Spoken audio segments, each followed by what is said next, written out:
Look how God done bless you. Wonder why I'm feeling extra. Say what it do, what the business is. Folk running over what the devil sin. Shoes, pants, chest, shoulders. Get up off me, don't get closer. It ain't over, tell it's over. Game breaker, big joker. It's a whole lot of flexing going on. Feel like I could walk on water, lemon pepper stepper zone. We was really down bad, told my mama not for long. Held and thought they got another one, we know they got it wrong. And another thing, now we don't wrestle with flesh and blood. I was out here wildin', ain't the same way that I was. Tapping when I pray, I'm tapping like I know the blood. Back up with the hate, respectfully, it's all in love. Hairline, check, fade, check. The only chains ain't broken is the ones that's on my neck. The coldest with some boldness, got me flowing with the vets. It's all there, ain't no need to second guess. Yes.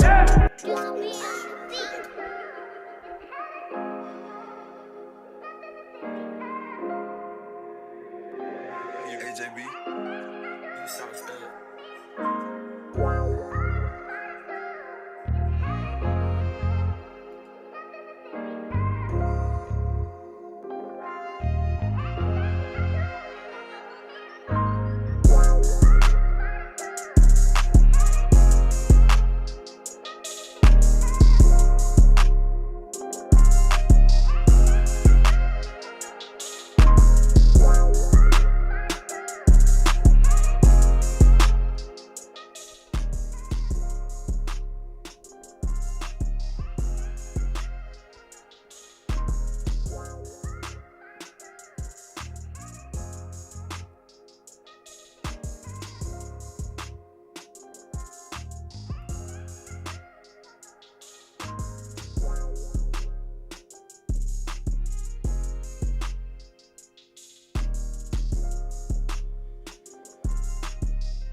What's up, family and friends? Welcome back to another edition of the Wrap Up Podcast, where we dive into the latest news, sports, and culture. I am your host, Lenny B, and I appreciate each and every one of you for tapping in with me. Big shout out to those that's hitting the like button, sharing the vibes. Remember to put God first. Let's get to the wrap-up session. Happy Thursday, my people. How y'all feeling out there? What's going on?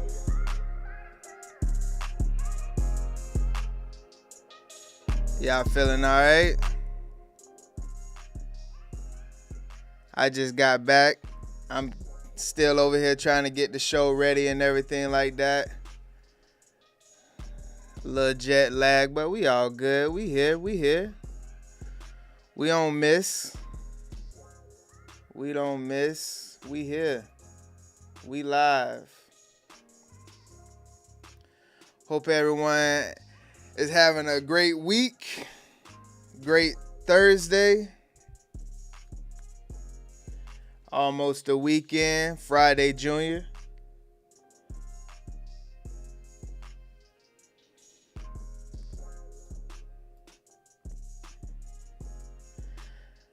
I don't know if y'all seen the story. I'm a play it for you guys if you haven't, but it was a story that came out, I want to say last week, and I was going to show it Sunday, but it was certain people in the chat plus who was on the panel that just couldn't get off of one topic Sunday. So, we really didn't get anywhere Sunday. Well, I mean, we got far, but I would say we was running, but a little bit in place as far as like how the show was supposed to be structured. But nonetheless, it was a great show. I was clipping up some stuff, and yeah, definitely. When I went back, I felt attacked a little bit. I thought we was family. I thought we was friends. I thought y'all was my people. I felt I felt kind of attacked. I ain't even gonna lie to y'all. You know, y'all kind of hurt my heart a little bit. Y'all was coming for me. But if you can on your way in, hit the like button for me. And we get this thing rolling. But yeah, so I was at the airport earlier today, and normally I have if I'm flying commercial, I have my e-ticket. So it's just in my phone. I don't have to worry about losing it or getting it crumbled or anything like that. But I didn't, the airline that I was flying, I didn't have the app for it. And so I had to get a paper copy. And it really had me thinking like, dang, man, I'm out here exposed because, you know, the story that came out last week was a dude. I want to say it was in Dallas. He was taking pictures, or he was trying to get to Dallas. One of those two. He took a picture. He was taking pictures of people's boarding passes, and he actually took a good one and got on the plane and everything. As they was taxiing out, he hid in the bathroom and came out when the plane was taxiing, and he was trying to find him a seat. And the flight attendant was just like, "Hold on, like this plane is full. How you even got on here?" And that's like how they ended up finding that you know, he really didn't have a seat and trying to figure out. So they looked at the surveillance cameras and all of that good stuff and found out that he was taking pictures. Did anybody see that story? Did y'all see that story? Let me refresh this, see what y'all talking about.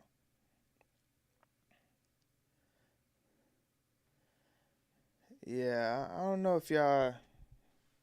Let me know if y'all seen that story.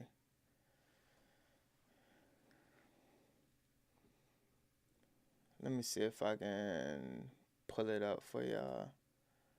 I know I have it somewhere. Yeah, can you imagine if someone, you know, snuck and took a picture of your boarding pass, and you know they said you couldn't get on because it was full? Man, I would be hot. I would be hot. Let me see if I can get it up. Yeah. Let me see where it's at.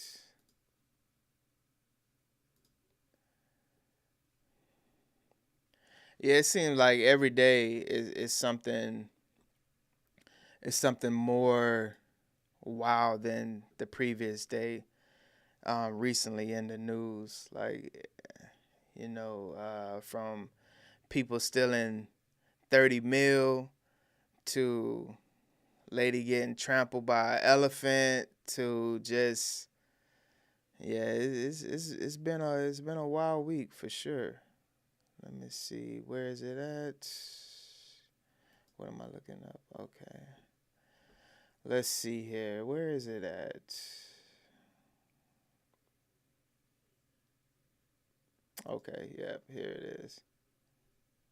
Security. Let me pull this up for y'all.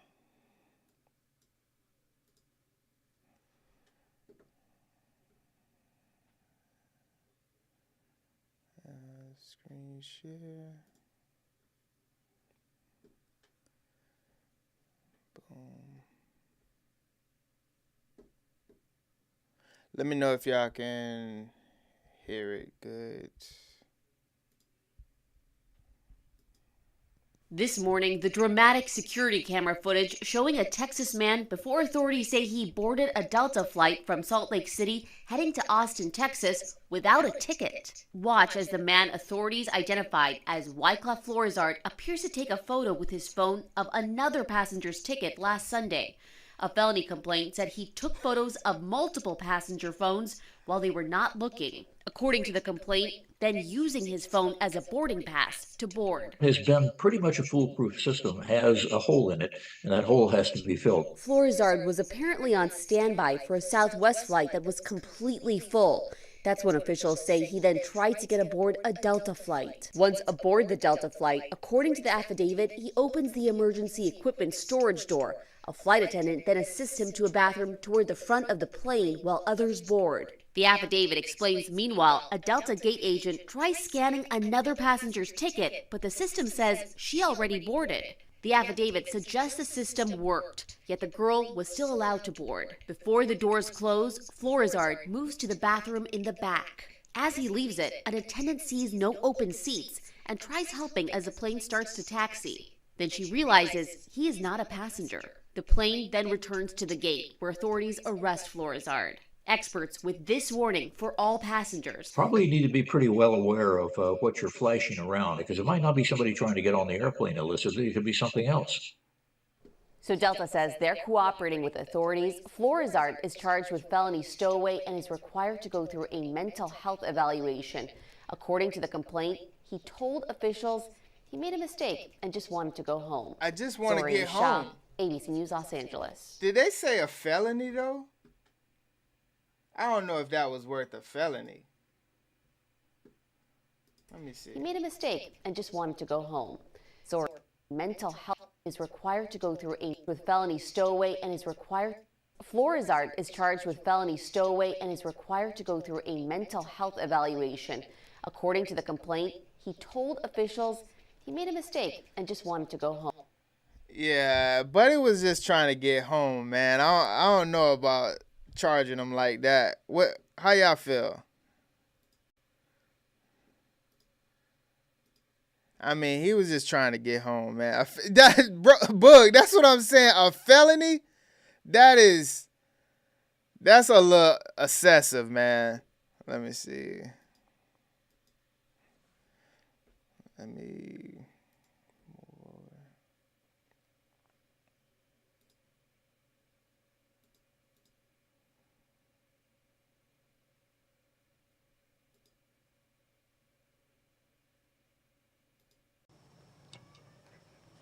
You're my guy. What's up, man? What's Dog, happening? a felony though? Nah, we can't hit my boy with a felony, man. He's an evil genius, bro. If you get caught slipping like that, he's dead wrong, like Boog say, but a felony is a bit much, bro. You're overdoing it with that. Yeah, I mean, that was a genius plan, though. My boy's operating on it. If he would use this brain power for something good, bro, he could make some changes. Did you see how he was dapping everybody up, though? What's up? Yo, how you doing? Yo, what y'all doing in Dallas? What y'all doing when we land? Yo, that's crazy, bro. Gonna get some of that barbecue, huh? You came to the big deep for some of that barbecue. Yeah. Yeah. What's your boarding pass number? Yeah. Like, yo. And he the type of black dude that looks like he's not menacing. Like he one of the ones, bro, that could get by. You know what I mean? Right. Yeah, very charming. Yeah, they ain't have to do him like that though. They ain't have to hit him with a felony though. That's wild. But what's up, man? Yeah, felony is crazy. Oh, dog, just for taking, it is wild. Don't get me wrong. That is a wild thing to do. Yeah, but a felony. Yeah, a felony for basically catching people slipping is all. Yeah. But you got to understand, they're not going to play with you when it comes to these airports, the airports and all of that stuff is all federal ground. So they're not really going to play with you. Don't do anything, a fight. Me and you get into an argument, Lenny, and I punch you in the face and you punch me back. That's a felony. True. On them federal grounds, man. You can't play around on them airlines, man. Do the right thing. He just wanted to get home though, man. He's like, I'm not waiting on that next plane, man. Dog, that's what he said. He just trying to get home. I don't think it should be at a felony. It'd be a felony, right? Because no one has been in an airport all day, right? Stuck on it, man, bro. That is hell on earth. And he said, and they did say he was flying standby. And if anybody ever had to fly standby, boy, if you get bumped off your flight and have to wait for another flight, boy. Man, you seen them people in the airports with pillows and not stuff, just get bro? bumped to the next flight though, Lenny. Imagine getting bumped twice or 3 times, and you've been in the airport since 6 in the morning, and they trying to get you on the 8 o'clock at night jump. Yeah, yeah, or the next day. That's when you see people in the airport with linen and stuff, just laid out. Yeah, and we ain't talking migrants either. We ain't talking migrants either.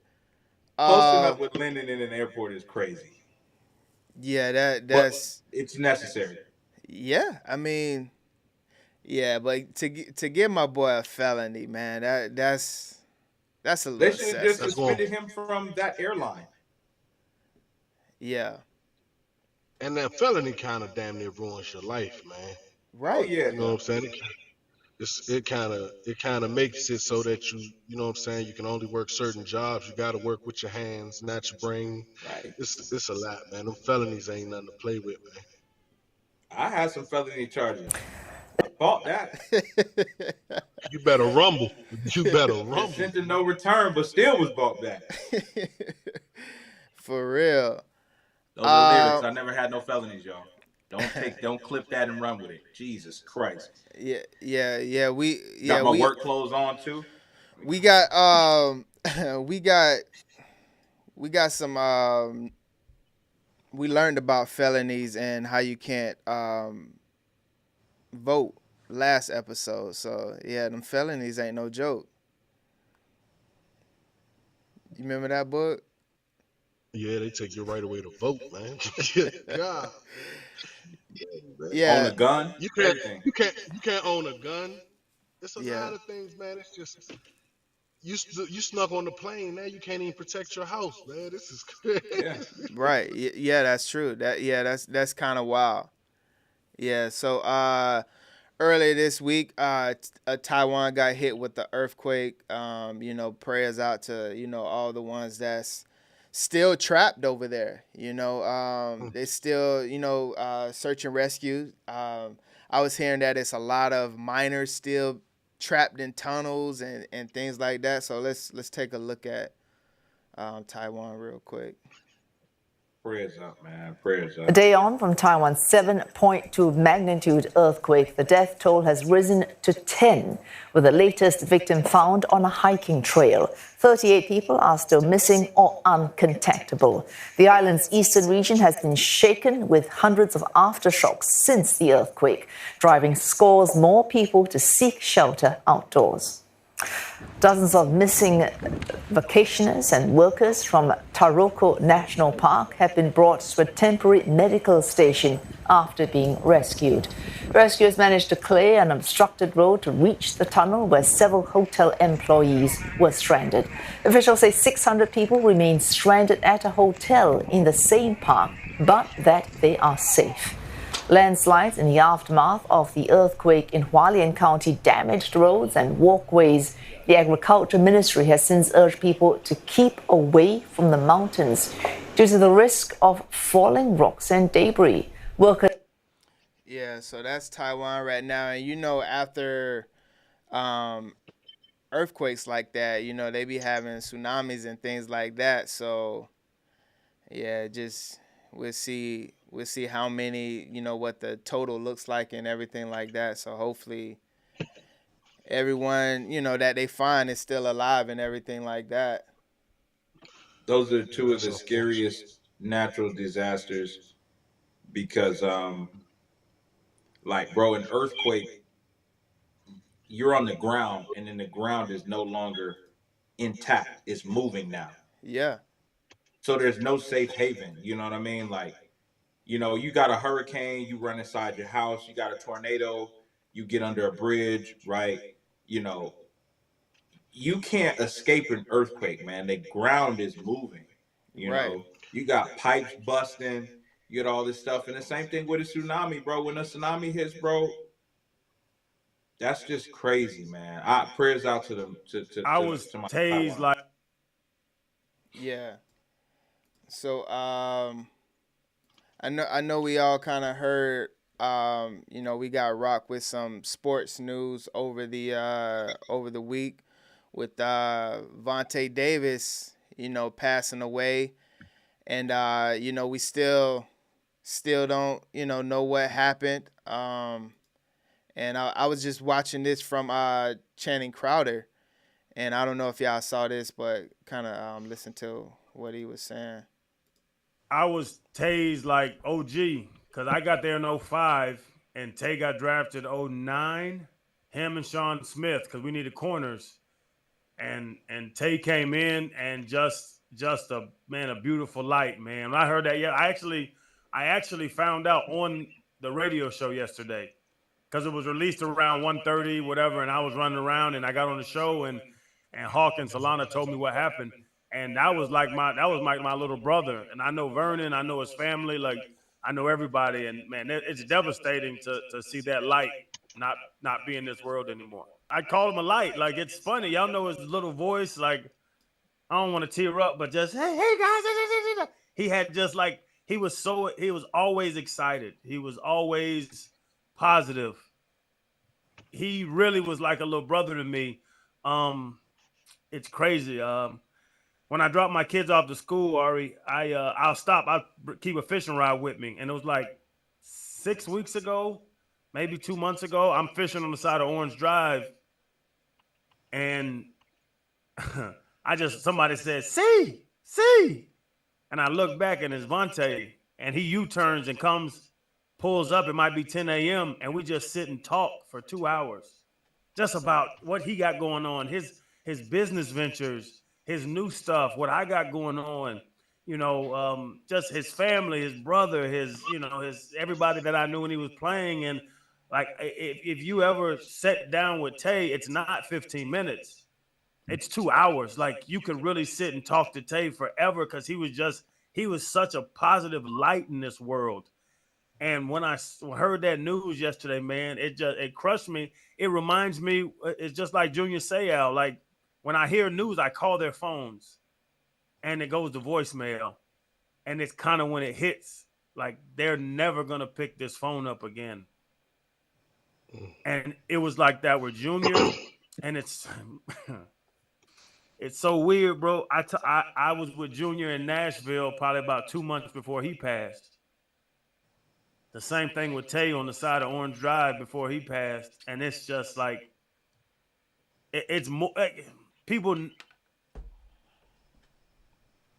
know them for football, but like those are my friends. You know what I'm saying? Like it's not about tackles and interceptions. Like those are my buddies, and I'll never talk to them again. And that's what happened yesterday when I called Tay, and his phone went straight to voicemail, and it's like that conversation on Orange Drive is the last time I'll ever speak to him. Yeah, so you know, Channing Crowder talking about it, and it's just like it hits home because you, like we always talk about, you just never know your time, and yeah, man, you know. That's tough, man. Yeah, it was crazy. That's up there. I know y'all Florida boys, man, so I know y'all probably love Vontae because he was the Dolphins' home hero, right? I grew up with that man. You know what I'm saying? Not a Dolphins we from fan. the same. All right, well, I grew up with Tay. We come from the same neighborhood in DC. Yeah. Wow. We grew up.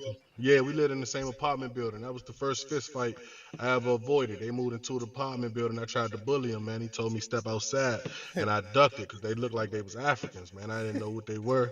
Yeah. And it destroyed my neighborhood, man. When I woke up and just seen all of my followers from my neighborhood posting this and posting old memories of Vontae when we was kids, it kind of tore me up. I had to text Lenny. I say, man, my boy done passed, man. You know what I'm saying? Yeah. Because I know it ain't even no football fan shit. Yeah, man. I know that boy personally. You know what I'm saying? We grew up in the same neighborhood, so it kind of tore me up a little bit.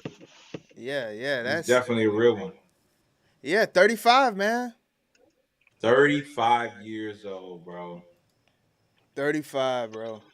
He was definitely a real one. And they were saying that,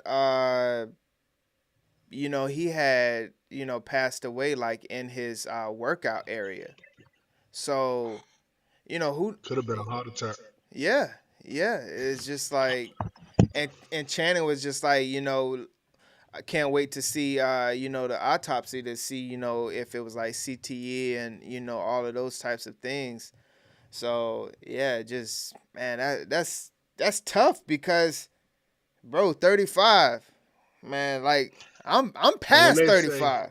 Yeah. When they say gentle giant, man, they really mean it, man. When we got to high school, this dude was cock strong, and he was like top 2 recruit, man, and he was just a gentle giant. Like if you met the man in his adult life, you would never know that he's from the ghetto. You know what I'm saying? Yeah. Like super gentle giant, man. Like he was a big stocky dude. He took care of his family, man. That's just sad, man. They was just starting to come back and give back to the community that we grew up in. They was coming when my son played football at up Emory. Right. They was doing turkey drives, camps, and all of that stuff, man. It's sad, man. Yeah, for sure, man. Like I'm sorry for your loss, my brother. Yeah, that's heavy, man. Just to know someone that you kind of grew up with and see them at the highest of the highs, and then kind of that was my bragging point, Lenny. When I first met you, what I tell you, I say Vontae, I know Vontae Davis. Yep. That's heavy, man. That's heavy. I'm sorry again for your loss, my brother. Yeah. Let's go over to have y'all ever wanted to do a safari? I'm scared, man. Yeah, I say that's like, that's definitely on the bucket list for sure. You talking about the in-car safari or like? Yeah, in cars, walking. Okay. I've done the in-car. I don't want to be around them wild animals, Lenny. They wild. I don't want to be around them jokes, man. Yeah, they have like a golf tournament, I heard, like in South Africa or whatever, that you can kind of like golf while wild animals are kind of like around and stuff like that. So you better keep it on the green. Yeah. But Line Country Safari, the in car, and it's nerve wracking to say the least. You know what I mean? Yeah, for sure. So let's look at one of the latest safaris.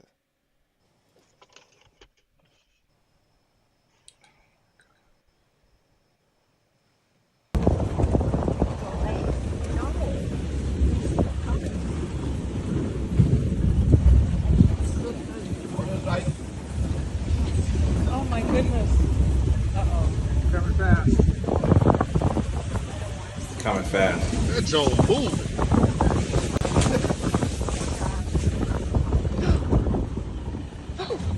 That's an alien? Man, drive. Nah. Why are you bouncing? Hey!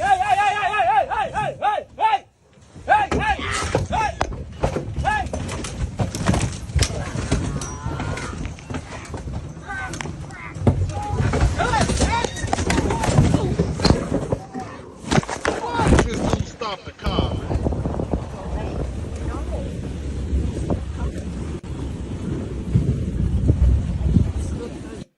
Yeah, man. So 80-year-old lost her life, man. And they say the safari company said that those were trained safari guys out there, but they don't speak elephant, bro. What are you talking about training? I don't know. Like, bro, to stop like that, they said there was stuff in the way so they couldn't run drive over it. But come on, bro. What that looked very avoidable. Man, that nigga should have put the pedal to the metal, man. That joke was coming from deep and fast, bro. Dog. I didn't even know elephants was that fast, bro. For real. There was no screaming whatsoever. I would have been losing my get us out of here. Yeah. Get us out of here. Like I would have been get us out of here, bro. That's an elephant, dog. Like there's no sympathy to be had for these people. It's unfortunate she lost her life, but you're on their turf, dog. Yeah. You're on their turf. Yeah. Why they ain't got no doors on them jumps, man? Hey, to get that feel. Hey, you on their turf. You on enemy turf. Is enemy turf in the go. Hey man, that big elephant came from 40 yards back, and he was hard assing, man. Yeah. Where was the tour guide with the rifle? The elephant gun. Literally, there's an elephant gun. Where was he? What did you think the elephant was going to do when it caught up to you? He stopped. Bro. What did you think the elephant intentions was? To say hi? Yeah, it wasn't to let him pet you. I'm coming over here to kill something. Yeah, man. That's tough. That's a tough way to go out too, because just think like that's bucket list type of stuff for an 80-year-old. You know, she going over there, I'm doing a safari, and that's how you go out. Is it bad though?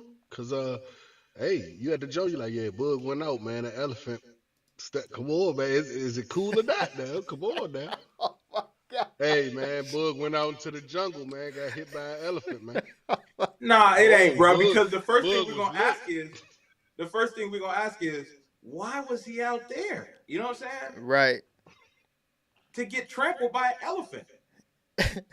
to go out like that is wild. Hey, you can look at it how Bug looking at it, and 80 getting trampled by an elephant. Hey, look, I done been on this. I done turned 40 twice. Right. Yeah.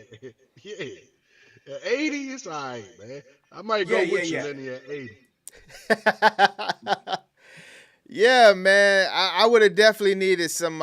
If I was there, I probably would have needed some emotional support after that or something like that, because to hear the screams and they go over like that, that's tough. But did you hear about that Meek Mill is getting emotional support? Like someone's offering emotional support for Meek Mill? There needs to be some type of help for bro. I'm glad he's getting help though. All jokes aside, I'm glad he gets some type of help because, like, hold on, bro, going outside. Elaborate, bro. What are you getting help for? Listen, man, it's falling apart for him right now, man. He's the butt of every joke. You know what I mean? Think about 10 years ago. No Diddy. That's kind of crazy. That's kind of crazy.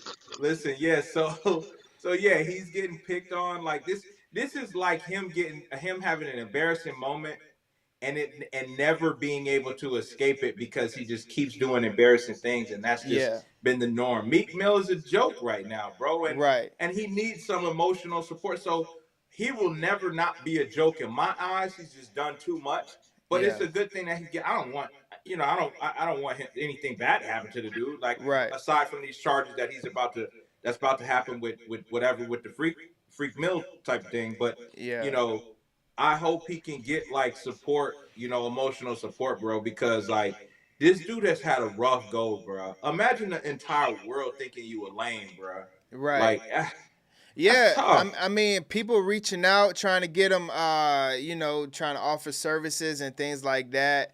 And, services. Yeah, another. I think a therapist somewhere, I think in New York, was offering emotional support, and I wanted to show you his emotional support. You know what, bro? Lenny play too much. Lenny play way too much. He cannot get. This message is for Meek Mill and Meek Mill only. Hi, handsome. Just want to say I'm here for moral support and physical support as well. My close group of friends Liddy need know to be stopped. I've always found you very attractive. Although I'm not enjoying your latest look with the braids, maybe we can, you know, go to the barbershop and get a haircut. Just want to say I'm here for you. If you need support, support physically and emotionally, I'm here. Just book me a nice, you know, one-way ticket from New York City to Atlanta, because I know that's where you be at, boo. But yeah, I'm a huge McNeil fan. And I'm not listening to the rumors. Like, please don't listen to the rumors. You are more than that. So handsome. I expect to hear from you and your team soon. And yeah, just let me know so I can start getting my luggage ready to go hang out with you for a couple of days and things like that. Can't wait for you to like take me on a ride on the Rolls Royce. A Rolls Royce Cullinan. Fit for a diva like me, right? I'll see you soon, Meek. I'll be on their lookout for your message. Mwah. Sending you a huge hug from Brooklyn, New York. Yeah. This is exactly what you mean. This is it right here. Why are they doing this to this man? See, this is what I'm talking about, bro. Hey, what did he mean by physical support, Liddy? And Liddy. Yeah. Liddy, what did he mean by physical support? Oh, we know. Yeah. We know exactly what he was talking about. You know what's even, you know what the deeper, well, pause. You know what? If we really, no Diddy, you know, unpack this, right? Me can't even go off on dude like how he want to, right? Right. Because if he start ripping, man, I ain't gay, and just start, they're gonna be like, you gay. Right. You gay. That's why you acting like, you know what I'm saying? Like, so it's a tough spot for Brody, man. This is a tough spot. Man, that boy trying to get flued out, man. Hey, he trying to get flued out and blued out. hey, let me ask y'all a question though. Yeah. Let me ask y'all a serious question. Do y'all think that there's any truth to Meek Mill being fondled? That's a lot to put on somebody's jacket, bro. So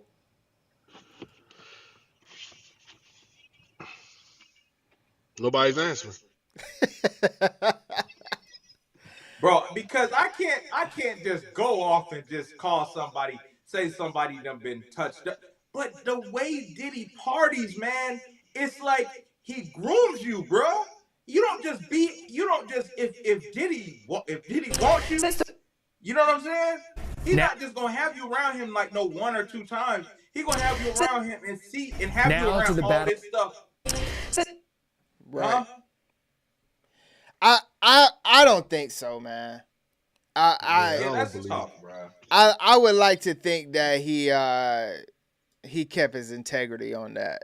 But the jokes are funny, but I don't believe it. Yeah, it is wild to think that, you know, he's getting all the jokes right now, though. Man, they were wearing matching shirts. There's a lot of stuff we got to take into consideration. I'll just say that I don't know, because matching shirts is absolutely nuts. You think they wore them Jones on purpose? That's a hell of a coincidence. Do I think they wore them on purpose? I mean, they said, "Let me get a picture together." Name another time two rappers had that happen to them at a party. And the party's at Diddy's house. He can just be like, "I'm going to change." Oh man. Oh, that's a big fact, yeah, Rob. You ain't your boy. Nah, I want people to see me and my girl dressed alike. You know the latest people I seen dressed alike, bro? The last time I seen two people dressed alike, my parents. Christmas time. And they've been together 40 years. Listen, man. Nah. The Zesty Bestie was trying to get flowed out, though, man. Yeah, hey, he was trying to give emotional support. He was dead serious, physical too. Support.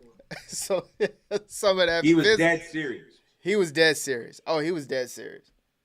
100%. Hey, he started the conversation calling that man handsome. Dog, That's wasn't inappropriate. aggressive at all. At all. So, so that's wild, man. Speaking of Diddy, let's see what he been up to. Since the raids of his Miami and Los Angeles homes amid a sex trafficking probe, Sean Diddy Combs is being spotted out and about in South Florida. CBS News Miami's Nakia Carrero is showing us where Diddy has been. After his homes were raided on Monday, Sean Diddy Combs has been keeping a low profile. But since Thursday, the Bad Boy Records founder has been spotted out with friends and family here in South Florida. Down here at Pura Vida by my pad, run into the man right here. What's up? Miami's like that. It's a movie. This is celebrity fitness coach Wes Watson. He posted this video on Instagram at the health food spot Pura Vida. In the video, you see Diddy along with music producer and reality TV star Stevie J. Stevie J being one of the people named in the more than 90-page lawsuit from music producer Rodney Little Rod Jones, which claims both men were grooming Jones into doing sex acts he did not want to participate in. This is the third reported sighting of the music mogul since Thursday. He was spotted Thursday evening at a Miami-Dade Topgolf with his teenage twin daughters. Another video shared with us from Only in Dade shows Diddy riding his bike in his Star Island neighborhood. He's the one on the left, talking with two other people on bicycles. Jones is asking for $30 million in damages. Diddy's legal team has continuously denied all the allegations in the lawsuit. This latest lawsuit is the fifth one against Combs in the last 6 months. In Miami, Nakia Carrero, CBS News, Miami. High heels are an... I don't know, my brother. To get your house raided last week and to be riding bikes through Star Island this week, I don't know, man. I don't think Diddy care. I don't think he cares. If I'm going to prison, I'm happy anyway. Sleeping with nothing but men. Oh my God. Go ahead, I'm cool, man. yeah. Go ahead. But don't that kind of means like a little bit of it was for show, like the raid and everything like that. Yeah, defame. You know it was We're for gonna show. defame You know you. it was for show. Right. Yeah, we're gonna defame you. Yeah, because for them to rate it like that, and then, I mean, he's able to kind of just, do his thing. It feels like a lot of that was for show. They didn't have to do that to get the evidence to be able to make a criminal case, though. You feel what I'm saying? True. Right. So, I mean, it's for the fame, it's for the clout, but they trying to find the evidence. They trying to find these videos, these pictures, so that they can build a criminal case. And this is another question, fellas. I'm going to ask y'all again. Do you think there's any truth to these allegations of Diddy? I would say there's some type of truth to it. I don't know what that truth looks like.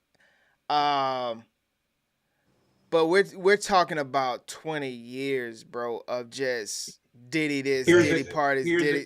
Here's a question, Lenny. I think here's what we 20, need to 30 do. years of bad. Yeah, We need to ask this. So, Bull, you asked us, do we think there's any truth to the allegations, right?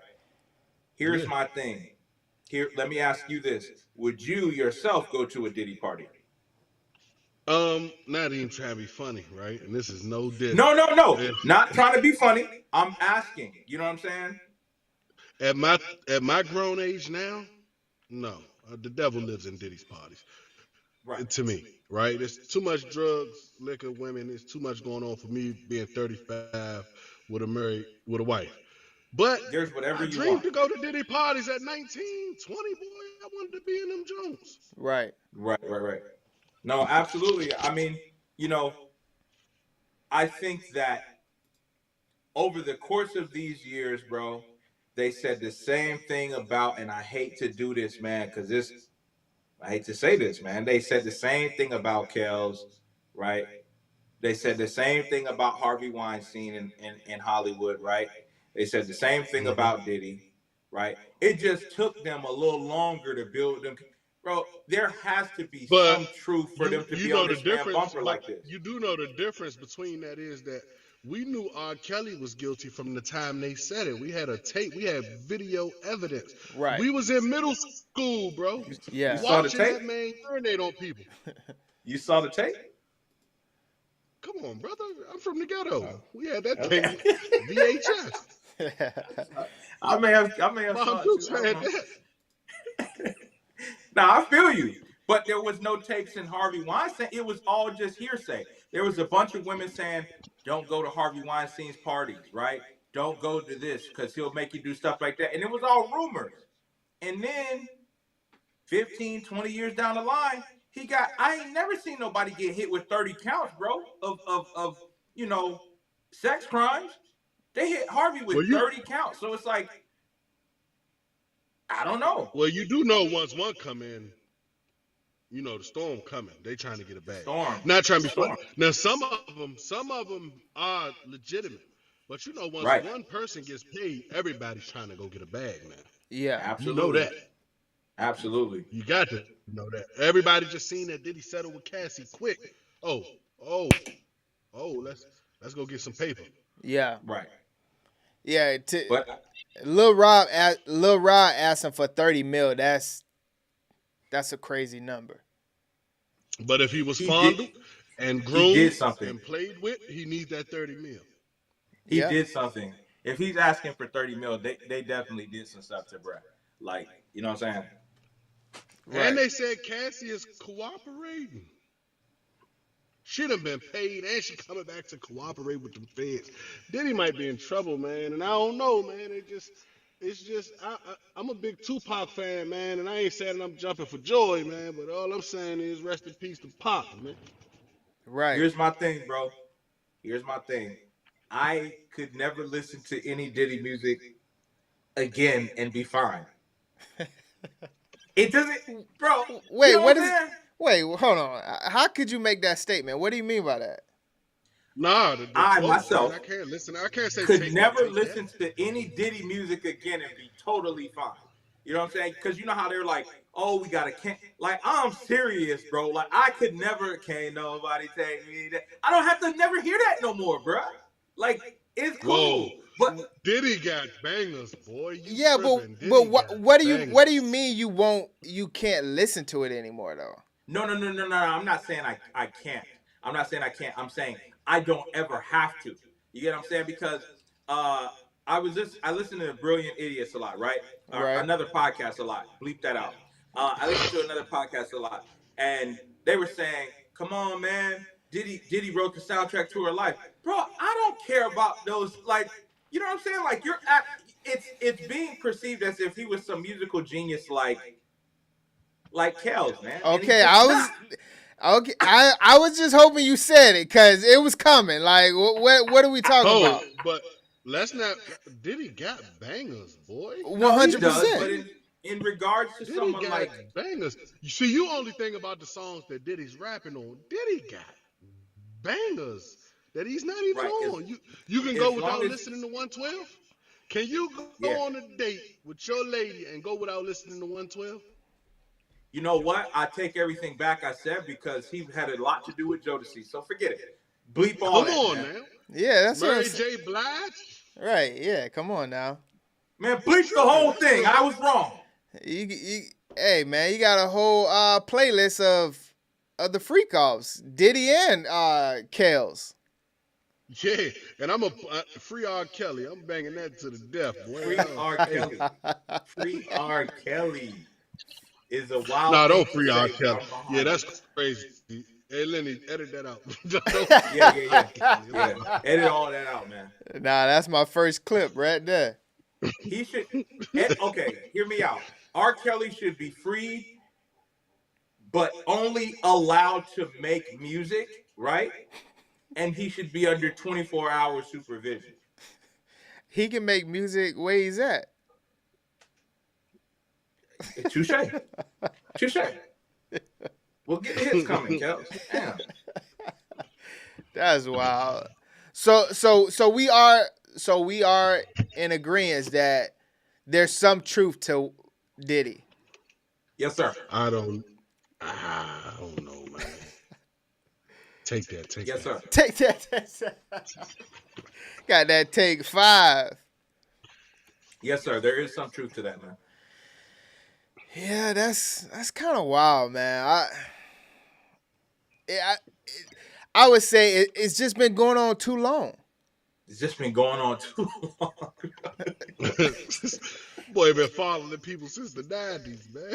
Good God. And everybody says it. Don't go to Diddy's parties. What that man can't. What can we listen say? to what you Sometimes just have said. to tell him no. And you gotta tell him no. If you want to protect that virgin butthole, you gotta tell him no. You got to tell him no. Oh my God, bro. Oh my God. That was good. That was good. It's you a gotta tell him no. Yeah, you gotta tell him no. So I mean, I think the industry know what's up. Yes. And hey, like we said, it'll come out soon. It doesn't have to be right now, because they're gonna wait. So they're gonna bake this cake until it's done, bro. You know what I mean? Yeah. We got a cake baking for you right now, my brother. When we come to get you, we ain't gonna miss. You know what I mean? Yeah. Yeah. What do you think it'll take for us to go hit a lick for 30 mil? No. You ain't trying to go. No, I don't get into this. I don't get into this whole hitting lick stuff, because we're gonna hit this lick for 30 mil. Split it 3 ways, 10 mil a piece, right? That's and then 10 mil, boy. And then I'm spending the 10 mil avoiding the law the rest of my life. Hey, we're going to prison. Listen. We're going to prison. 30 mil, 10 each, and we just ride that wave on somewhere. Like, we get our own islands.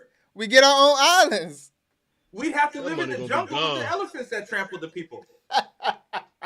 We're going to be avoiding the law. Niggas ain't going to be speaking to their aunts, uncles. Yeah.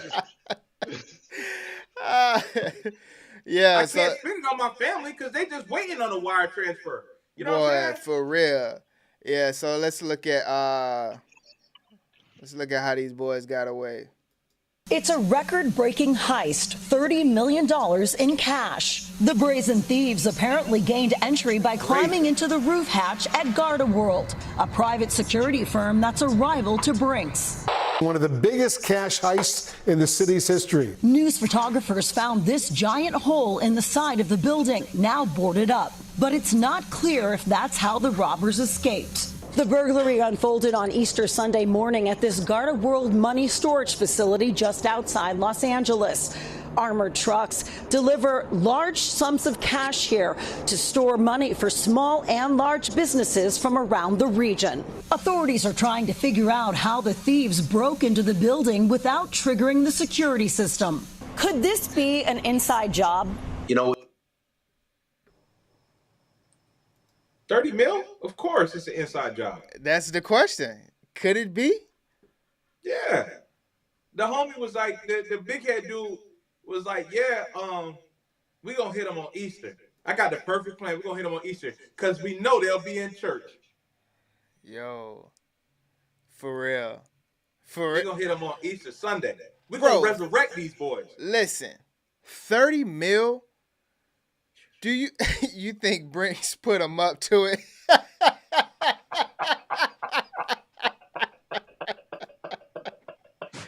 Yo. I got something for these bastards. Look at this. Hey, Brinks said we're going to put these boys out of business once and for all. Putting them boys out of business, man. 30 mil is a grip, dog. Listen, how many people do you think it takes for a 30 million heist, though? That's 3, apparently, with one inside working, and whoever my boy is who blasted that hole out that wall, shouts out to him, man. That's a hole, bro. 30 million is heavy. Yeah, dog. Yeah. Like, come on, man. When do you think? Man. But see, the thing about it is, when do they get caught? When do they get caught, and how do they get caught? If they are black, right, they will get caught. If you know where I'm going with this, if they are black, they will get caught trying to like buy like a jet or something, right? Right. And if they are white, they're going to get caught trying to put that money like back into like the stock market or something like that. Yeah. You know what I'm saying? Like go all in on trying to short a stock or something. There you go. There you go. So now you got your black and your white ways of getting caught. The black man's going to buy that jet. He wants a jet so he can haul, you know what I'm saying? And he's going to put the jet in his name. In his backyard. Man's gonna try to park it up the street from them. And I'm like, bro, come on, man. It's gonna be the dumbest way. That's what's gonna piss me off about the whole thing. Y'all made it. You know what I'm saying? Right. Let me ask y'all a question, a serious question. Does clothes have a gender?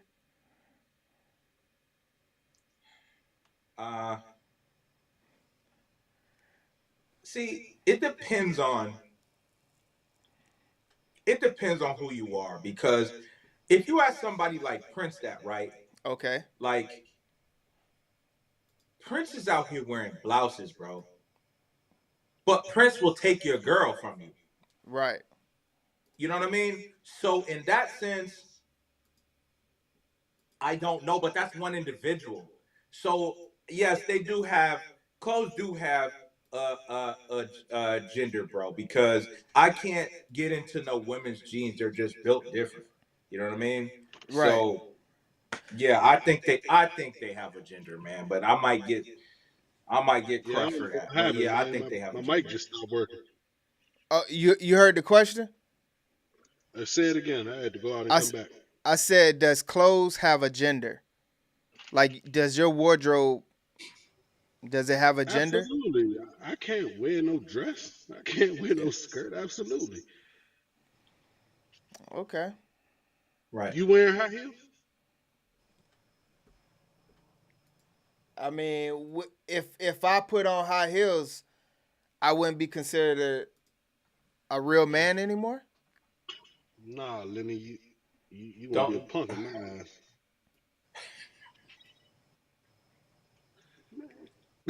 Go ahead, man. The CEO always start that nonsense. I got to the age where it just clicked on, hey, life is short, buy the damn shoes. I'm Mark Bryan. I'm 61 years old, from Dallas, Texas, and I'm a man wearing heels. Brianna, she follows me on my Instagram account. I'm not sure why she follows me. I'm just a robotic engineer. I'm just a football coach. I'm just a straight man that just wants to wear a skirt and high heels. To me, they're not gendered. I should be able to wear them. 95% of people think I'm homosexual, but I really don't care what people think. Don't automatically judge a person's sexual orientation by what they're wearing. My family, they're just proud of what I'm doing 100%. I have a good sense of balance and, fairly strong leg muscles. I look nice. I don't change if I'm wearing pants. I'm still the same father, still the same husband. I'm still the same person.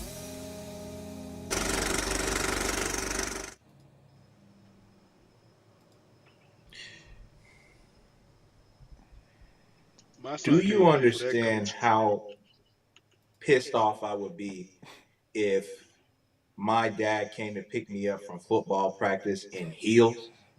He's a football coach, bro. He's a football coach. Yeah, he can't coach my son. He's wearing heels. Hi. And he's sitting with his legs crossed. He's blister, man. I mean, but what happens if he say he's a straight man and he's married with kids? he a straight man and he telling you to do something about it. Yeah, I don't got heels on. Do something. All right, man. Dang, my bad. I'm just saying. So got heels on, I'll bro. punch that girl right now. You gonna fight me?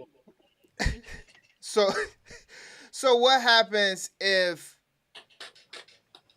because of this time that we live in, it's frowned upon? But what happens if that was, before our time, men wearing heels?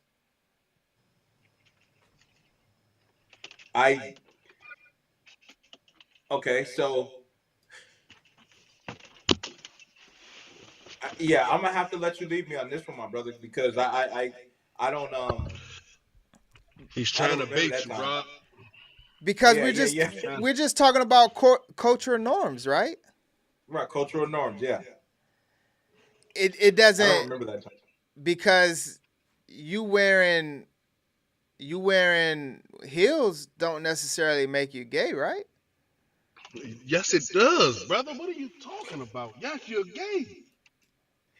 In my generation, in my era, you're a blister, man. You All right, so let's go forward. High heels are an icon of femininity, and most people assume only women wear heels, but so do men.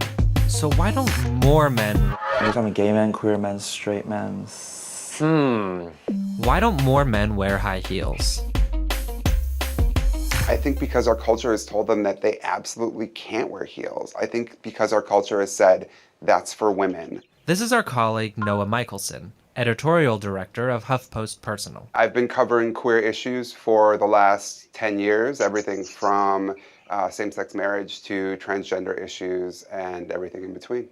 I'll wait for her to go by in her heels.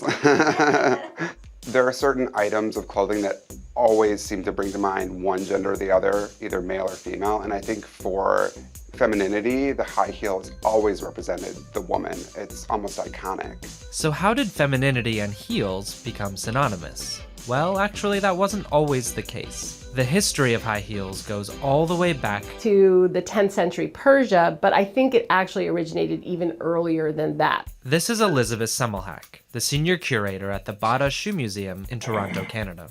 According to Elizabeth, early heels were only worn by men. Really, the heel was this riding tool related to hunting, military need, masculinity, and equestrianism. It was a tool that was developed to be worn in tandem with the stirrup. So when did women start wearing heels? Well, that started as a 17th century fashion trend. There was a kind of craze to what we might say today, borrow from their boyfriend's closet. It's my thesis that they actually added heels to their outfits at this time in the effort to appear more manly. But absent their equestrian functionality, high heels were an impractical form of footwear, which is why women were wearing their heels mostly in domestic settings. In turn, high heels were now thought of as women's shoes. By the time the 18th century rolls around, the heel gets abandoned almost completely from men's shoes. And soon, heels become a signifier of femininity. By the 19th century, we see a reinforcement of gender norms in notions such as men are big, naturally big and better. Females are small, diminutive, and dainty. Yeah, so I mean, at one point in time, maybe our, great granddad was rocking heels. I highly doubt it, bro. Never wear no heels.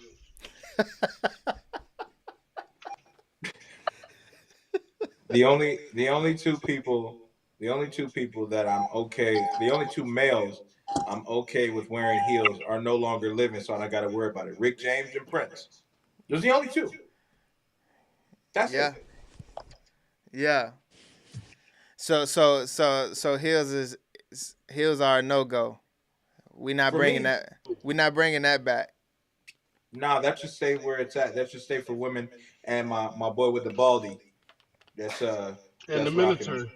In the military. See how you want to play. See, Boog, how you want to play. Whoa, it's crazy. Attack of a. Yeah, so Yeah, I just wanted to get y'all thoughts on if y'all felt like Hills would make a comeback, and if how y'all felt if clothes were gendered or not, or is it just gender neutral? You know, They're just because trying to make everything gender neutral now. yeah. What about Cam rocking the pink back in the day though? That was it was a fashion statement, man. Them Harlem guys, they they're different, man. Yeah. They set the trends. Right. Yeah. Yeah. So you know how we've been covering New York for a while now, and it was, I think it was about a week ago we saw how they was, sucker punching the women. But it really is an attack on women out there. So let's head over to New York real quick.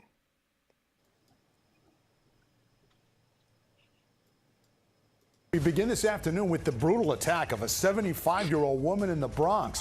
Police say an ex-con followed her into the elevator of her building and stabbed her several times in the head and hands. And good afternoon. I'm David Navarro. And I'm Liz Cho. The victim tells us that she felt trapped in that elevator and thought she was going to die. She shared the terrifying details about what happened with Eyewitness News reporter Kimberly Richardson. She's live at the hospital in the Belmont section of the Bronx. Kim. Well, Liz, Nona Ramos is a mother of 6. She has 13 grandchildren and 1 great-grand. She's now here with her family recovering from that vicious attack. The 75-year-old did try and block those blows, but the ex-con, who was the suspect who has done this before, she tells me he was relentless. 40 stitches here, cuts all over Zenona Ramos's face. The blows allegedly delivered by this man, Edwin Rios, seen in this exclusive video seconds after the violent attack, covered with blood, calmly walking away. From her hospital bed, Ramos tells me she begged her attacker to let her live. I begged him, please let me live. I'm a sick woman with diabetes. There you see the 75-year-old Sunday morning walking into her apartment building on Morris Avenue in the Bronx. Right behind her, Rios. She uses her key to unlock the second door. He opened it, and at one point looks like he's going to help her with her bag. The pair gets into the elevator, and before the door even closes, he lashes out, repeatedly stabbing the great-grandmother. We are not showing the assault.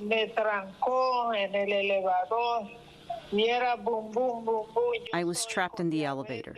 I have diabetes, was operated on. He opened up all my wounds. With so much blood, at one point, the suspect dropped the knife, at which point Ramos tells me she thought she had a window of opportunity. When the knife fell, I pushed it away without knowing. He picked it back up. She tried blocking the blows, but couldn't. Then, just like that, the suspect stopped. Ramos was able to walk to a neighbor's apartment who called 911. The victim's daughter tells me what Rios said to her mother in those final seconds. After he finished beating her up, he just stated to her, take care. The devil, that's the only way I can describe him as. Buddy said, take care. Stabbing someone up, bro. That's not a stabbing someone up. That's an attempting to murder them. And then when the elevator door opened, he was just like, all right, go ahead. Take care. Bro, stabbing a grandma up. Bro, taking hits on grandma. This is disturbing to me, man. That man will be dead tonight, boy. Man, that boy be upstairs tonight. Man. He gotta go. Downstairs. He gotta go. Downstairs. And I'm willing to do whatever time is required to pay my debt to society. Yeah, man, that's tough, man. That's tough to see, and just to think that she made it out of that. She a soldier. Yeah, bro. She stood 10 toes down, man. Yeah, and then where they breeding these cowards, man? Yeah, where they breeding these dudes, man? New this morning, there New was York, man. That's all New York, and this dude right here. It's like it's all New York, bro. New this morning, there is some disturbing surveillance video. It shows a man chasing a woman at a subway station in Brooklyn. Investigators say the 48-year-old woman was on a northbound J train at the Cypress Hills subway station. This was Tuesday. It was March 19th. The suspect stared at her and then said some words to her. She moved to another car. The man followed her. She got off the train at Jamaica Center, Parsons Archer Avenue subway station. That man chased her. They got into some sort of a fight. He then took off. The woman wasn't physically hurt, but police are trying to track down the suspect. Bro. Yeah, New York's a wild place right now, man. He was gonna beat the snot out of her. Yeah, he had it. It was all in his run, man. Man. Yeah, he was. No, he wanted a piece of her. Oh my God! He was gonna beat the snot out of this young lady. Dog, he wanted a piece of her. That's bro. Listen, man. I tell you what, bro. If you are a female walking alone in New York right now, you're playing you're playing a dangerous game right now. You need to buy some mace. Yeah. And I'm not talking about bad boys mace. I'm talking about a can of mace. Yeah. Buy some mace and a knife, man. Now let's move on. Police are calling one of. Yeah, you got it. You got it. To open up a line of pursuit like that, bro. He was running with evil intentions, man. He said a line of pursuit. Dog, he was a strong safety coming down. Bro. Dog, he was crush her, bro. Dog, he was on kickoff. He was coming to listen. Bro. He was coming to blow something up. Listen, every New York woman better be training right now. Because it is last no week joke. They're getting socked in their mouths. And now you know what's crazy about New York? I don't think that they allowed to carry pistols. I don't think they can get concealed carries. I don't think they can get pistol permits. They're not allowed to have guns, period. So it's just like women can't even protect. You got to get a knife and some mace, man, and pray for the best, man. Right. Imagine being a woman walking down Broadway looking at TikTok on your phone, and as soon as you look up, your nose is busted. Like, that's crazy. You didn't fall. Someone just straight busted your nose open for that's crazy, man. Yeah, you're right. That's so you can mark them up. Yeah, that's actually a dope idea for real. Like, yo, I'm about to mark your face up right now. That's wild. That's hey, how you got the marks on you? I'm a coward. Nothing too big. Too major. That's wild. I chase women off the train. Yeah. Spray them boys like roaches. But it goes back to, how is this dude able to follow her from cart to cart if security and the National Guard is in the subway? I'm just trying to figure out, where's this extra bodies at? Eric Adams got to get control of this city, man. Dog, it's Gotham up there, bro. It's Gotham City. Dog, Eric Adams. Dog, goddamn Bruce Wayne. Where is Batman? Yo, someone get the commissioner on the phone. Commissioner Gordon. Dog, we need the Bat, the Joker, the Riddler, all these boys, Bane. They're running, dog. They're running reckless up there right now. It is spooky in New York, bro. To be able to chase a person from cart to cart and then chase them down the street at a full pursuit is crazy. Listen, I'm a grown man. If I look back, if somebody is full force, like this, like we in Indy running the combine right now, bro. I am out of there. Because bro. you know he was Listen to me, man. There is no way to stop a grown man that's running at you full force. What are you gonna do? Trip him? You're gonna get ran over. Dog, he's coming for your head top.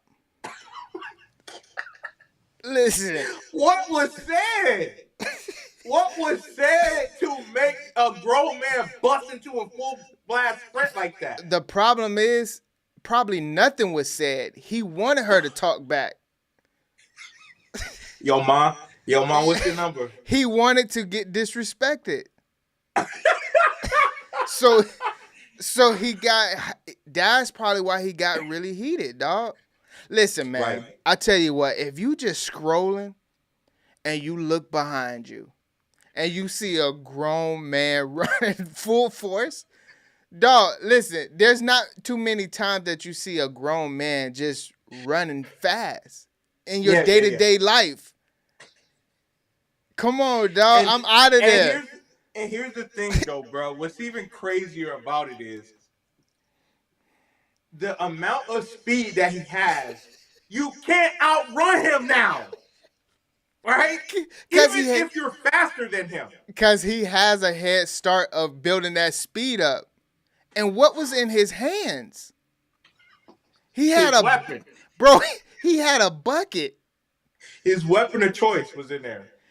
His weapons of choice. He had weapons in that bucket, dog. He had a bag of kit. Oh my God. Oh my God. Let's head over. Let's head over to Detroit before I get to this other story real quick. Let me pull this up. She means now let's move to what police are calling one of the largest drug busts ever in Michigan. Dozens of kilos of fentanyl and other dangerous narcotics now off the streets. What began with a traffic stop in Livonia led to searches of 2 locations in Detroit and another in Clinton Township. Victor Williams shows us what investigators found. Just what a great job by the Livonia Police Department. All of this fentanyl, meth, and even other drugs seized. All this amounts to about $4.5 million on the streets, but even more, this could kill a whole lot of people. The dangers are astronomical. It's the largest fentanyl seizure in the history of Michigan. 41 kilos now taken off the streets. There's no doubt in my mind that the seizure of this quantity of fentanyl has saved lives, not only in Livonia, but also in the surrounding jurisdictions in southeast Michigan. Captain Greg Yan says the street value of all the drugs is around $4.5 million. Cops ended up confiscating fentanyl, meth, and cocaine, 150 grand in cash, several pieces of high-end jewelry, multiple guns, along with the machinery used to turn the dangerous drugs into pill form. We've seized approximately 100,000 pills. These pills are being disguised with these pill presses in the different colorations. So a user thinks that they're buying maybe a Xanax bar because it looks exactly like one that's pharmaceutical grade. But how did Livonia PD make this historic bust? Apparently it all stemmed from a traffic stop back in September. From there, officers secured a search warrant for 2 other properties, including this gas station on Livernois and a home believed to be a stash house. Yeah, man. You gotta be crazy to do any type of use of drugs nowadays, man. Like, all that stuff is laced up. It's tainted, man. All of it is laced up. It just reminds me of the scene of Training Day where Alonzo made Jake smoke that PCP, man, and he thought he was just gonna be smoking weed. He was just like, damn, I didn't know you like to get wet. Yeah. Yeah, bro, that's PCP you're smoking. You know what I'm saying? Like, it's really sick, bro, because there's no other answer for this than to just hurt people. Yeah. Why would you want to lace something with that Savage Fenty, bro? Like, why would you want to do that? You just want to hurt people, man. Those are the type of people that just want to see the world burn, bro. I can't stand, like, that's a terrible drug, bro. That's a terrible drug, man. Yeah, that's crazy to see. And we know where it's coming from. We know how it got over here. We know exactly how it got over here. Going back to, I'm telling you, bro, all this stuff just adds up. All of it just adds up.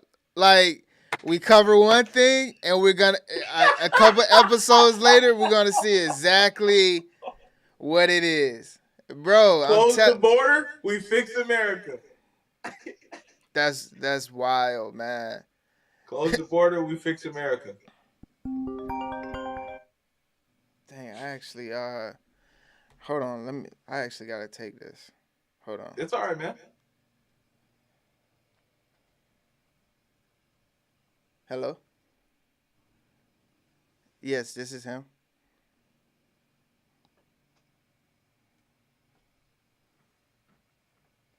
Yes. Yeah, I'm good next week. What times?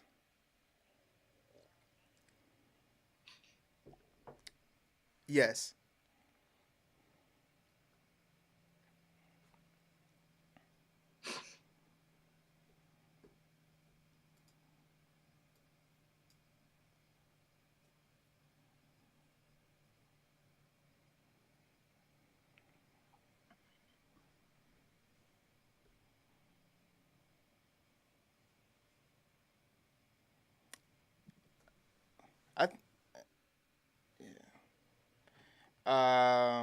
Okay, so for Tuesday, you don't have anything after 8:30?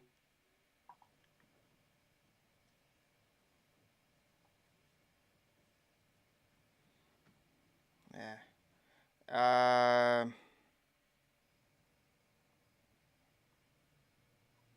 Yeah, let's go 8:30.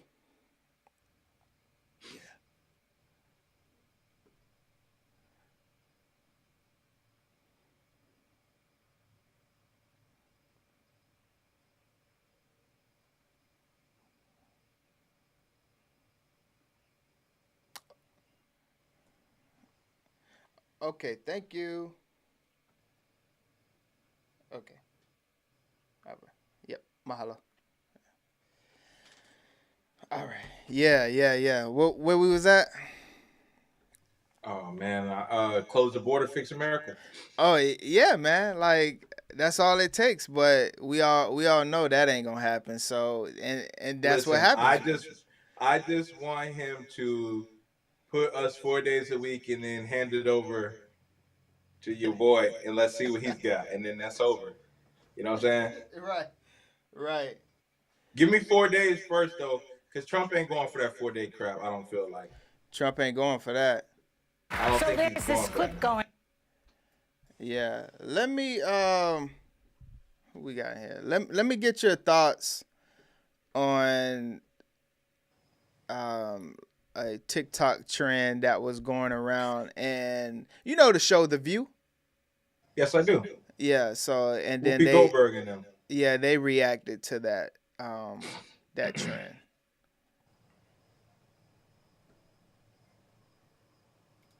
So there's this clip going viral online of a dozen women being asked the following question: do we need men?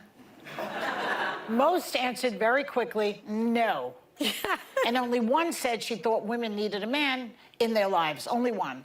But when men were asked a similar question, do we need women, most of them said yes.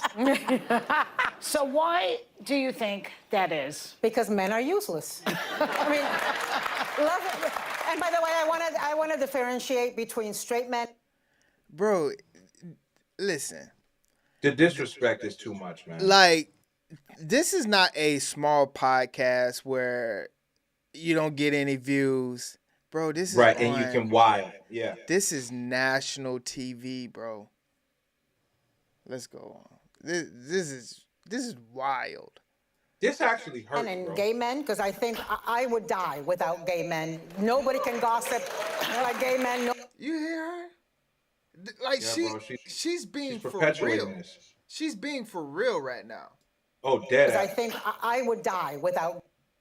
By the way, I want to differentiate between straight men and gay men, because I think I would die without gay men. Nobody can gossip like gay men. Nobody can help you accessorize like gay men. Nobody can help you keep you from doing harm to yourself like gay men. But with the exception of somebody like Steve, I think Steve is very self-sufficient. That's Joy's husband. But like He is. my husband, it takes a village of women to make sure that he's not emaciated, starving, and living in his own filth. He can, Really? you know. Yeah. But you guys, well, I feel you guys are married to people that are more. I have Handy Manny at home. No, he fixes everything. When things go bump in the night, he's the one that goes downstairs. When there's a bug to be exterminated, he does the extermination. Nope. When there is something to be fixed, he fixes it. He throws out the trash and he Still throws no. out the recyclables. I enjoy all the man stuff. So he my, does wait a second. I know what you're going to say. But wait. She's really talking about a servant. Let's face it. No, it's a handyman she's talking about. No, it's a handy manny. Oh, it's a handyman with benefits. We do not have. Well, but What do you think they get out of downplaying the importance of a man, though? Bro, at this point, I don't know, because if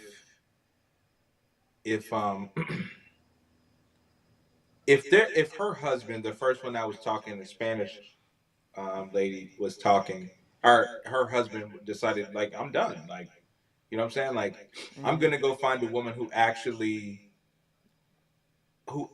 appreciates me, Right. you know what I mean? Because they don't appreciate, all of them are perpetuating bull spit, because they're saying how much they don't need men, yet they're married. You know what I mean? Right. It's an oxymoron. Right. What are you talking about? Why are you married then if men are useless? Like, I don't understand. That's never been cool to me, bro. Man, we need each other. Hey, you saw what the men said. Most of them said, I need you, baby. Hey, I'm gonna be real. Yeah. Yeah. Let's go on. Let's see what else they say. But the things that you're describing, you could pay somebody to do that. We're not talking about that. What about the inner life of a man? That's what this is about. I need my man 3 to 4 times a week, and you guys. then the rest of the time I need a wife, because I've always said that. She No, probably I just teased lays Vicky, my producer, in the morning. I was like, if you'd like to join Max and I, not in that way, but like Vicky and I could kill it as a household runners. Like we would be laughing, giggling, doing all the things, and Max would be so psyched I was wasting all my words somewhere else anyway. So it would be a perfect combo. And the other day, Caleb said to me, this is my youngest son, he said, Mama, I want a spare mom. And I didn't know what he meant. And he's like, he said, Genevieve has a spare mom. And I realized the parents were divorced. A nanny? No, divorced.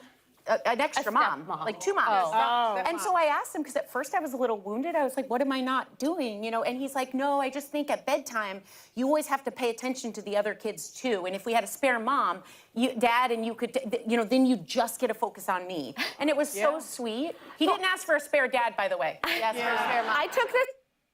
He didn't ask for a spare mom either. That's cap. Right. Yeah.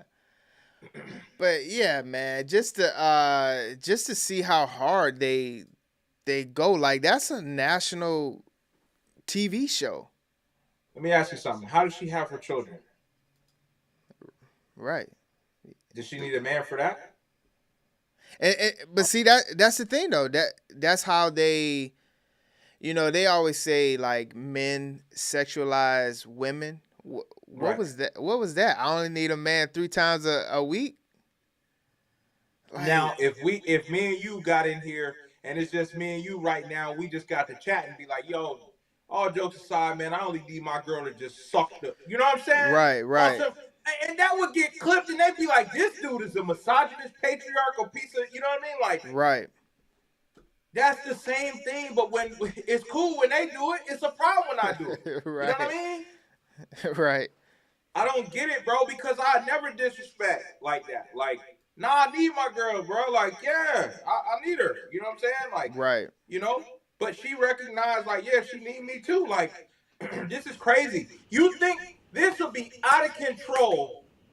Women are getting their shit pushed back walking down the street in New York now. Yes. Right. Right. You know what I'm saying? Right. Now you want to take men, bro, what are you talking about? Yeah. That's exactly. Yeah. And you know, I wonder if they're doing it for views. or if they really do have this viewpoint though. They do have that viewpoint, bro. But as long as that husband is providing for them, as long as that husband is protecting them from danger, as long as that husband is doing everything he needs to do in that house, right? Then they're fine to come and sip, tea and go on the View while her husband is at work. The View comes on during working hours. Right. Yeah, that's wild. That's kind of I think they got them views, Lenny, but it's at a spot where, man, you got to make them miss you. You know what I'm saying? Yeah. You gotta sometimes you gotta let them know, hey man, you gonna need me, bro. And I don't know the men that they date, but the men that they date need to take a step back and be like, all right, well, they call you and they be like, hey babe, my tire's flat. All right, figure it out. Yeah, girl. Figure it. You a big girl. Yeah, but see, how do you do that as a married couple though? You know, you're not gonna go on the View and that. All right, let me ask you a serious question, fellas. Yep. Your wife went on the View and said that stuff right there on the View. That don't feel like a disrespectful shot to you at all? Oh, 100%. Yeah. And so These here's are married the dilemma. women saying this. Exactly. Here's the dilemma.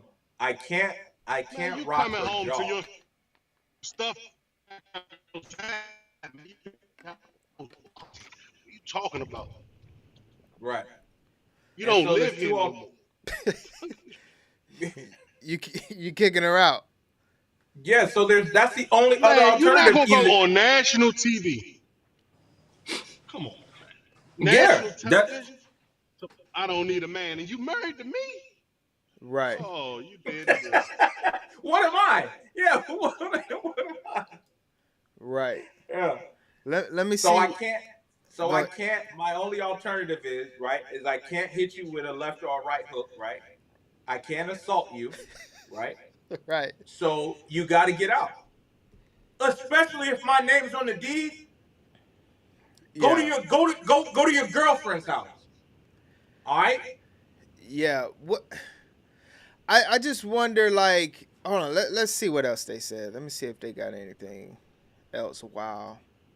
And how I prep, because broadly speaking, I feel like men have proven largely useless. Like I think in the political moment, the people who are saying what needs to be said in my party, it's all women. I thought it was gonna get men, better. With the exception of Mike Pence and a few others are saying what they need to. But in life, like I need my husband. I don't know if I need any other men, but he is irreplaceable. Yeah, I think so. But that's what we're all saying. We like our husbands. We just don't need men beyond that. Wait till you're married 20 years and you'll see how replaceable the they reason are. that women, I think that the reason women can stay married for as long as they do is because they have a lot of girlfriends. They have a village. They have girlfriends. Because I always have to initiate the conversations. He'll step up, but I have to thought you were start gonna say them. initiate. I just told you guys I have 8 girlfriends from Panama here who are girlfriends for 50 years since they were in kindergarten. Oh, I love that. And they were saying yesterday that they've gone through the divorce.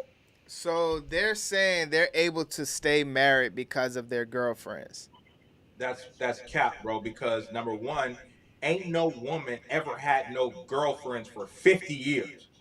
Women cannot stay friends from year to year. Their birthday dinner's different every year. That's where the drama started, at the birthday dinner. Right. Yeah. What are you talking about? Yeah, that's wild. She sounds miserable in her marriage. 20 years. 20 years. I'm skating on her. I'm sorry. I got a side girlfriend. You'll never see, man, what? I'm not. Hey, look. What? You know what's crazy, Rob? I'm not even leaving, Rob. I'm gonna stay. Yeah. And you gonna be super miserable because I'm gonna have me a jump. We ain't gonna. This a family show. We ain't. Nah, you can say it. Let the confetti rain down. Yeah. I think. But you know what? It's kind of like how you remember that that lady that we showed where she was just like, you can leave the good guy. Yeah. That's honestly kind of like that, where instead of going to 20 years, they're just gonna cut it off. Right. He dodged the bullet. Right. But my thing is this though, the man could be over there having a blissful, thinking everything is sweet. Everyone is gonna have their issues in a marriage, of course. You know what I'm saying? But he's probably saying like, yeah, I couldn't, yeah, my wife is, she has value and all of these types of things. Not calling her useless, but she gets on camera. Right. Bro, can you imagine? I tell you and Boog, right? Like, yo, man, my girl gonna be on The View tomorrow, right? I come to work, I tell y'all, like, yo, man, my girl gonna be on The View tomorrow. Yeah. All right, man, shoot, my boss is like, yo, we gonna tune in then. If your wife on there, bro, yeah, we tuning in. Then she just embarrasses you like that. Yeah. I might be on the news, bro. Yeah, I think women don't understand how much of, well, I think people in general though, like we're speaking on it from a woman standpoint, but just in general, I don't think spouses understand how much of a representation you are to the next person in that unit. Right. For you to go out, run your mouth like that it just brings shame to the man. Right. And you know what else would bring shame to the man is if he got on camera and was talking about his wife like that. It's like, damn, bro, you tripping, dog. Like, if you don't love that woman, let her go, bro. Don't hold her hostage. If you hate this woman, bro, leave her, bro. Like, you sound like you hate her, bro. Yeah. All she's good for is giving me kids and suck. You know what I'm saying? Like, bro, leave this girl, bro. Leave this woman, bro, because she's, you know what I'm saying? Like, for real, yeah. Right. She deserves more than what you giving her, bro, because you're not even putting in the effort you're supposed to be as a man. We as men will call him a goof. Like, bro, you a goof. You know what I'm saying? Like, and you're bringing shame to your name right now. You know what I'm saying? And but where's the accountability for them though? Women love to be held, there is man. none. Just not because accountable. they cheer each other on. There is no accountability because women cheer each other on no matter the circumstances. I love, you know what I love to see, Lenny? I love when a woman gets out of line and another woman checks her. You feel what I'm saying? Right. But we don't get that a lot because other women are going to cheer them on. If a woman calls her friend, that's your friend too, that comes to your house and have game night and all of that nonsense too, and be like, you won't believe what Lenny did. I can't believe this. He's just, guess what the friend on the other line saying? Girl, I already told you, girl, he ain't nothing, girl. You should have been left. That's how girls hate. Let Lenny call me and say something stupid and it don't make sense. Right. And Lenny, you lunching, big dog. Right. Women don't hold each other accountable. And you know what happens? That's how the women switch out every birthday dinner. You know what I'm saying? You said something I didn't like. We weren't really friends anyway. So now I'm gonna swap you out. So now as a woman, I can trash my husband in peace with someone who's gonna agree with me. You know what I'm saying? Yeah. That's crazy, man. That hurt me to hear that, bro, because if I were to call you a stupid and them women old as dirt, man. Yeah. Somebody leave them. Ain't nobody picking up none of them old junks, man. Y'all old as dirt. Y'all better be nice to them husbands you got. Because old timer husband, man, got a little bit of paper. He can get a young tenderoni. Oh, yeah. Miss Wrinkle Skin, you ain't going to get a soul. Right. Yeah. Yeah.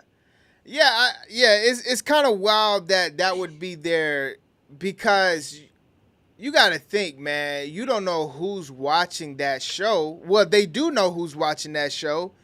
And the ones that look up to them and things like that, for them to go out like that is kind of wild. And that's how we get this type of rhetoric where it's just like, oh yeah, we don't need men. We don't at all. Who's gonna build the buildings and go in the sewers and do all that stuff and be trash men and you know what I'm saying? Who's gonna do all that stuff? Yeah. Because I ain't never met her. I've been in the trade for almost 10 years. I ain't never met a woman electrician. I know they that's out there okay. somewhere, they just ain't over here. Right. And that's okay. That's fine. Stay where you at. Yeah. That hurt, man. That really did hurt hearing them talk like that, man. Because for them to be able to just speak so freely and get that off, I really can't use the language I want to use. But if I were to call them stupid B words, then people would be like, "Bro, you wild." I'm like, "What?" See, because it's accountability. You know what I'm saying? Like, I don't get it, bro. Like, You it's gotta just say it messed one up. time, Rob. We need the clickbait, Rob. You gotta say it one time, Rob. We need the clickbait. I'm not gonna do it, bro. You gotta just say You it one stupid. time. Hey, You like, stupid. hey, like when what was we reacting on when he was like, "Yo, cause when I F up her life," what was that? $30 lunch. Oh yeah. Oh, the girl with the $10 lunch. Yeah.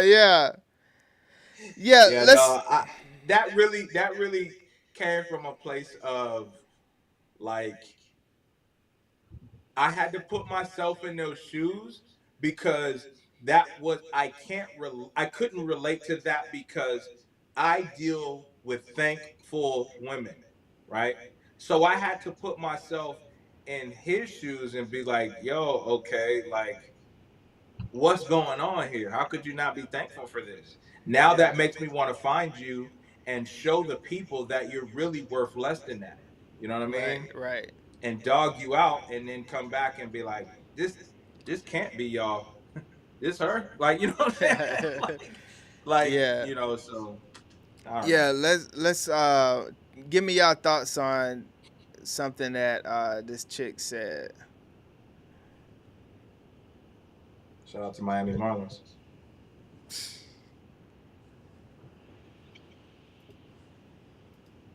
Don't settle down until you go through that whole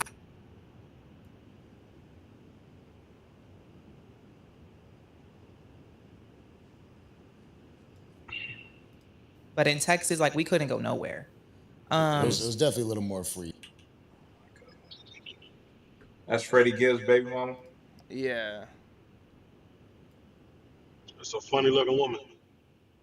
Yeah, man. Hold on. Absolutely. Yeah, You know, Tasha K said it when she. I know she said something. These girls got to go through their whole.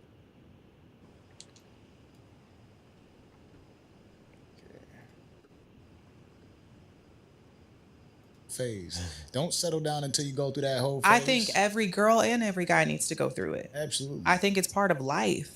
Like, I don't know why people shame that shit. That's true. And every. So what is that? Oh, she got tattoos on her head. Yeah. Okay. Yeah, so she say every guy and every girl should go through a Heux Phase. That's not true. I don't agree. A man's I'm gonna be the unpopular. I'm gonna be the unpopular opinion, man. I'm kind of in agreement. Okay. You got to get it out your system. You got to get it. Don't come over here and be with me in a committed relationship and then be trying to get it out your system. You got to get that about your system first, and I need to get that about my system too. Right. Right. That's true. I just don't want to hear about it. Then, if I would say this, if you don't want to hear about it, or like if you don't want that to be like your portion of like someone that you get down with, why would you be okay with it then? Well, here's the thing. So realistically, everybody has had relations before they're with their significant other, right? With someone other than their significant other.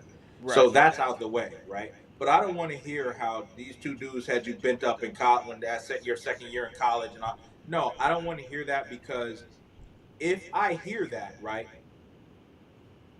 then I have to like it switches my mind switches. You know what I'm saying? But that's different though. We're talking about if everyone should have their Heux Phase though. We're not talking about if you hear about it, because okay. Yeah, obviously as any man, they hear that at any time in life. It's just gonna be like, well, damn, like you was getting down like that, even though that we still gonna rock or whatever the case may be. It's like, oh, damn, Are we still gonna? I don't know. Why Yeah, but why wouldn't you? Why wouldn't you if that was something in her past? it's just something that's gonna. It's something I would That's what never I'm saying, ask. Rob. I ain't gonna lie to you, man. It's something I would never ask fellas because I never would want to know. You know what I'm saying? Like that was before you got with me, and that's fine. I'm okay with it theoretically, in theory, but I don't need to hear. You know what I'm saying? Yo, man, back in college they used to call me. Like, come on, man, damn, you know what I'm saying? You can keep that to yourself. You know what I mean? So, Now, you know, now, now, now, what I could say this though, Lenny. When we was in high school, if you was the known junk, you was the known toss around. It was a known fact you don't make that your girlfriend, right? We can right, all agree to that. But at correct, this yeah. age of 34 years old, if I was a single man, I don't care what your past was. Is it out of your system? Are you done? Are you gonna be able to be faithful to me, or are you still in that phase where you got to get that thing up to everybody? I don't care what you did in your past. That shit ain't none of my business. What's my I don't want business to is know. now moving forward. I I think can it. dig that. I think it Tamario is your whining. business. I'm just saying, bro. I think it is. I think it is your business. Listen, like we gotta like be 100% with ourselves too, bro. Like you be 100 with yourself. Like, would you I gotta like? look at it from an even playing field, though. Look at the things. I'm not speaking on nobody, but let's just look at us as men in our 20s and in our early teens and late Yeah. teens and shit like that. So that's why I say, because she's saying it from what she's saying it from, man and woman.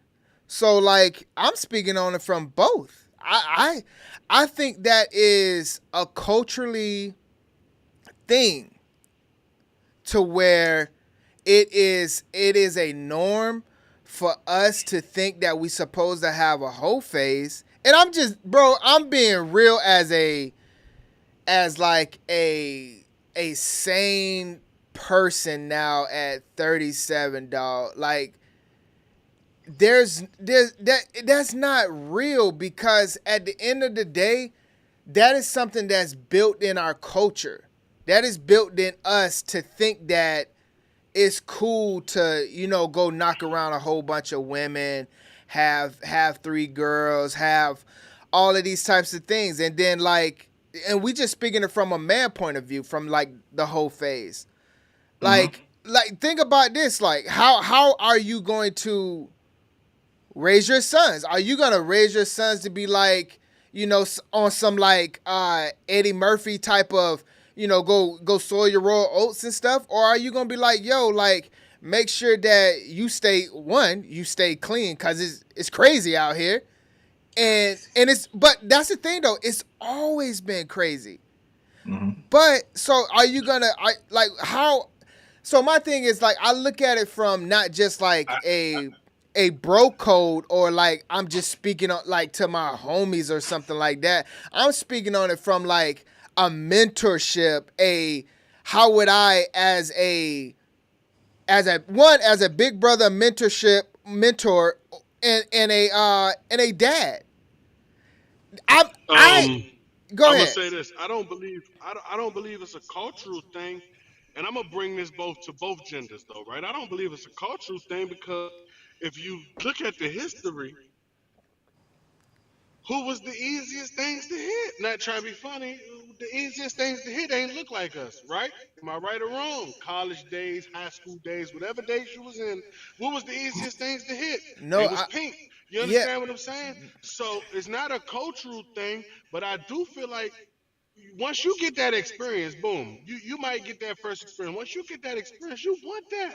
You want it over and you want it over again. You understand what I'm saying? That's the issue. Go get it. As long as you being safe. And that's not realistic. Let's be real. That's not realistic. And when I speak on the culturally, I'm not speaking on it from a skin tone. I'm speaking on it from the culture. That's our culture. Because if you go at different types of culture, it's just like, yo, hey, one, you're gonna this is who your spouse is gonna be. We're arranging this, and y'all both are going into this untouched. Let me ask you a question. How long you been? What age you got married? What, 21? 19. 21. 21. So your single years, correct? Your single years, right? Were you able to get busy a little bit? Were you able to move around and do your thing in your single years? Yeah, see, and that's okay. Hold on, let me finish. Okay. Would you trade all of that in at this age that you at 37? Would you be like, hey, I trade all of that shit back and give me the Chinese culture or whatever other culture? Yeah. Where they come and bring me in pure, Mm-hmm. and it's just me and you, baby. You Yeah. trading that in for that? 100%, bro. And we can cut the cameras off, and I can really like break it down on why I say that, because what I'm saying is how are we teaching our kids? And like I said, I'm teaching it from a standpoint of mentorship, big bro, and dad. The same way that I would teach a girl to go in that thing untouched is the same way that I am talking to a man, a young boy, to go in that untouched. Because, bro, listen, at the end of the day, whatever you find yourself liking after 10 years of how you want your head done, how you want to, how you want that thing tooted up, we can get raw with it. Bro, that is something that is learned through y'all together, not on some BS of, oh, I'm glad, like I learned this, 2 years ago in my wild stages. Bro, I would rather that be taught together. I don't, you know what I'm saying? Like I wouldn't want a chick that automatically knew how to, suck me off to where I'm out of there in 30 seconds. I don't like, bro, because that can be taught, right? The same way that however she wants to be pleased, she's gonna teach you that. Like every relationship that you go into, right? You throw it to the side, right? Then you get into the next chick, right? And you throw it to the side.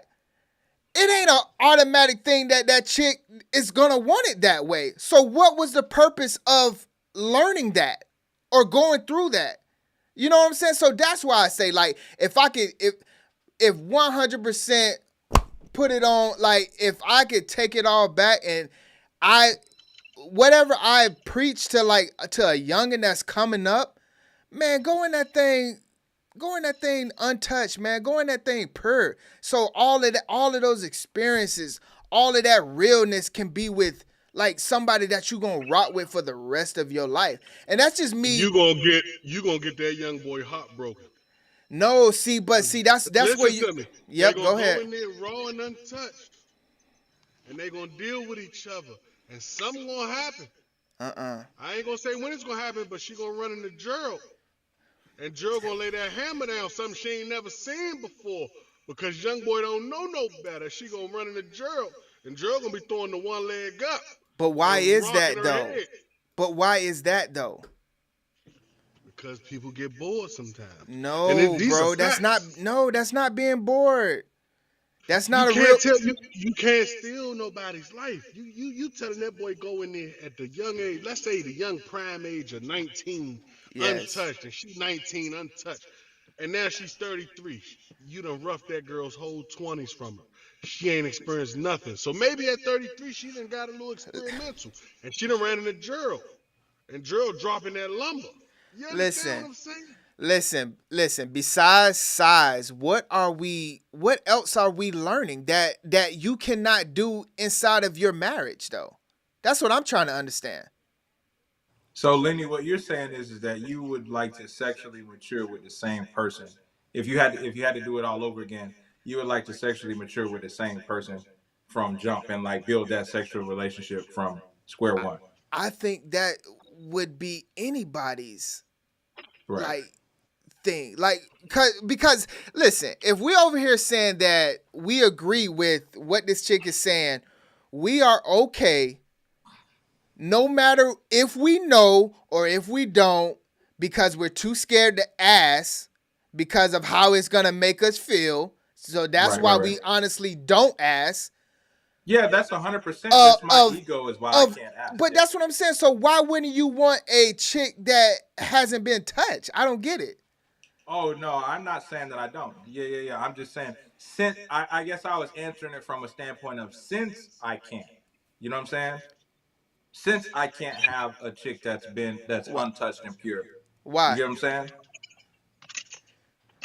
What are get you it. asking me? Yeah, why? Because so from what I understood from what you were saying is that you're going into the thing pure, right? Y'all are both coming in pure. Right. Boom. Meaning that's the only person you've ever slept with. Correct. And then you build that from there and then go and then you straight. That in itself is beautiful, right? That's the way it's supposed to be. I also think that happens a very low percentage, right? And I think that and why is that? Because a lot of what you're saying is like we've kind of changed the culture.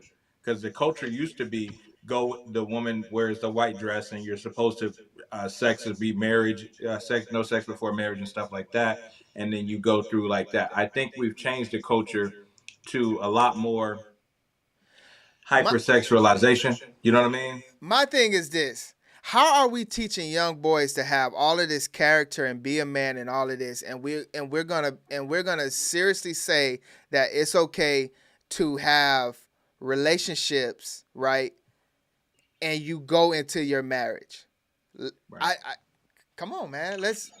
I'm not. No. Elaborate a little bit more for me. I'm not understanding. Yeah. So what I'm saying is this, right? So if we're not gonna teach our sons to remain a virgin, because that stuff when you get of age is not going to matter what you did in your 17, like that experience that you think that you're getting at 17, 20 before your wife is useless.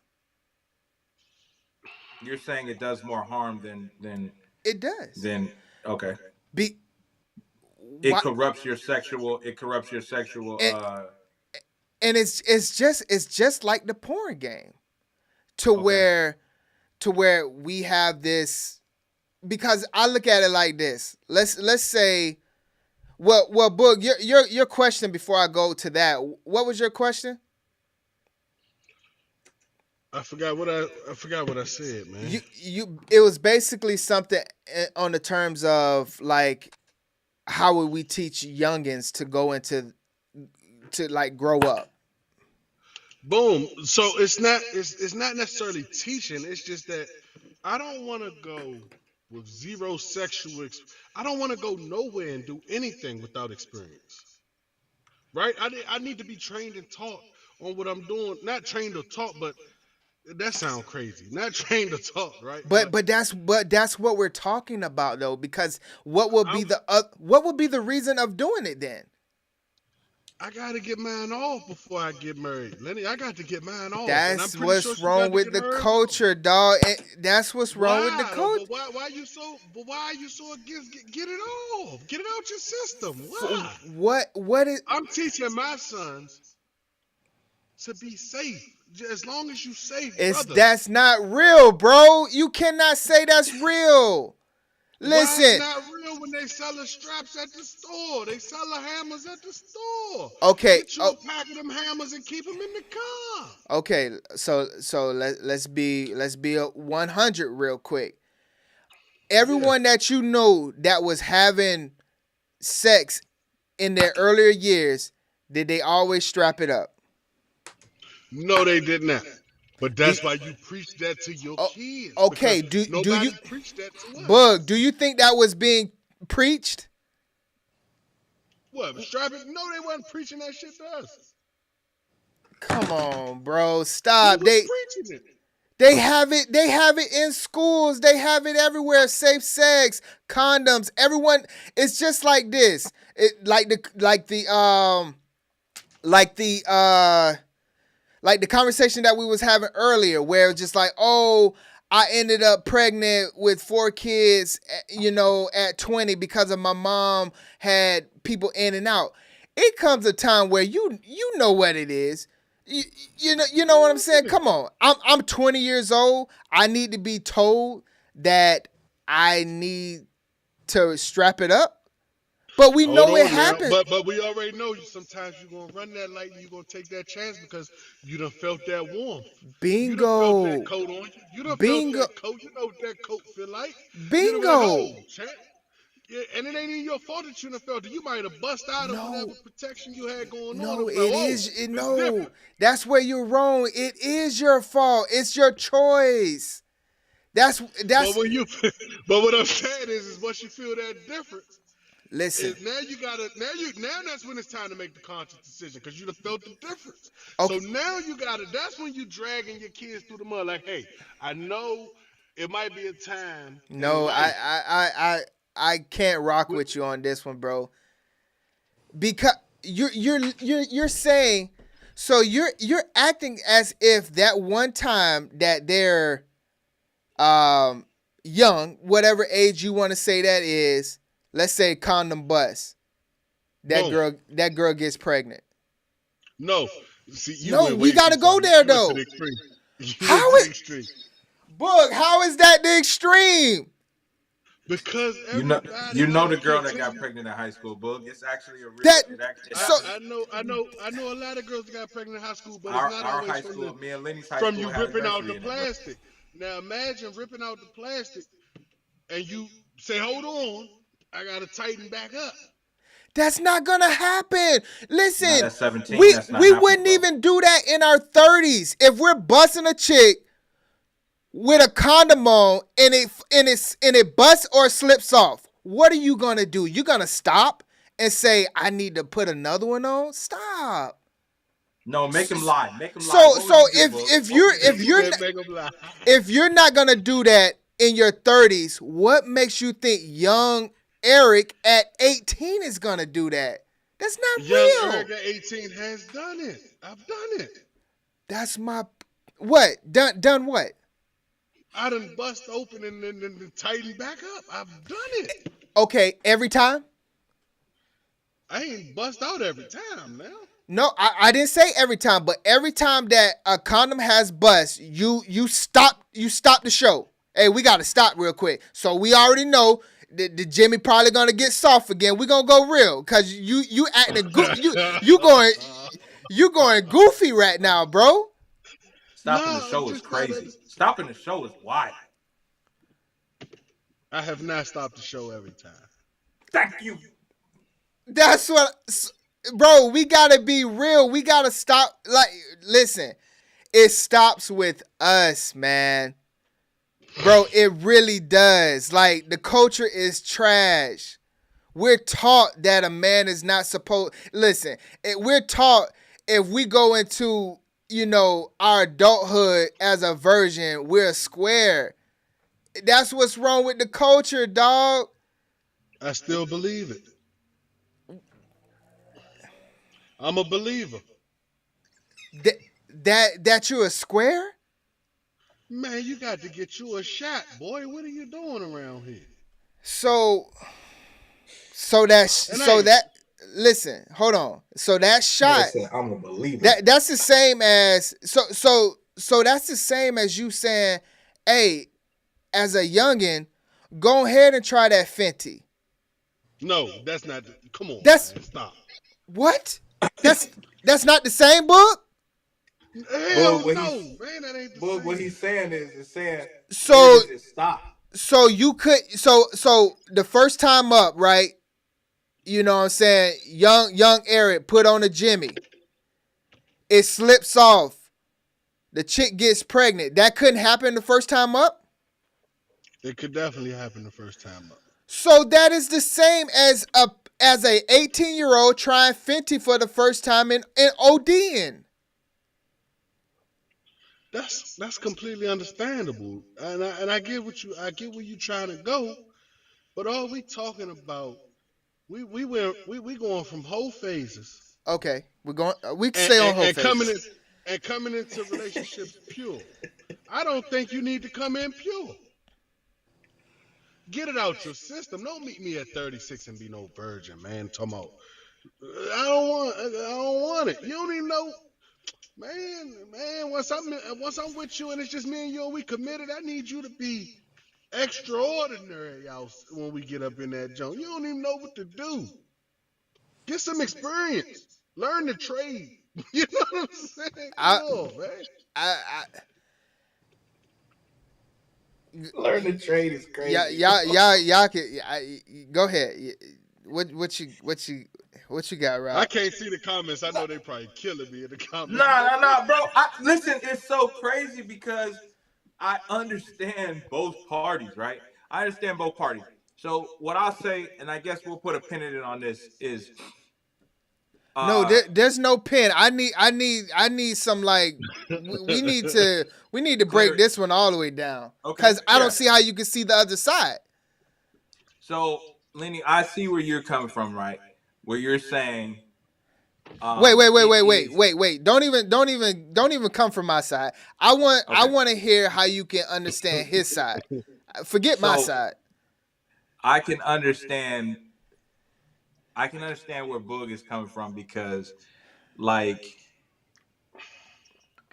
the part where he said, I want some experience, right?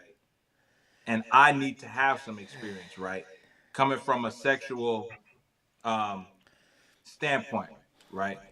Now, if you ask Boog, I can't speak for Boog. If you ask Boog, I'm pretty sure he would want his wife to be a virgin. No, right? He just said no.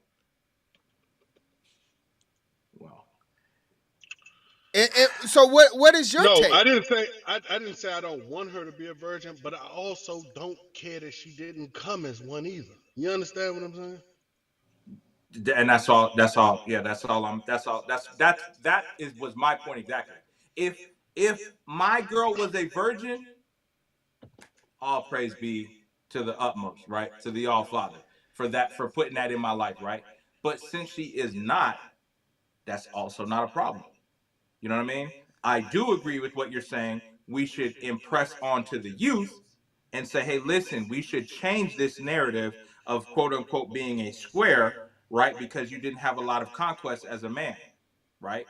So if you're raising your offspring to say, hey, listen, it doesn't make you any less of a man to have conquested no women before you get with yours.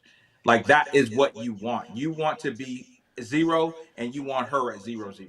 You know what I'm saying? You want to go into this game 0-0. And y'all want to grow together. Like, but that's going to take a lot of. And that's what I'm telling that's you. On us. That's garbage. And then that's when she ended up running into Gerald.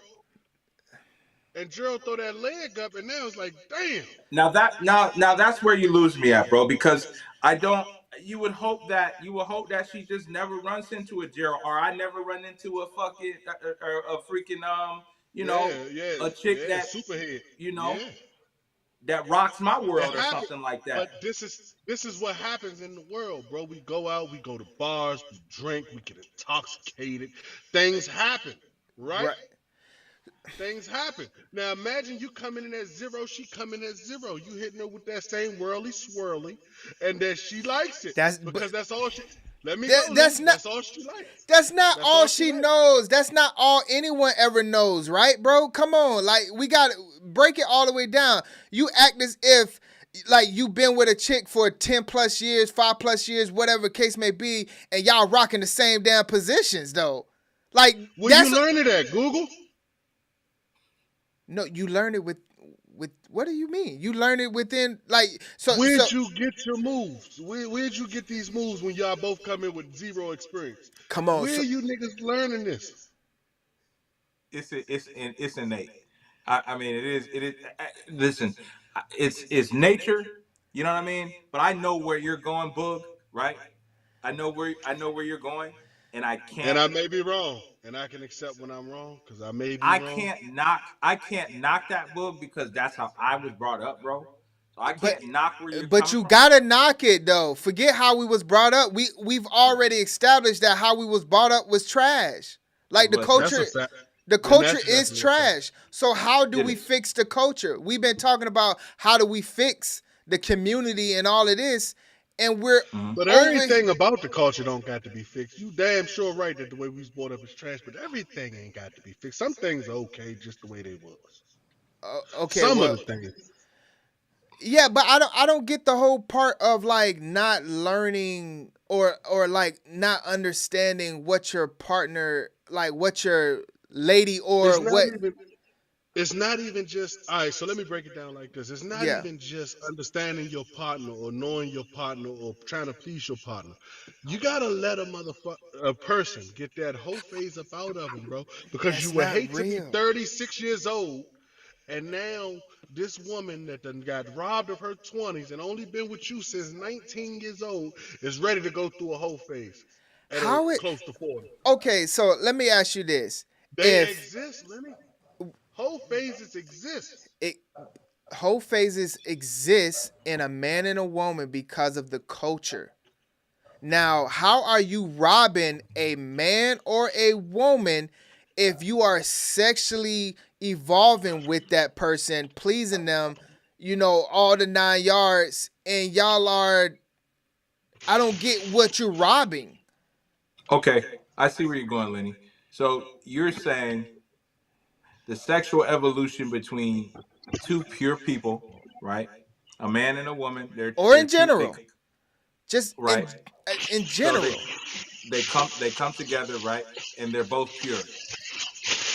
The reason why, and you're saying the reason why whole phases are happening is because of the culture, whether it be the Pornhub, whether it be the going out to the bars and seeing the temptation right there in front of us, and being older and having it more accessible to us and stuff like that. You take those three factors out of it, and No, you get. what I mean by culturally is the culture of us promoting and accepting that that's okay. Like if everyone said that, you listen, women and men exist in the same space since you went to preschool. So Right. it doesn't get more of or less than. You still look the same.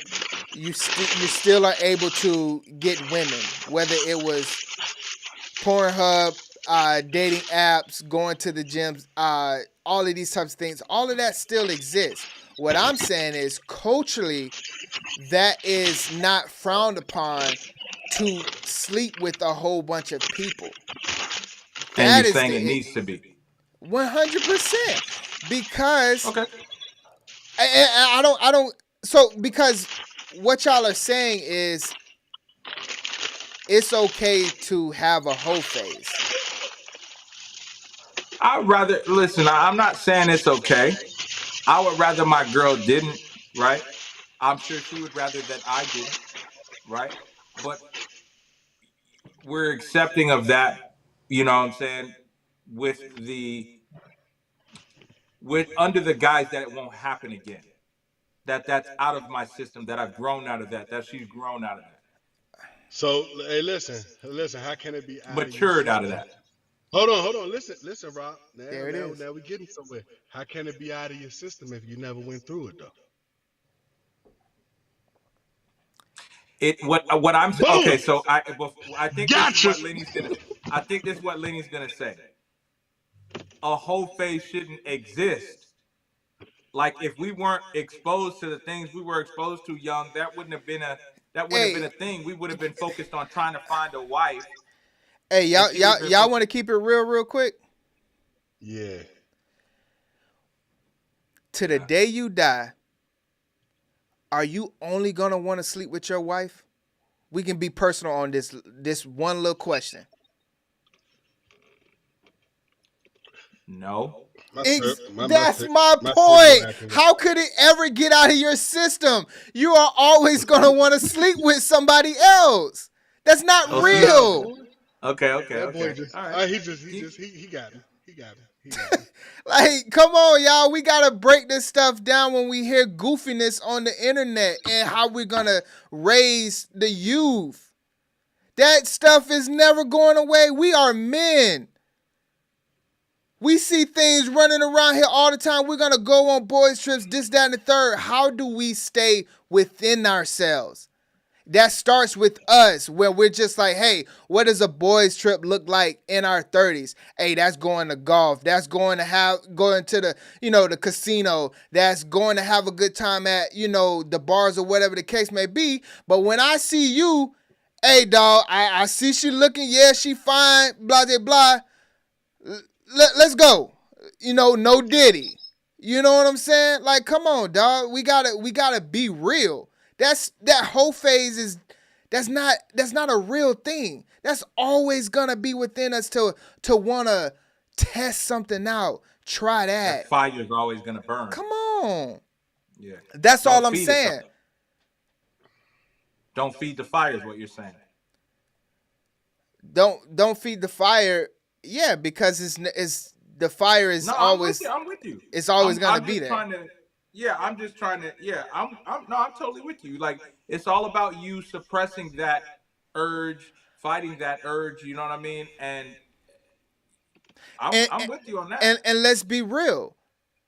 The less you experience yourself out there, the less of a temptation it is. Because we all know if we done experienced something wild and we liked it, it's going to distort your perception of sex. Yeah. Okay. Exactly. And on top of that's not normal. And on top of that, if that spouse is not able to complete that, it's now you always going to have that hole there. Now you ruin that connection. Because you're comparing that person to something that you're not even one, you should never even experienced. Two, now you want to experience it. Yeah. Damn. So my thing is, what are we teaching the youth? What are we teaching our sons, our daughters? Yes, you are. I'm being real with you, Lenny, and I'm holding it. And this is wrong from a biblical standpoint as well. And I'm gonna admit my wrong, but I'm not teaching my children to be celibate until they find a way. I'm not doing it. And you're right. You made some very valid points, and you are very right on a lot of points. But I'm not teaching these three boys that I'm raising that you got to stay celibate, boy, till you find the one. Their mama might tell them that. And I ain't gonna get in her way of her telling them that. But when he get in the car with me and we riding that long ride home from football practice, I'm gonna let him know, hey champ, you gotta strap it up though. If you do, because we already know that defiant, it's not gonna happen, right? We can't change anything. So why encourage it? I'm not encouraging it. I'm trying to protect you. Hey, listen, you're condoning. I'm not condoning. What am I gonna do to stop you? What am I telling you?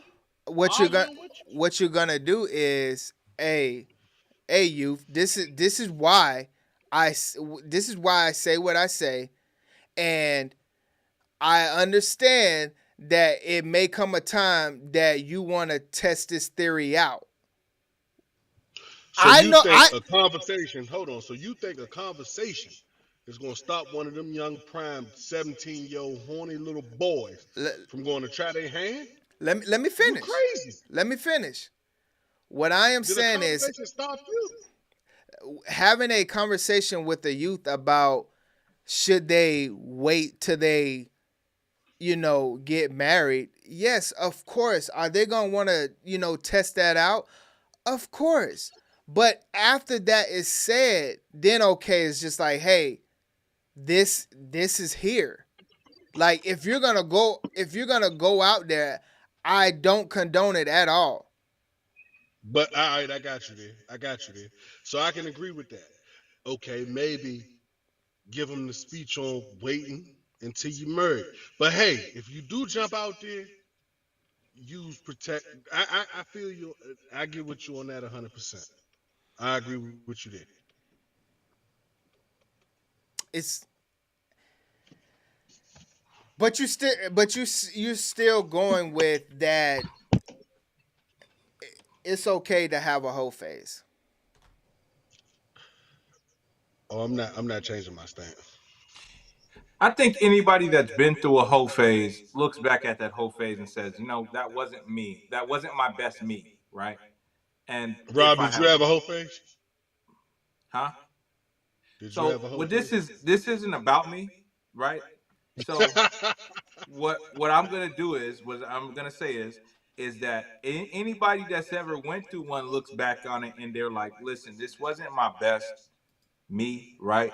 I was going through something. I was trying to fill a void. I was trying to do this. I was trying to, I was chasing something, whatever, right? And it would be after on the other side. I think you're like, dang man, like I really wish that I you know, cause she don't do it like back from back in the, you know.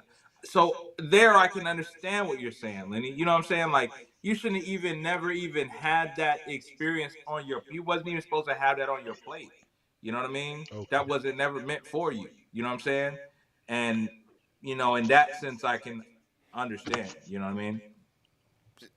So but what are you saying? Are you saying yes or no?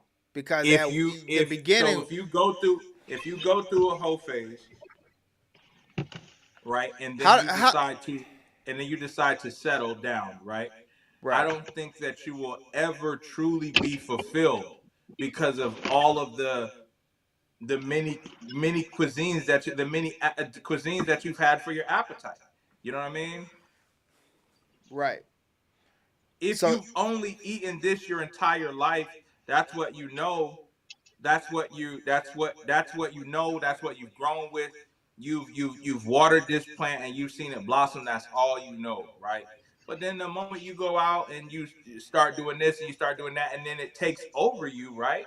It takes over you, and then you're like, dang man, yeah, this is cool. Like I'm glad I'm here and stuff like that. But I don't know if I'll ever be, fully whatever, because there was a time in my life where I was a bad, you know what I'm saying? Like I was out here, you know what I'm saying? So I don't agree that I do agree that we shouldn't have whole phases, man. Like it ruins the perception you have of what sex is supposed to be. You know what I mean? Like, it really does. It ruins it gives you a distorted view of what a quote unquote freak is, and how you're supposed to treat sex, and how you're supposed to engage in sex and stuff like that. And that's not for everybody. That's not, so you're not supposed to be, with a lot of people, you know what I mean? So I agree that we shouldn't have a whole phase. You know what I mean? It's just best if you didn't, because just too much can happen, you know?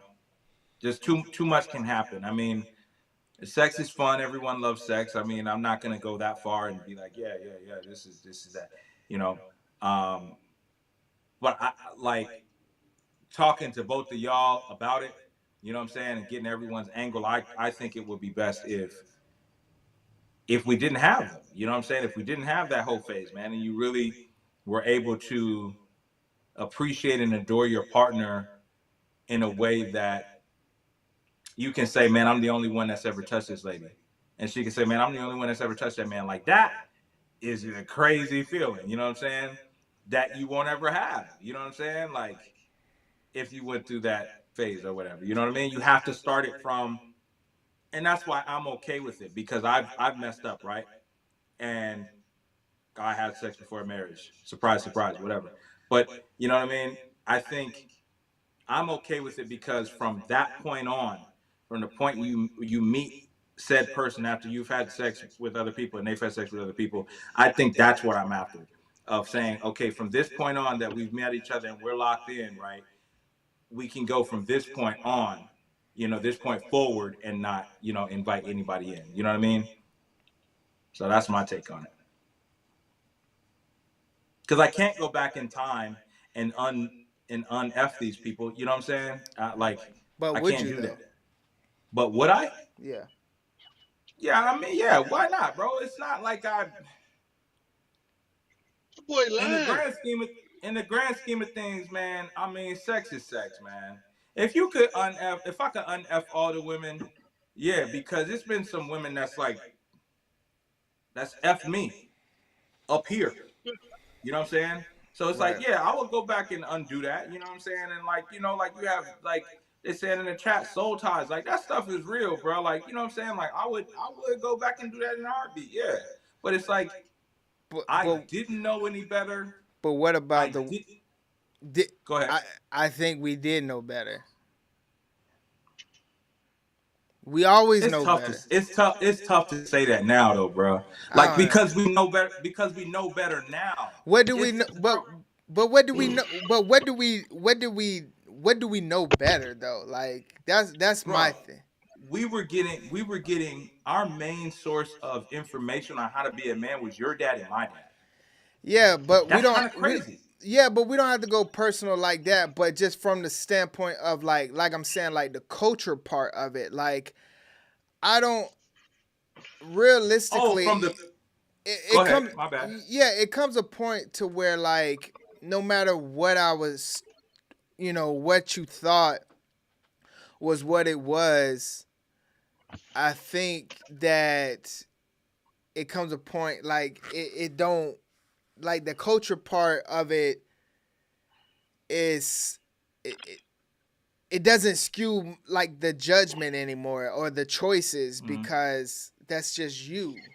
I don't know. I think at this point in our lives, right, we have enough moral compass, right, and enough willpower and enough restraint and enough sense to. I don't think that's real. What do you mean? I don't think just because like we hit like because I don't think just because we hit mid-30s, we automatically of going through things automatically get this moral compass, willpower, all of that stuff. I don't think that's real. Honestly. So do you think at 17, you knew that we weren't supposed to be hypersexual? I would say yes, only because kind of like what Boog is talking about, where you hear it from one side and then you hear another side. But this little thing on your right shoulder, yeah, the devil and angel, sounds so much better than your left side. So, but let me ask you a question, Lenny. Yeah, you don't think that your willpower at 37 years old is a lot greater than it was at 17, 18 years old? I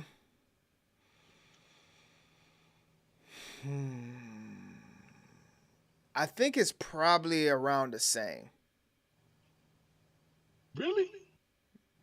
Yeah. I think it's around the same. So what makes you follow it now? Fear. Okay. Yeah, the principles. If I didn't have principles and that fear, I wouldn't have the willpower to always pass it. Like would I bat a Hall of Fame number? Sure. But would I pass it every time? I can't sit here and say just because I'm 35 plus that I go out, on a trip and don't mess up. I don't think that's realistic. Like it has to. Can we agree? This is my point though. Can we agree that at 17 or 18 years old, you're not really passing up too much of nothing? At 35, Nah, your nose is turned up, man. Nah, get away from me, lady. You got to give yourself some credit, bro, because I don't think that you was just knocking down everything that came to your stoop, though. When at 17 years old, we weren't knocking down everything that we could. We weren't knocking down everything. We were opportunists, right?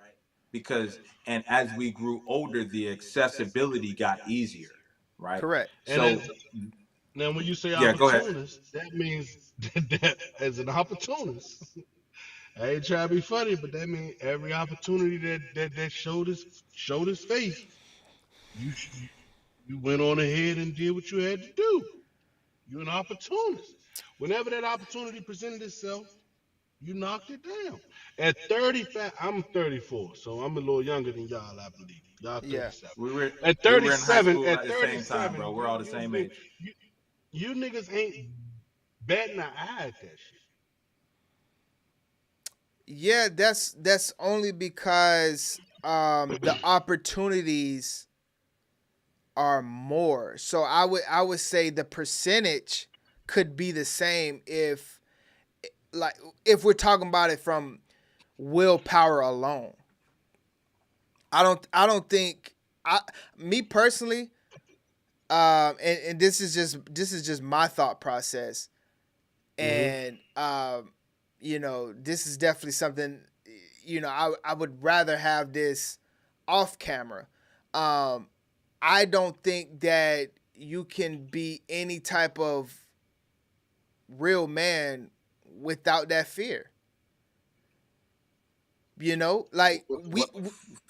Fear of what exactly? Fear of God.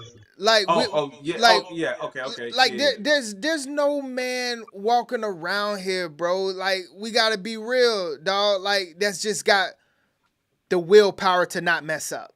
Like, that's not real. We're men.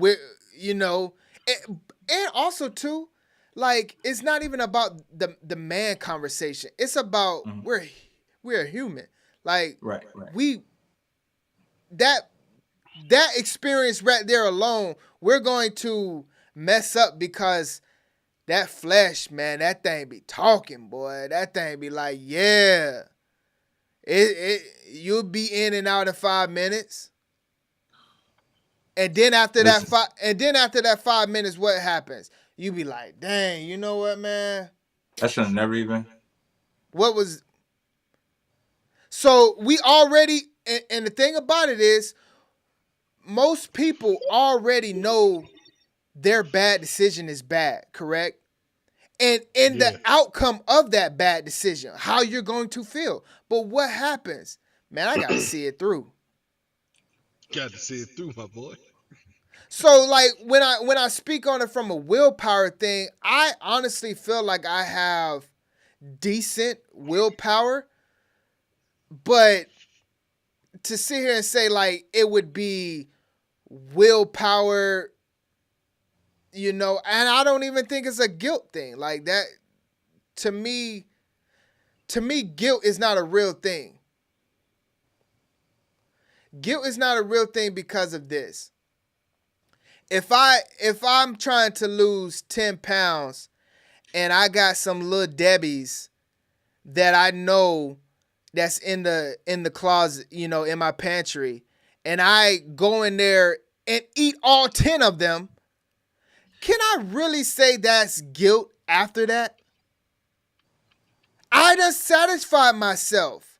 And if we're going to speak on it from this standpoint of, okay, yeah, I'm out, we out, and I see this thing, I don't feel guilt afterwards. That's not guilt that you feel. You feel remorse. You knew it.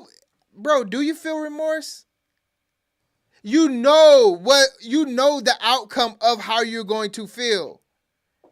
It goes back to your willpower. So you moving out here with no guilt or remorse?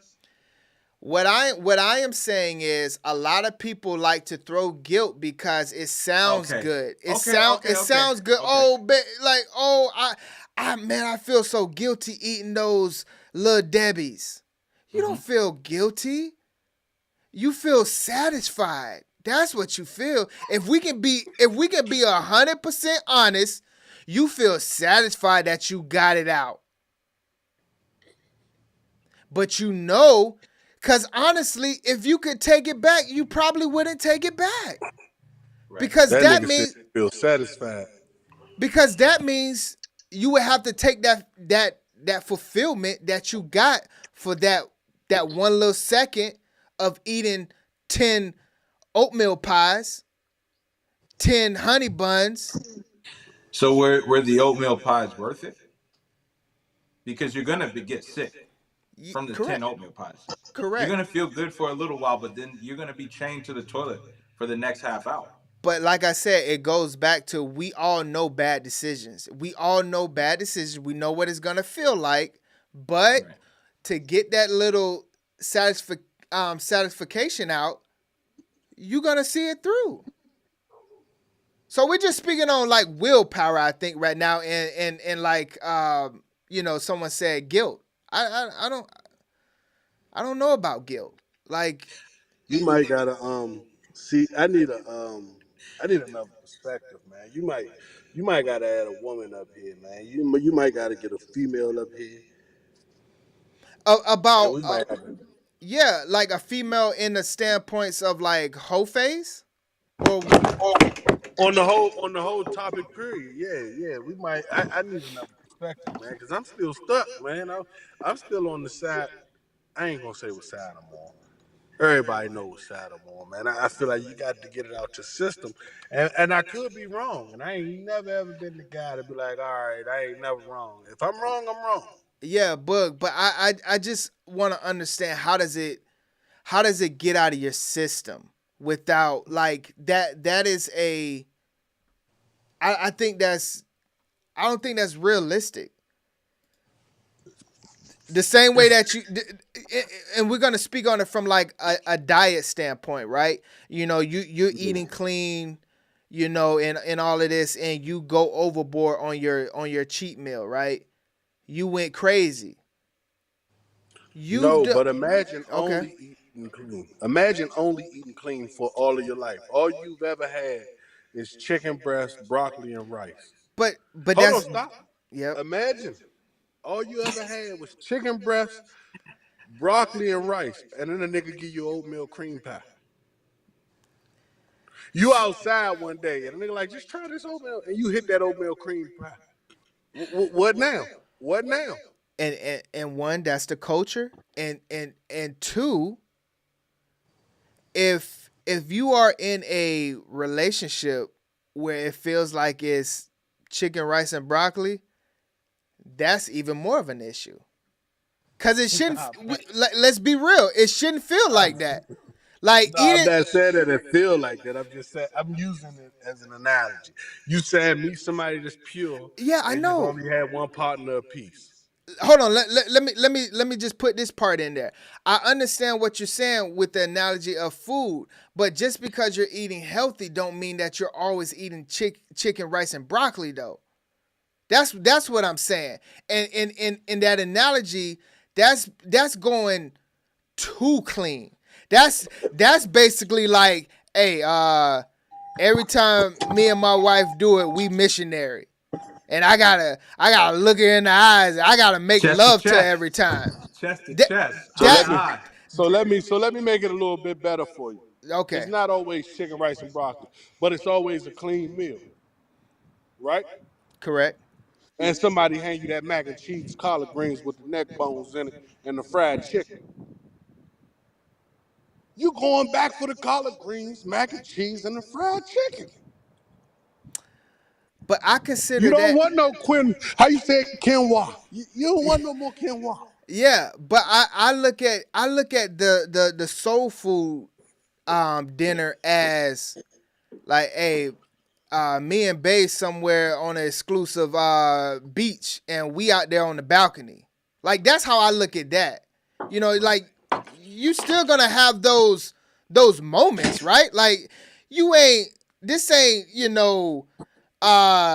where you just robots.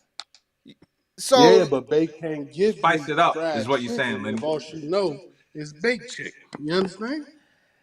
That's your fault. That's your fault for not teaching how to make fried chicken. You know what I'm saying? Like that's it's not your fault, it's y'all fault for not understanding that, like, hey, I want to try a different recipe. A variety. Yeah. But that fried chicken don't mean that I want it from, KFC. I want you to make it at home. So there's never a time that you can sit here and kind of like convince me or make me feel like if I'm teaching the youth that it makes sense for them to have a Heux Phase. I agree. See, I agree with. he over there having that cheap meal right now. What you eating, a Hungry Man? Nah, man, I made some stuff I found on TikTok yesterday. I'm about Push to that microwave shut for me. hold on. Let me mute real quick for 5 seconds, fellas. Okay, yeah. Because I know you DC boys be wilding. I heard a conversation with some DC cats yesterday, and they was talking about saw my man's with his trousers down. Wait, what? Booger have to elaborate on that one when he get back. But so, like, to kind of like further the conversation a little bit, Right. I feel like, and correct me if I'm wrong, I felt like you was with Boog in the beginning, but you switched. Well, yeah. Okay. There's always some things that Boog is gonna say that are gonna be gems, right? And then there's gonna be some things that he's gonna say that are gonna be that I'm not gonna be on there with. I'm not. This has just been my entire life. I'm not as hard on your side, and I'm not as hard on his side. I can see both sides, right? Yeah. I can look back at my 17-year-old self and say, you didn't have to go on all these conquests. If I had, right? I'm not gonna cop to anything. If I had, like, you didn't have to go and do all that, right? It would have been so much better if you would have found, kept yourself pure and married it. Since I didn't, right? I'm okay with my significant other having, men before me. She's okay with me having women before me, and we're just going to keep it monogamous from this point forward, right? To teach the youth, you're not a square if you're a virgin, right? There's just too much that can happen. Like, there's pregnancies at the top of the list. You know what I mean? Yeah. Like, So you're gonna distort your view and perception of how sex is to be shared and like the sexual experience. You know what I mean? Like, you're gonna just distort it. So my thing is, how could you be 50-50 then? Like, how could you see both sides? Because I can understand exactly where Boog is coming from because of how, I was brought up and how I was taught. Not saying it's right, but I can see where he's coming from. You know what I'm saying? Boog doesn't even agree with what he's saying. He said, yeah, no, it's wrong, but I still feel like this. He said that twice. He was like, no, what I'm saying is dead ass wrong, but I have to stand on this. You know what I mean? Like, and like, that's how bruh feels, and I can understand that because it's been ingrained in us. Our forefathers didn't do us the favors of passing it down and saying this is how it should be. So you're saying we have to change the narrative on what it's supposed to be. You're supposed to have one sexual partner for your life. You know what I'm saying? That's how it's supposed to be. That wasn't relayed to us in a manner,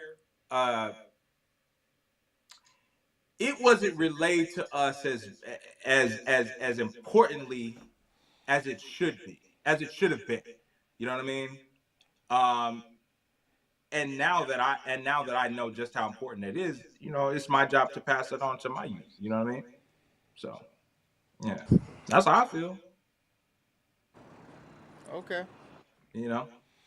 Okay. I'm back. Because I'm back. I'm back. I'm back. it doesn't make you any less than a man. If I could go back and like I said, if I could go back and unf them women, I would, bro, because But see, I think it's if fast fleeting.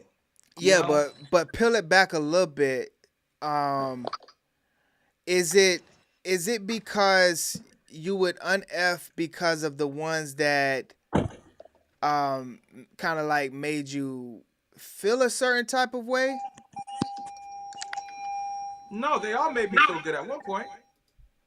At one point, I'm never gonna judge someone off of how they made me feel when we fell out.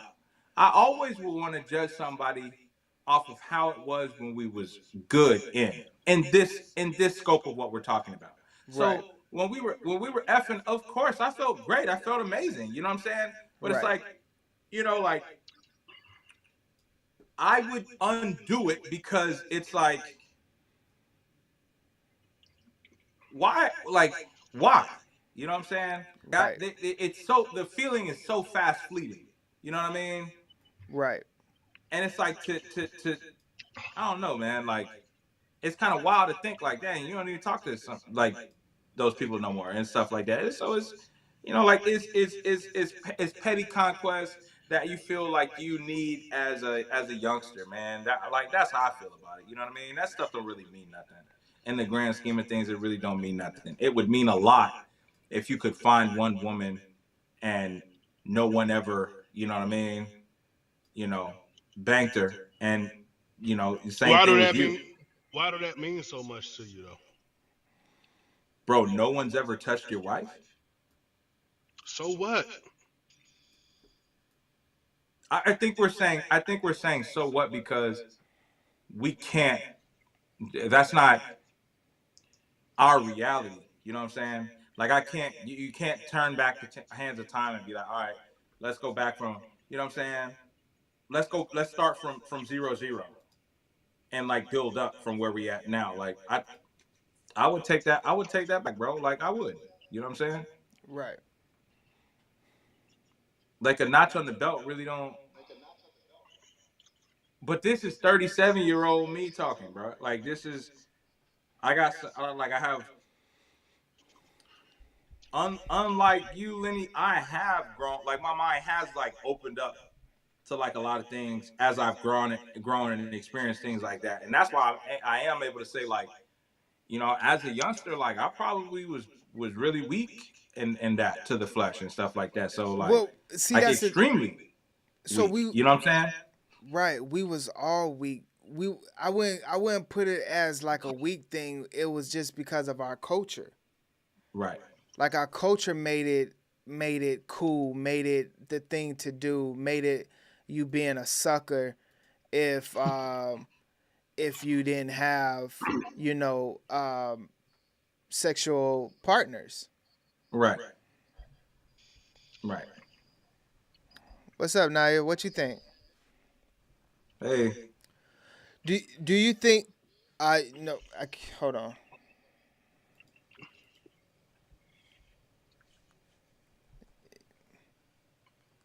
Your volume.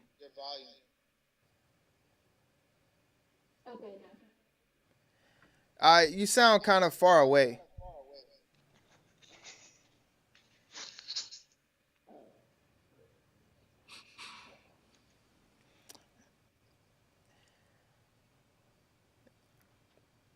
Yeah, I just like to think about it from the standpoint of like how to build the community part, like how, like when we look at it. Go ahead. Let me see if I can hear you.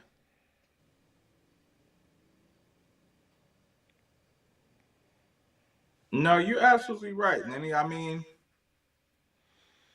what you tell the youth has to align, bro. Like, it has to align with that. You know what I mean? Like, it's just,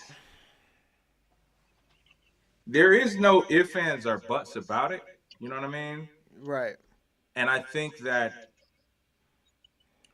if you are going to build it from like a village standpoint, you gotta hold firm with that. Like, yo, you're not supposed to have a bunch of women out here. Like, you're not supposed to be kicking it with a bunch of guys out here.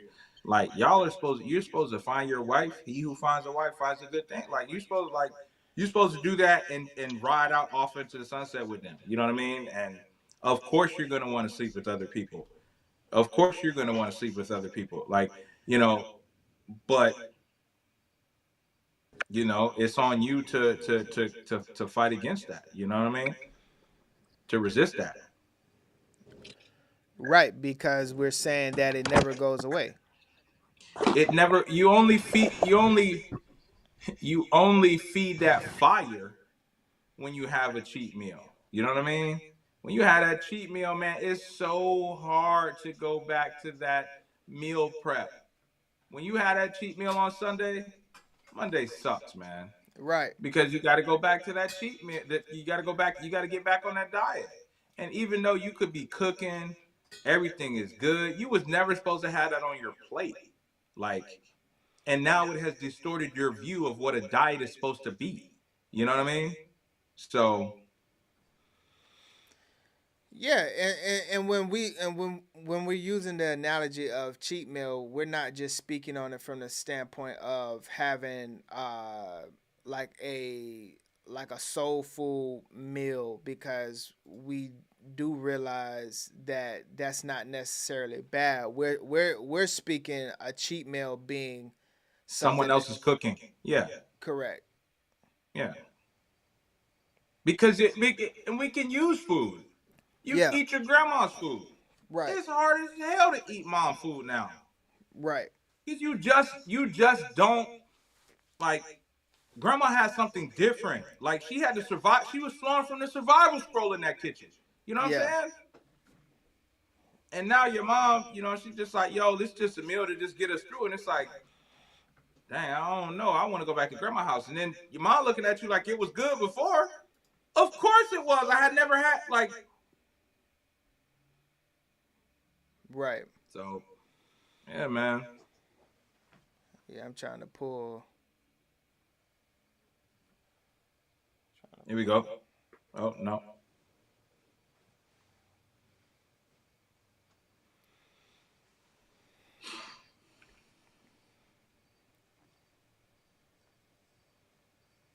Bug still eating that hungry man, huh? Nah, I had to keep it muted because I don't want all the noise from the office to disturb anything. I'm trying to warm it up so I can get back outside. But it's cold over there? Yeah, it is. It was snowing up there. 50. It wasn't snowing. What are you talking about? Sorry, bro. My bad. It ain't cold. It's still hoodie weather, though. That's your favorite weather there, Lenny. It don't even matter. That's your favorite. What's that? Hoodie weather. Hey, for real. I don't need it too cold, though. You go out on the front porch for a little bit with a T-shirt on. About 60, it gets 70 on the weekend sometimes, man. I despise that type of weather, man. Yeah, man, but I'll wait till you get outside, cause Yeah, give me 1 second. I'll be out there 1 second. I'm running. We finna light your ass up.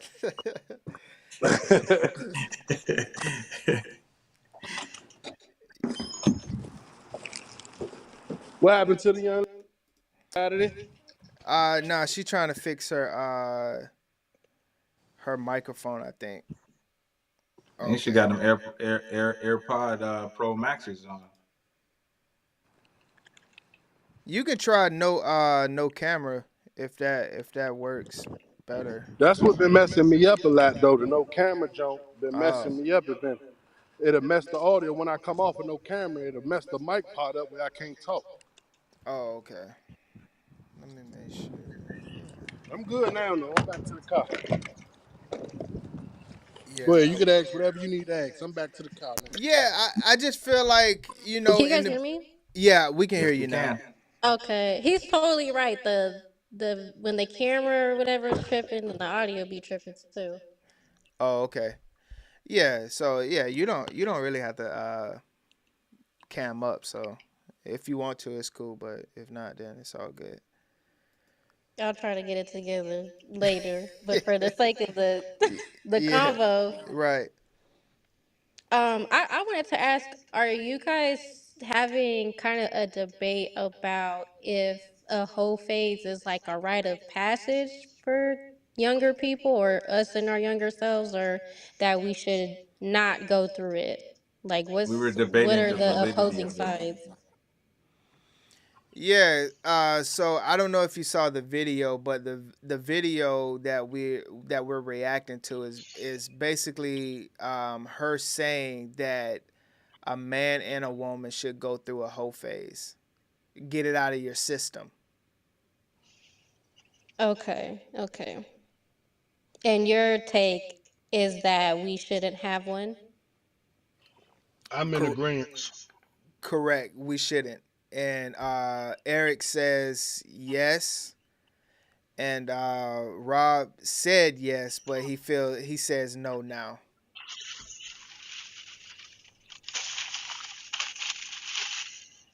What was cuz I kind of came in when Eric was talking about his take on why we should, and I just kind of wanted to go a little bit more into his and why he feels like it's like needed, like we need to get it out of our system.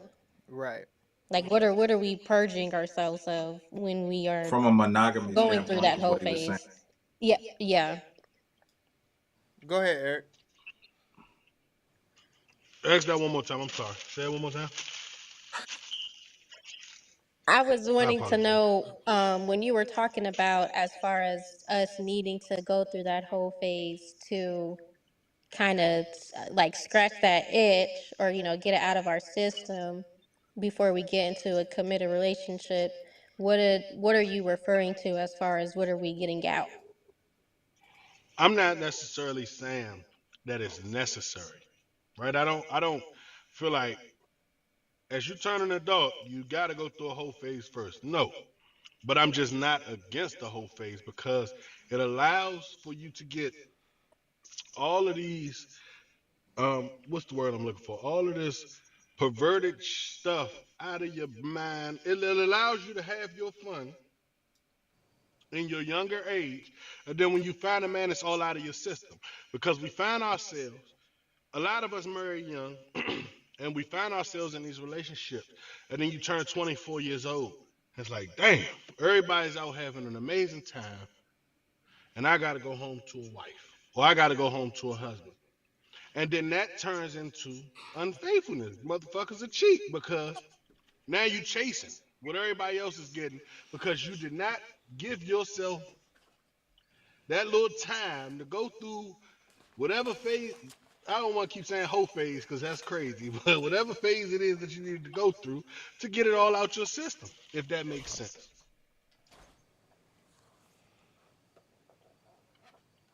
I mean, you kind of are advocating for it then. Like, you are kind of saying it's necessary if you want your partner to be monogamous and somewhat sexually disciplined and honestly pleased and take enjoyment out of the relationship.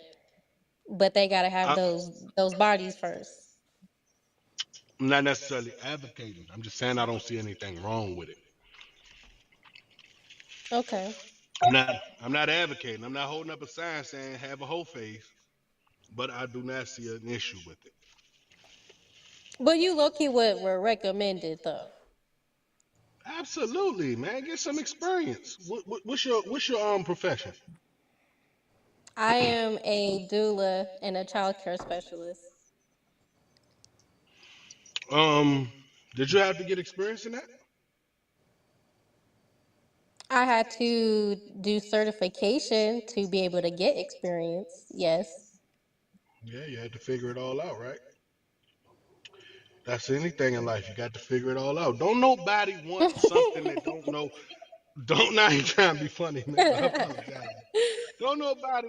I don't want you. This is just me personally, though. This is not the opinion of the whole panel. But I don't want you to come to me untouched. I need you to kind of know how to navigate around a bedroom. I'm not buying the car before. Come on, man. I need You're to So only see the saying car. that, you bro, wouldn't because want to you've build driven other that cars. experience with your partner? You've only saying Right Like that, now, bro, she because you've gotta driven come other prep. cars. say that one more time. Rob, I couldn't hear you. I'm sorry. You only Hold saying on, hold on, that. hold on. Wait. Let's cause Naya just got on.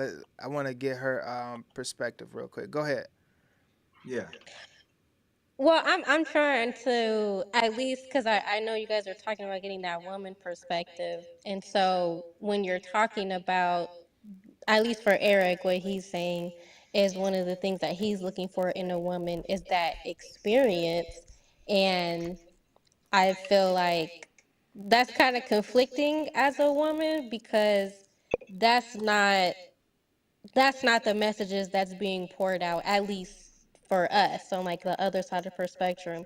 It is that you don't want to get that experience or be seen as ran through or anything like that. So I guess I'm trying to figure out what is the difference in that threshold for you guys between like getting experience and having a whole phase, because I do think there's a difference than you wanting a partner that's sexually experienced, because that could be she's had maybe one or two partners and they've just been long term, and that's sexual experience. She doesn't have to sleep with multiple people for her to have that, if you get what I'm saying.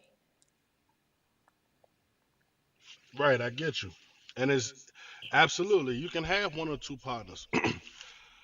But when I say the experience, I don't want you to be with me and turn 28 years old and decide that you want to party all the time and go out to the clubs and find men and just be because your friends are going through that phase that you should have been going through it. You understand what I'm saying? It's hard for me to kind of explain. I apologize. No, I Yeah. think you are explaining it.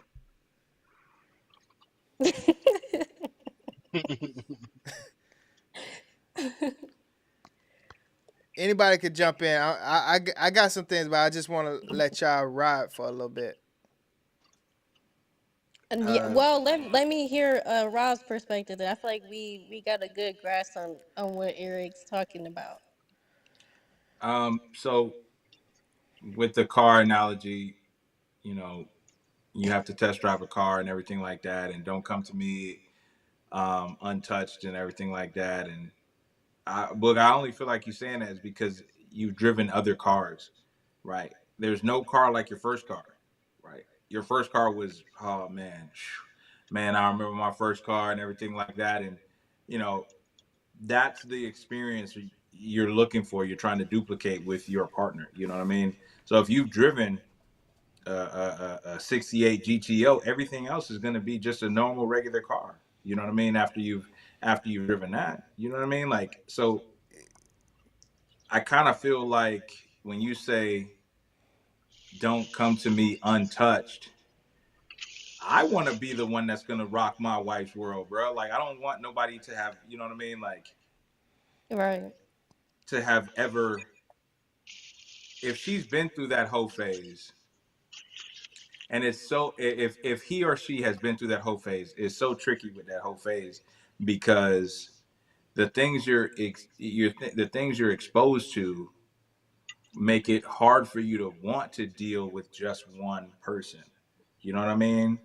Like, it's Right. like it distorts your view of what sex is really about, you know?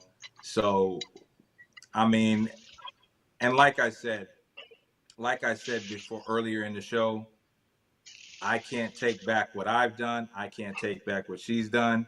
So you go into it with the hopes that we can lock in from this point, right, and go from here forward monogamous. You know what I mean?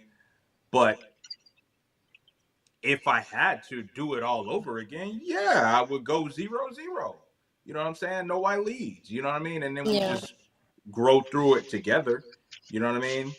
And all this stuff of like, oh, if we get married at 19 and then at 29 or 30, you're going to want to go out and find another, like, that's an everyday My wife is gonna see other guys she's gonna be attracted to. I'm gonna see other women I'm gonna be attracted to. But it's within you. It's within you But that you when you say don't. that your wife is going to see other guys that she's attractive to, and that you're going to see other women that you're attracted to, has your wife experienced the world yet, though?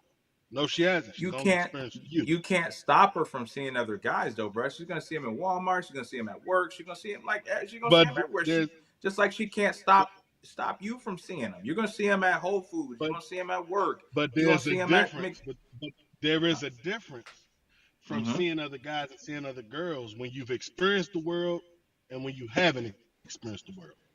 There's a Right. difference. Which I is feel like you can experience the world without sex, though. When I say Like experience the world, that's my experience key word for people. sex. I'm sorry. Oh, okay. Go ahead. right. When you've had experiences, you can see a woman walking down that look pretty good, and you be like, "Oh, all right." You ain't never seen it or touched it, and your wife don't look like that. Boy, you gonna be geeking. No. Yeah. They say You're nah, right. because they trying to keep. I'm not saying you're wrong, bro. I mean you're absolutely right. This No, sound more he's like absolutely this sound like wrong. a self-report than a You're than a, absolutely a absolutely universal wrong. experience. Nah, bro, because I'm saying like if you smell like if you see that, right?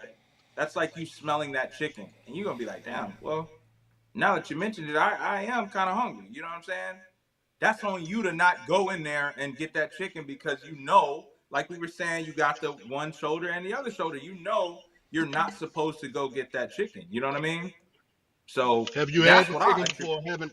Have you had the chicken before or haven't had the chicken before? I know I'm not supposed to. I know that's not what I'm supposed to be eating, man. My wife cooked. You feel me?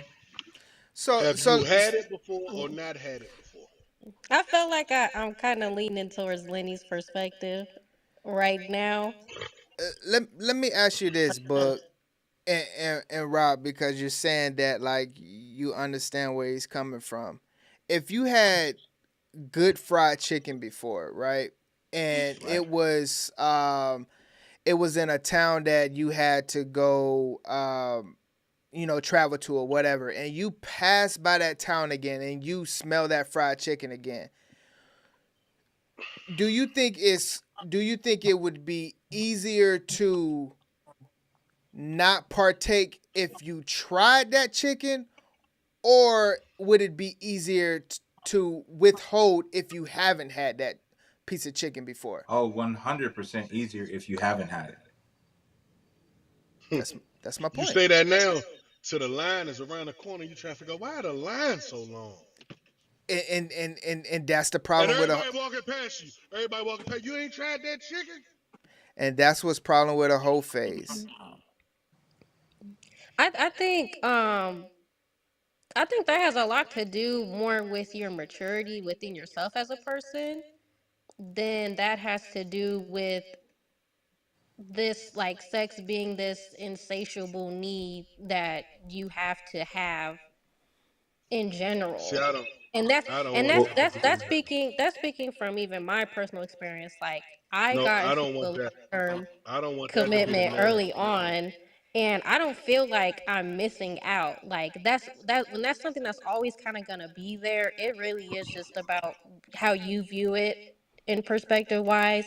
And if you always feel in that perspective that you're missing out, you're not gonna be happy regardless if you're in a long-term committed relationship with anybody. I feel you. I feel you. I don't I want that do. to be the narrative, right? I'm not saying. I'd have said it 40 times. I'm about to say the same thing over again. I No, quit. but don't you feel like just because like culturally, like mid-20s or whatever, let's say, like your how you were saying it, don't you feel like just because everyone is doing it don't really make it worth it? Like that don't mean that is good. And I don't mean like morally good. I just mean it from the simple fact of like it being pleasurable. You know, a lot of times we see like, you know, people going out in the clubs, even to this day. That don't mean that they're actually having fun going to the club every Friday. Like it ain't that much clubbing in the world, unless I can agree with you on that. You know, so that's kind of like how you could look at it even back then, where it's just like, yeah, you know, my girlfriends are out, or the fellas that I hang out with, they always out, they got the girls and this, that, and the third, but are they really living a, you know, fruitful life, you know, or just a, you know, That's true. You know, just a life that they're happy about. So like I look at it like when you say, you know, you got to get that, because basically it's all about how we the beginning parts of it was we have to go through this whole phase to get it out of our system, because we don't want it in the later years be like, dang, I missed out. You know, that's pretty much like paraphrasing some things that were said. Like, I don't want to get with my spouse in my early 20s and have her miss out on her quote unquote whole phase, and then in her 30s she want to be free. You know, that's something within. That's not real. Right. I think you hit the nail on the head with you saying, and you simplified the entire conversation when you said, if it would be much easier to abstain from eating that chicken if you've never had it. If you eat that chicken, right, you're going to develop a taste for that chicken, and then you're going to search for that chicken in other cities. Hey, they got this particular chicken spot, because I need some of that chicken. You know what I mean? Like, man, this is the best fried chicken. It would have been so much easier if you had never even had the chicken. You know what I mean? How hard So I is it agree to with not that have one. the chicken though? It's What'd very you say? hard. It's always gonna be hard though. Like At that's 19 years old, you walking past the KFC and the line around the corner, and everybody's raving about this chicken. How hard is it to not go get a piece of it? But yeah, just imagine if but in this instance, imagine if you don't partake in, you know, let's just be real here, and into all of these sexual acts and things like that of these whole phases. Can you really sit here and say in your mid 30s of that's gonna be your man at my dying bed? I'm gonna be like, man, I wish I would have effed all these hoes and stuff like that. I don't know if I had a fruitful life with my partner, and you know, I don't see that Saying being. on your deathbed saying you didn't F enough women is crazy. Yeah, But that's super crazy. no, but that's what you're saying though. Nah, that's not what I said. Yes, you are. Yeah, listen. Wait. Let me ride for 30 seconds. You're saying that if we don't go through this whole phase, that eventually we're going to get to the point to where we're going to miss out. So if you never get that out of your system, there is going to be a time when you're 80 years old on your deathbed wishing, dang, I wish I would have went to those frat parties. I wish I would have went to such and such. I wish I would have got my back blown out by, come on. That's true. That's what we're Snap saying. true. I never went to college and never got to partake in the college life. I missed out. You think I'm gonna be on my deathbed to myself? Damn, I wish I'd have went to Howard. No. But but you're getting personal there. What I'm I don't saying know. is, what I am saying is that whatever that you didn't partake in, if you're Right. saying that you didn't get to partake in it, and you're gonna go and you're gonna have this feeling of regret, you're always gonna have that feeling of regret to the It's Right. not day you necessarily die. a feeling of regret. It also it turns into physical actions. Is what I'm saying. If Okay. it's just, oh man, I'm trying to. So let me ask you this: do you think that action is it? Does that stem from the individual, or is that because they didn't get something in life? You know what I'm saying? Like a lot of people that get cheated on. Now, correct. and this is where I want to get down to the nitty gritty. A lot of a lot of people in the world cheat. We all know that, right? Yeah. And people cheat for different reasons. But I can guarantee you What? that a lot of the reason that these women cheat is because they didn't get to No. live their lives the way that they wanted to live them at No. their high teens, early 20s. I'm telling you, No. they've been strapped down with you since 21, and then they turned 28, and Josh over there looking healthy, Nope. big old muscles, and he put the leg up on her, man. I'm telling you, now she done got a taste of that chicken. Now No, you at that home crying because she going Bro, out for KFC every weekend. nope. bro, your brain is Cooked. He's cooked. No, that is within that person. Just because they lived their life in their 20s don't mean that they're gonna be good in their 30s. That's absolutely they're gonna correct. they're gonna have the taste now, bro, for that. They're not even gonna make it to 27 now. If y'all get married at 21 and she had a whole phase from 18 to 20, y'all got married at 21, you know what I'm saying? But she was getting ran from 18 to 20. Now she's got a taste for that. So by 24, 25, she Oh, like, hold man, on now we're going too far. I ain't never said getting ran or being like a super duper junk. Now we talking just having a phase of where you're dating and dealing with people and having sexual encounters. Not the getting ran. We more ain't talking about no people, toss them up. the more people you introduce, right, into that union, right, the harder Yeah, it is for your partner to satisfy you, bro. You know what I'm saying? but look On though, both I'm ends. not a hard. On both And ends. listen, this is Like, what I'm cause saying to y'all. you're saying Josh is looking healthy, right? And he done threw the leg up. You was throwing the leg up too. You just wasn't putting it Can I behind the. You know can what I I'm saying? ask a question? Right.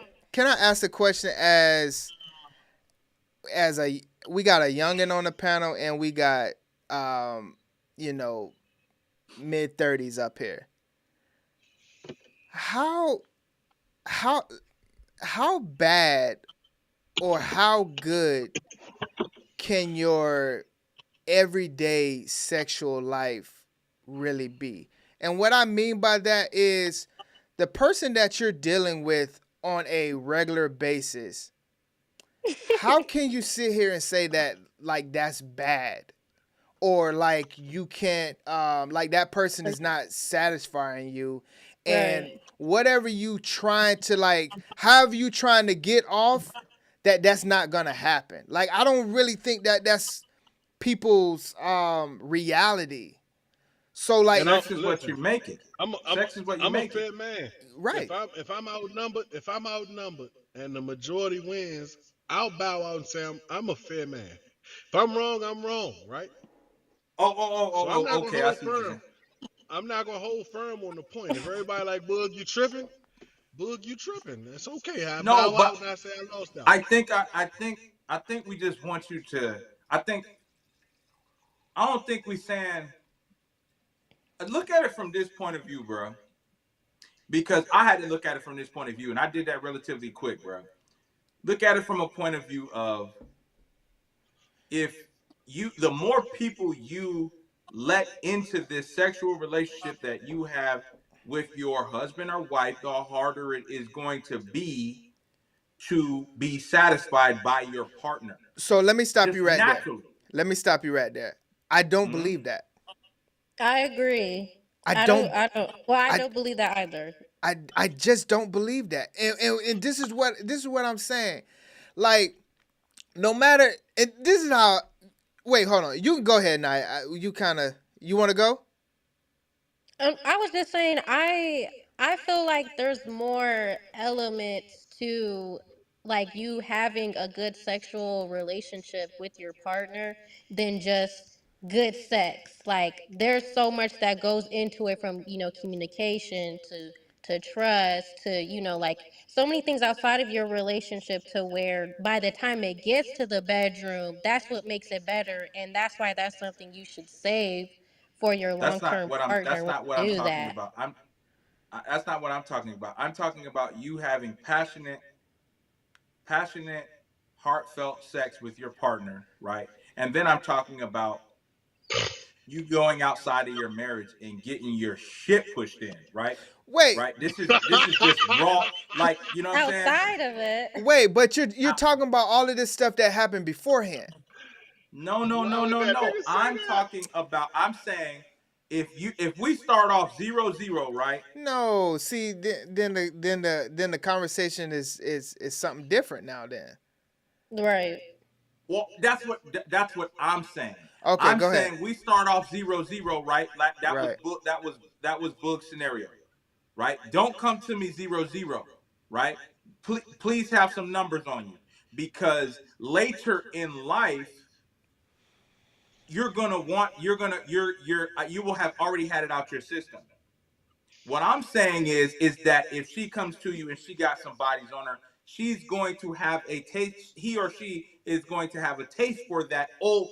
I might turn into the old me. Y'all want the old Drake back? Like I might go back to that. Right, and you know what I'm you're saying saying? that it would be that much harder to please.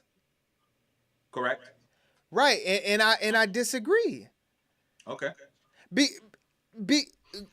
Because like, so this is what I was gonna ask. Like, in your everyday sexual life, how can it be like bad? No, because sex is what you make it, right? So with your partner, sex is what you make it. So how? But you guys are talking about a whole lot of. That's easy to say, bro. It's not. You're not gonna allow a mechanic to walk up and say, "I've never worked on cars. Let me change your engine." Stop, bro. We're not doing that. Stop. It's not.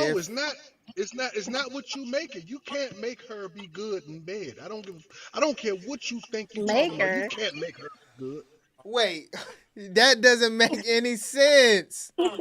The man just said sex is what you make it. With you your partner. can't make it. She has no. She don't know what she's doing. You can't But make her be good. You mean to tell me day in, week in, month in, year in, by the time it's said and done, you mean to tell me y'all not gonna have good sex? Y'all might figure it out in year 6. Oh, stop. Year 6? Bro, stop. Then that's a problem within yourself, bro, because you got to be vocal about what you like. Who's defining good? Who's defining I'm good? telling my partner what I want. No, right. That's the communication aspect that I was talking about. This is what's gonna hurt. This is what's gonna blow your mind. It may be good to you, bro. It may be good to you because you ain't never had nothing else. So it may be good to you. It may be good to her. To Jerome and Selena, slide around and she, boy. But that's the issue though. Like, but the thing that I'm speaking on it from, if you are satisfied, okay, what is the like I'm issue? Yeah, like there should. And your satisfaction is in your own hands, because if you're gonna sit there and let your partner fall short in the bedroom every single night, that's on you without saying nothing. And that's not real. Right. Yeah. Right, and that's not real. No one's gonna sit there every single night, right, and be like, "Oh, that was great. Yo, what's on TV?" Like, I do you one better. Even like when the communication gets there to where like you are coaching that person on how you want to be pleased, that don't take years. Like come on. That doesn't take years, and that builds that communication. I was coming from a standpoint of take the communication out of it. This is just primal instinct, right? And if that's what I was talking about introducing someone after the fact, right? That's when it becomes harder to please your partner, because if I'm all they've known, or if she's all I've known, right? And this chick absolutely knocks my socks off, it's gonna be hard for me to go back home, man. Okay, what about before though? You just made Boogie point, bro. It's perfect. It's perfect before. You just made my point. Without even knowing you just made you just made it. I don't gotta say it. You just did it. How?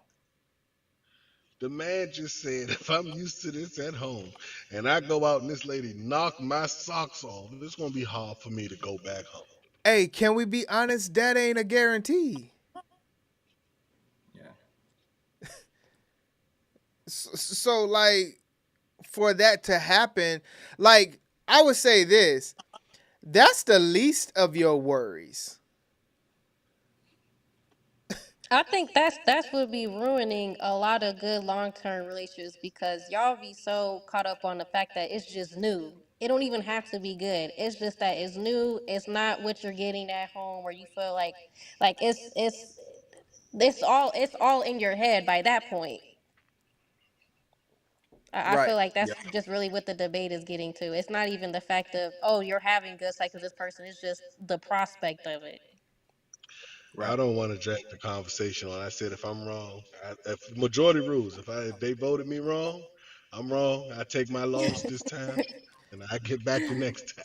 Well, I don't think it's about like being wrong or right. I think it's about like, it's not so much you per se, you as the individual. It's about what do we preach to our community, though. Yeah, because we got a little bit off track. We was talking about bringing the youth up and what we would say to the youth, and I'm standing on that, man. I'm just telling my children to be safe, man. And I'm preaching safe. I'm preaching contraceptives and being safe to my kids, man. Because it's out there. You telling them don't do it ain't gonna stop them from doing it. I need to make sure that you know how to be safe though. If Right. you are gonna do it. So you was never told to be safe? I was always told don't do it. I was always told don't do it. These are facts. I was my mother, you bet not. I was always told don't do it. Now, we did have a health class in school that taught us how to use contraceptives. Nobody pays attention in school. We were skipping class. Health class was the easiest one to skip. They don't even take roll in there. Right. That's crazy. So I gotta it's my responsibility to teach my boys. I have boys. It's my responsibility to teach my boys, hey, I don't agree with you doing it, but I cannot be there all the time. If you do it, you have to be safe, brother. Because I I feel can't like be a that's 40-year-old granddaddy. Yeah, I can't even argue with that one, Doug. Like, I mean, I can't even argue with that one. I can't argue with that one. I am going to preach that you should not be partaking in premarital sex. Period. Right? If you do decide to become curious and partake in it, you should be safe because you can mess your life up. Mm-hmm. But don't you feel like that's the don't you feel like that's the easiest, like that's the easy way out of the topic though? Like, what do you tell the youth that's not your sons, not your daughters? Like, what's the message there? And would you be having the same conversation if you had just daughters? It's the same message to every youth. Hey, I don't agree with you doing this. I don't think you should be having premarital sex. It's not good. Give them the scripture. Whatever you got to do, tell them it ain't good. But hey, I cannot be around you 24/7. So if you do decide to jump out there and get frisky, be safe.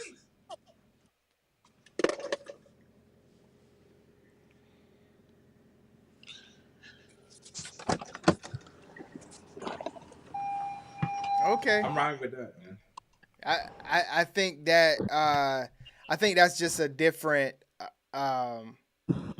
topic more than the Heux Phase topic. But yeah, we can leave it there because I want us to kind of like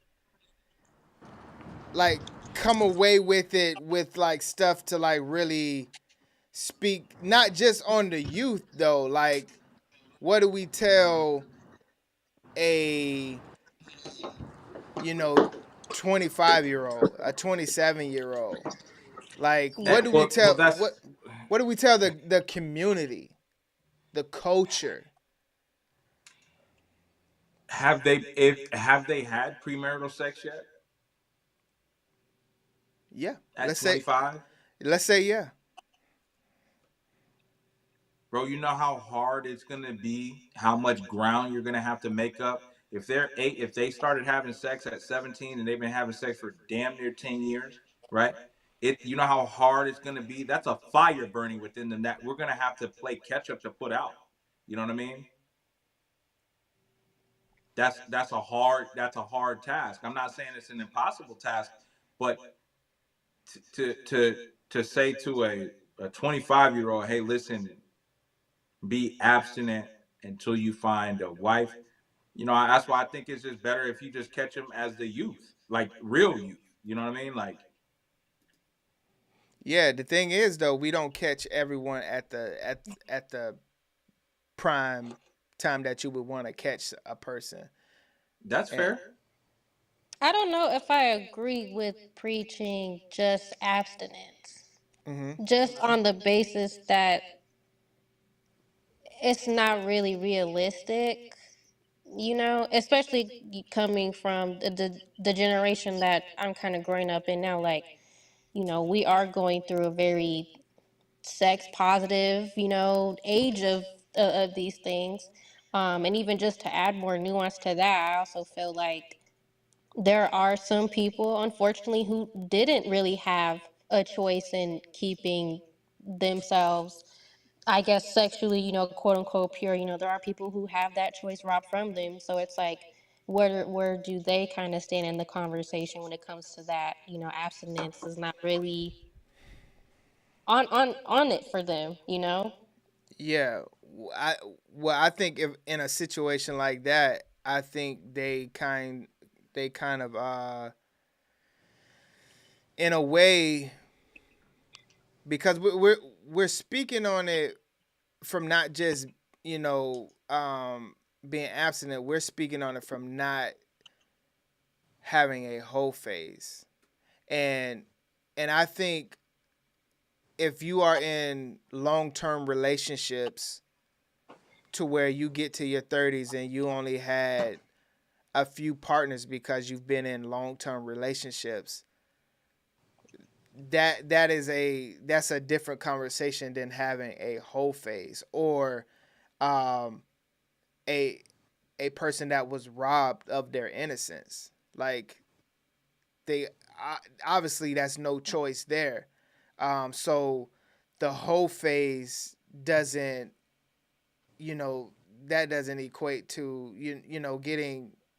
getting raped doesn't equate to a whole phase. I think it's all part of the same tree, though. Like, if these topics, the whole phase and things like that, if those are the roots, I think it is part of that tree. There are people who, because of situations like that, end up going through a whole phase, due to, like, that hypersexualness, and that's why I was just kind of asking or trying to steer the conversation more like, what do we define sex? Because that's really what it narrows down to. If you look at sex and thinks that it's empowering, you don't even look at it as a whole phase. You feel like this is empowering to you. This is you having autonomy with your body. This is you, going out and getting that experience. Like, we have to, as a society, if you're trying to have this talk with people, everybody has a different definition of what that is. This is why you're here, by the way. Go ahead, because go ahead. I have a thought, but go ahead. Yeah, ride out. This is why you're here, by the way. Thank you. But yeah, like that's what I was saying. Like, for my generation growing up, sex is being redefined. It's no longer something, especially as a woman. Look at all the female rappers and stuff right now. That's what's being pushed, even in that way. Can to I where say something? it's being. Go ahead. Can I say something to that? Go ahead. To me, in a way, every generation is the same. Y'all have Sexy Red, we got Lil' Kim and Foxy Brown. We got Freak Nick. Y'all have the things that you have. I think sex from the beginning of time has been used as power. There's different people use both sex use sex, and both genders use sex in different ways to portray power. I think that it kind of goes back to what I said last week, where it comes a time to where I like to hold myself accountable to all of my choices, no matter what happens to me. It's all on how I react to everything that happens in my life. Now, do I give a person a pass because they got raped at a part of their life and then they turn to use that as power? Maybe that's where that compassion comes in, and I probably don't have it there. I have more accountability than anything. Like I'm not I can't rock with anyone destroying their life, their body, their reputation, their mindset, whatever that may look like, just because of something happening. Does it suck? But at the end of the day, you have to look yourself in the mirror with whatever happened. Like, I have to look at myself in the mirror on everything that has happened to me and how I reacted to it. Like, it doesn't make it right, or it doesn't justify. I can't get a pass because I reacted to this way when I should have had the accountability. The accountability for what? The accountability for something negative to happen in my life and get through it without being more of a detriment to my life. Like, I don't ever believe in self-infliction as a justifiable thing. And that's how I feel about when we look at certain things that's happened to our lives, to kind of go there and feel like it's okay to go down a path. So you feel like the Heux Phase thing is almost like a form of self-harm? Is that kind of where you're going with it? Yes.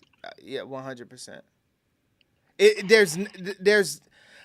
There's nothing good that comes out of a Heux Phase. Like, you can't name me one thing that is positive to yourself. You can name me a whole bunch of negatives. You're right about that, Lenny, and I give you that. You can't name one positive thing, but you need, oh man, go I ahead. feel like I could name lots of positives that come from a Heux Phase personally. I feel like when it comes down to the nuance of it, we could argue the morality of it, as far as our beliefs and how we feel, and saving ourselves and kind of going through that. I do feel like the reality of it, though, is when you go through your Heux Phase, you are having pleasurable consensual sex, hopefully with you and the other person, and it's not hurting anybody. At the end of the day, you using protection. You're not bringing other human beings that didn't ask for that. And I'm just speaking on, even the devil's advocate, aspect on that. Like, what other than your personal beliefs, your religious, moral, personal beliefs, is wrong about you going through a Heux Phase or having just casual sex with people? Like, I feel like there needs to be more that we offer to the conversation than just, you're hurting yourselves, because the reality is that shit don't feel like you're hurting yourself, in the moment when you're doing it. Well, yeah. What is your name? What's your name? My name's Naya. 100% agree, Maya. You worded that. That's all I wanted to say. Good job, Maya. Good, man. Naya with the N, but just because it just because it feels good don't make it right, and it doesn't have anything to do with spiritual or anything like that. What I would say to that is you could be not just hurting yourself, but hurting your future family that you're having by having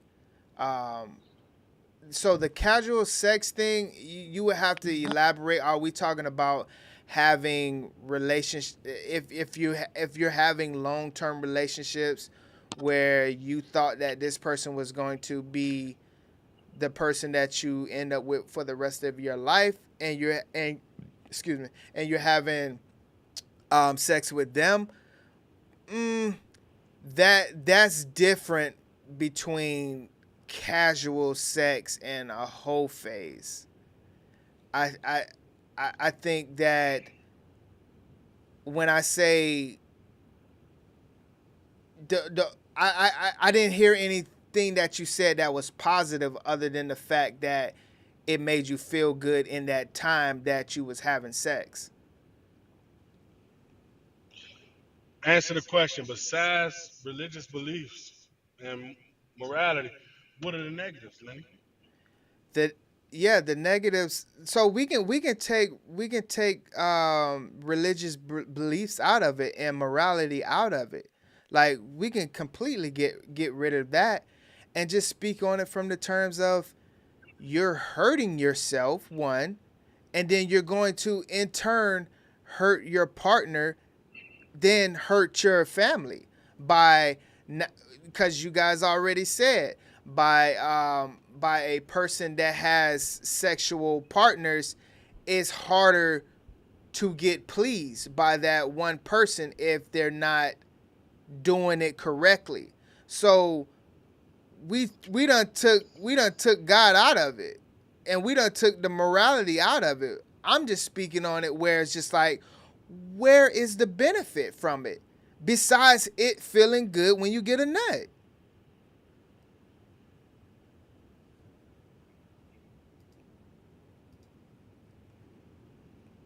Can you hear me?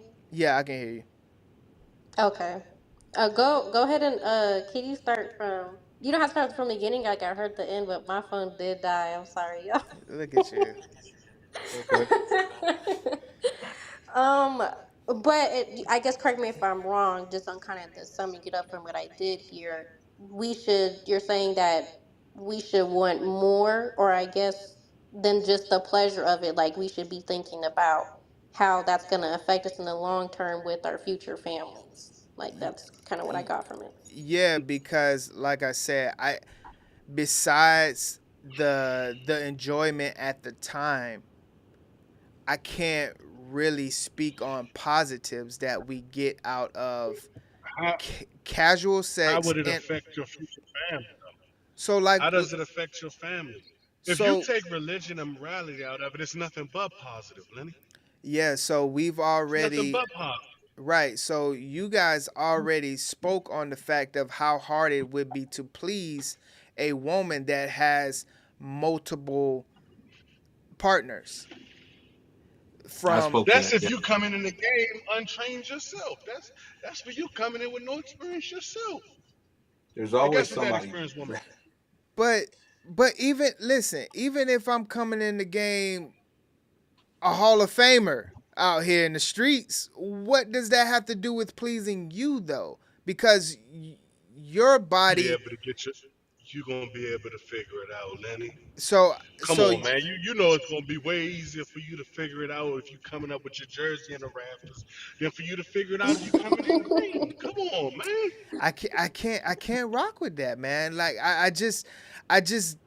I think that I after think we can all say in hindsight, like I don't think that getting the sexual experience beforehand and then us being with long term partners, that didn't really set us apart or set us up any more than if we didn't have that sexual experience. Because it was always going to be we were gonna have to learn that partner anyways. correct. So I don't agree with that notion. as far as when it comes down to the message, right? Like, because you're talking about speaking to the youth. Right. The youth, like, unless it's something you have those same morals and values spiritually, that's not going to stop you until you go through it and Right. then see through that hindsight and that experience, like we're all talking about now. Because Right. let's be real, while we was doing it, we knew that it wasn't right, Correct. but we still went through, and that's part of our testimony. That's part of like our journeys. So I just feel like I'm proposing that we look at it in a more nuanced way, because if we close ourselves in this religious box and just tell people, hey, this is wrong, and we may not be saying you going to hell, but there is a shame factor that comes with us just kind of coming out the woodworks on a righteous end because we did it ourselves, and then tell people, oh, you shouldn't be doing that. So I do feel like it comes off kind of hypocritical just on that note. And Yeah. I feel like we could offer so much more educationally and intertwine that with our morality and our spiritual beliefs. They go hand in hand. It's not meant to be separate. We view sex in the way that we do now because it's something that it really didn't benefit us at all while we were doing it. It actually kind of set us back. So we should be talking more from our personal experience on that note than just, hey, you need to be accountable, or hey, like, just that moral ground. Like, I just feel like nothing good comes from just speaking on a moral ground that none of us really are able to stand on full 10 toes down when it comes to that.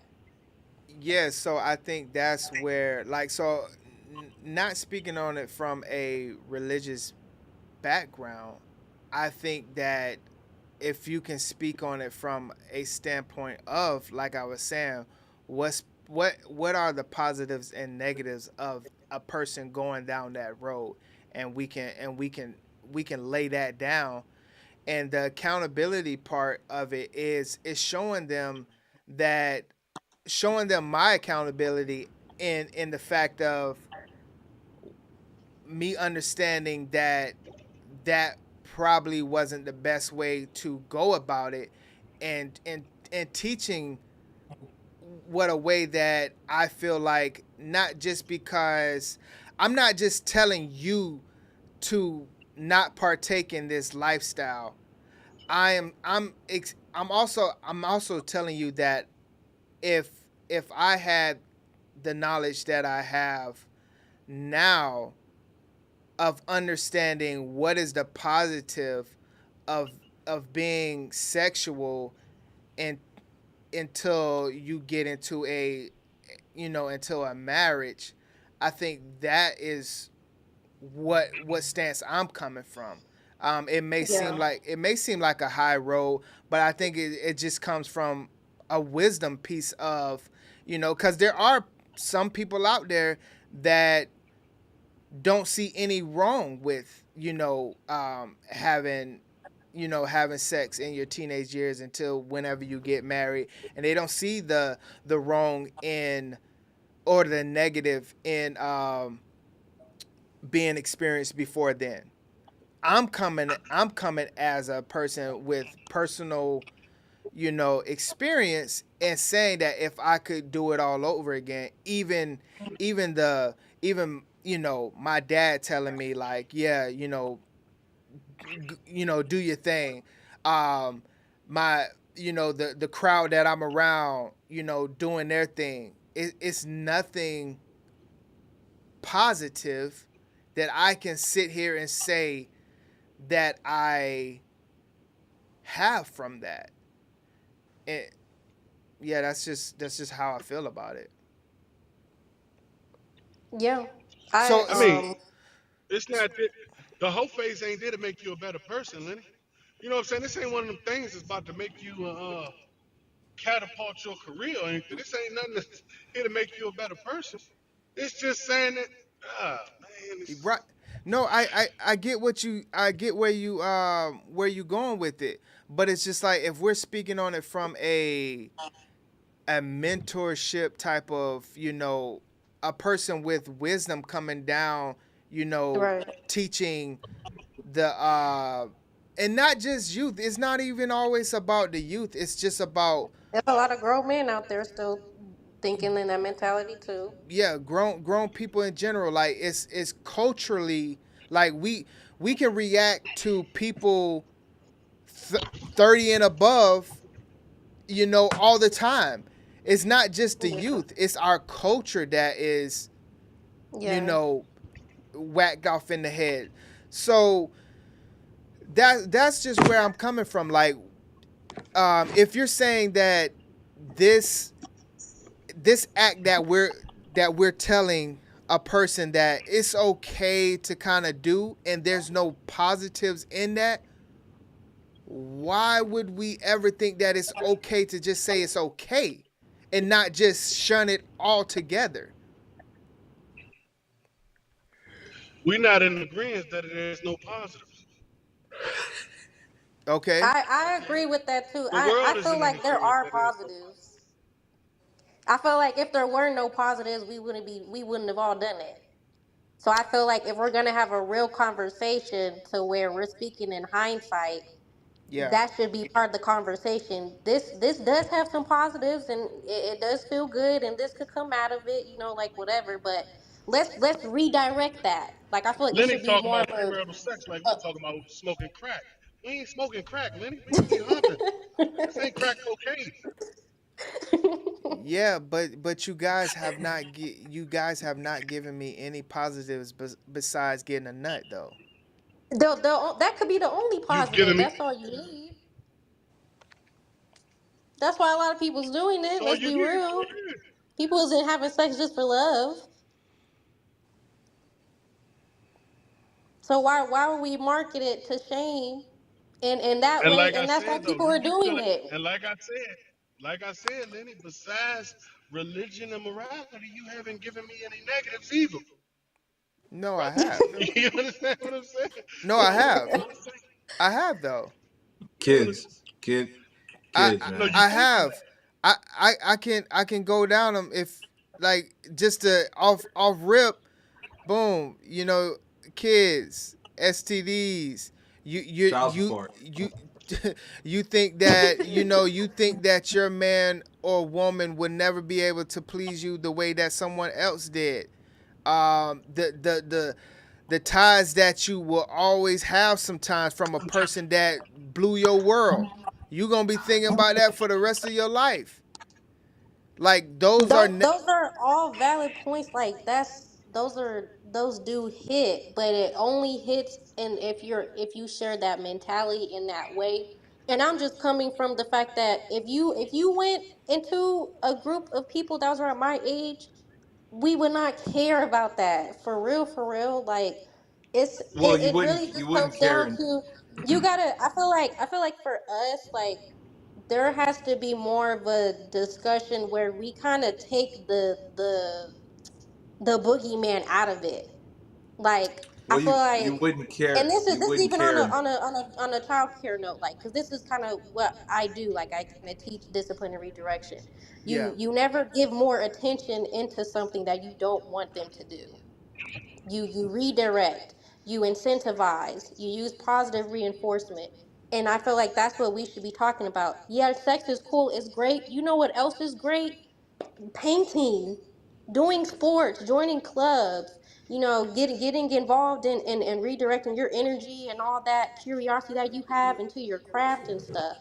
And that's what a lot of people in my generation are trying to do and that we want to do, but it's not incentivized. Sex is incentivized. Look at OnlyFans. That's a benefit. Right. And you can do that and make lots of money, more money than anybody on this panel is gonna make. Yeah, but that's a small percentage of people that's able to get that though. Everyone's But not it's there. right. So is crack. So is all these other vices though. Like just because it's there don't mean that I can partake in that and be the it's a whole bunch of OnlyFans chicks on there that's not making money. And I promise you this, if you don't have the work ethic to make that money, even on an OnlyFans platform, you're not gonna make that money. Anything in life is gonna be work to be the top producing person to get a livable wage out of it. Like no one's just hopping on OnlyFans and just putting their feet up or shaking a little butt Monday morning and making $1 million. Like it's a whole nother world. Like backstory, I was listening to a chick on a podcast about how her OnlyFans work. She puts in work. And so like I dare any young chick to open up an OnlyFans and try to, say like, oh yeah, this is open for me and I can just make $1 million. No, you can't. Like that's like anybody saying anything. Oh, the NBA is open for me. I'm gonna go to the NBA and make $50 million. No, you can't. Like it takes more to it than just knowing that is there and opening up something. Now, you said that redirect that. I think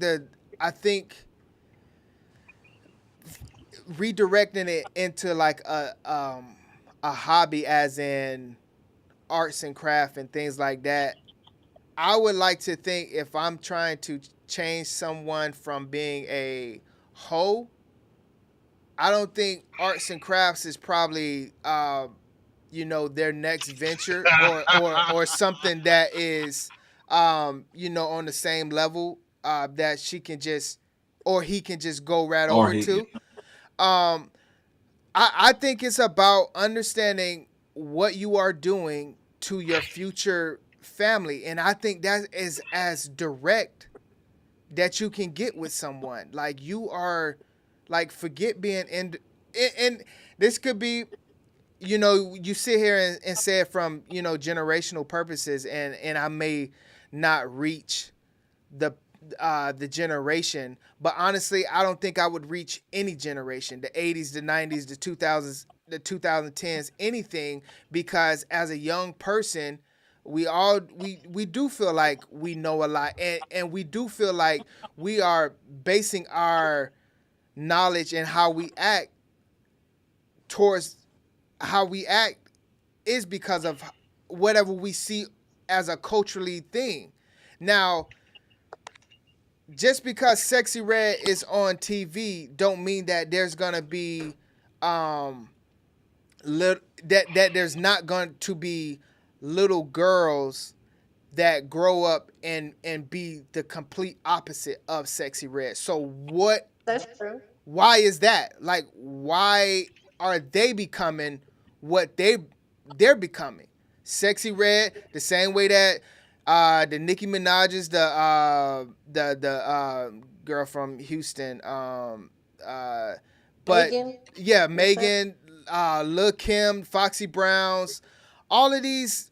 There's always been some type of hoe on media that we can go off of, and the same with dudes. There's so much money, power, respect. That's how you get it through the hoes and all of this. And that fulfills something, right? And that's what I'm getting to. Like, okay, no, it's not gonna be arts and craft for one person, but if that quote unquote hoe, if she knew or explored that for her and she got more fulfillment out of that, she would more so go towards that. That what's being pushed in each era, that was to fulfill a purpose or a void or a blank space. With little Kim, when she came around, women weren't talking about that. Women, it wasn't really normalized by that point. Little Kim pioneered that whole thing for women, and that was seen as empowering, like I've been saying. The same with Sexy Red. The same with Megan Thee Stallion. Like, it has never been okay, and I'll say even more specifically for women, that we represent ourselves in that way, especially when it comes to a moral ground being presented in that way. Right. So when it comes to redirecting, that's what I'm saying. We need to find other avenues that either we pioneer or that we look into what's there and see what really moves people. Right. Because at the end of the day, that's really what it's doing. It's moving people in the direction where we're like, you know what? I was shamed for this in this group or whatever. Like that's like following the wave is powerful. Yeah. People like community. That's why you see the social media apps and how they're being catered and pandered to, and it's through the promise of community. Right. Yeah. Yeah, I can rock with you with saying that, everybody wants to feel, part of some type of community. Yeah, I Like can rock with it. you have some people that's not hoes, but they gonna play sexy red like they are. They gonna play that Megan Thee Stallion. It's just it's nice to be a part of something at the end of the day. Right. Yeah, but I also think too that if you are around someone that you are mentoring like that, showing the light to like that, I think um, automatically they're gonna see what you're doing in life, and they're Right. going to be a part of that in some type of way. Like you're not just like I would never be around a 23-year-old just cause. So like yeah, I they will kind of our worlds will collide in some type of fashion, but it's gonna be a mixture. Like a young 20-year-old is not just gonna have me in the clubs and doing 20-year-old things. It's gonna be a little bit of a mixture where I may be taking that if it's a guy or whatever whoever that is, I may be taking that person to maybe go to a lounge if we're gonna go out on a Friday. I may take them bowling and things like that, and showing them other parts of life that they probably would not Right. have seen if they was just rocking with their 20-year-old people. Right. So And like that is a good point. That is a good point. I think that's just like a byproduct of you hanging around anyone in general. Like, Yeah. whether that's young or, the same age as you. Like, you're going Yeah. to be doing a little bit of each other things. Your worlds are going to collide in some type of fashion. But if you're trying to be a positive influence, more of your world is going to, bleed over into theirs. So I eventually, do agree. Yeah. yeah, And I think even on that spiritual and religious note too, like I feel like that was even something that Jesus had practiced where he really could have just got everybody in a synagogue and was like, hey, this is what you do, this is what you don't do. But he didn't do that. He actually went into those communities. He yeah, dined with those people. right, He had conversations with them. right, He yeah, let them know, this is what you can do, and this is, what happens when you don't do this. But here, this can be better. And I feel like he didn't incentivize, but he just painted a better light that this is not gonna cure everything, but you're gonna have more fulfillment in this correct, way if you choose this path. And that's what I feel like we should try and do with any situation to where we want to redirect or, especially in the Christian community, we should be redirecting them through the lenses of fulfillment. Because none of these things we can agree when it comes to sex, drugs, money, none of right, those are going to fill your tank to the extent and through your relationship with God. And that's why you should want to wait or not engage in these types of things because this separates you further and further from you being able to obtain that fulfillment.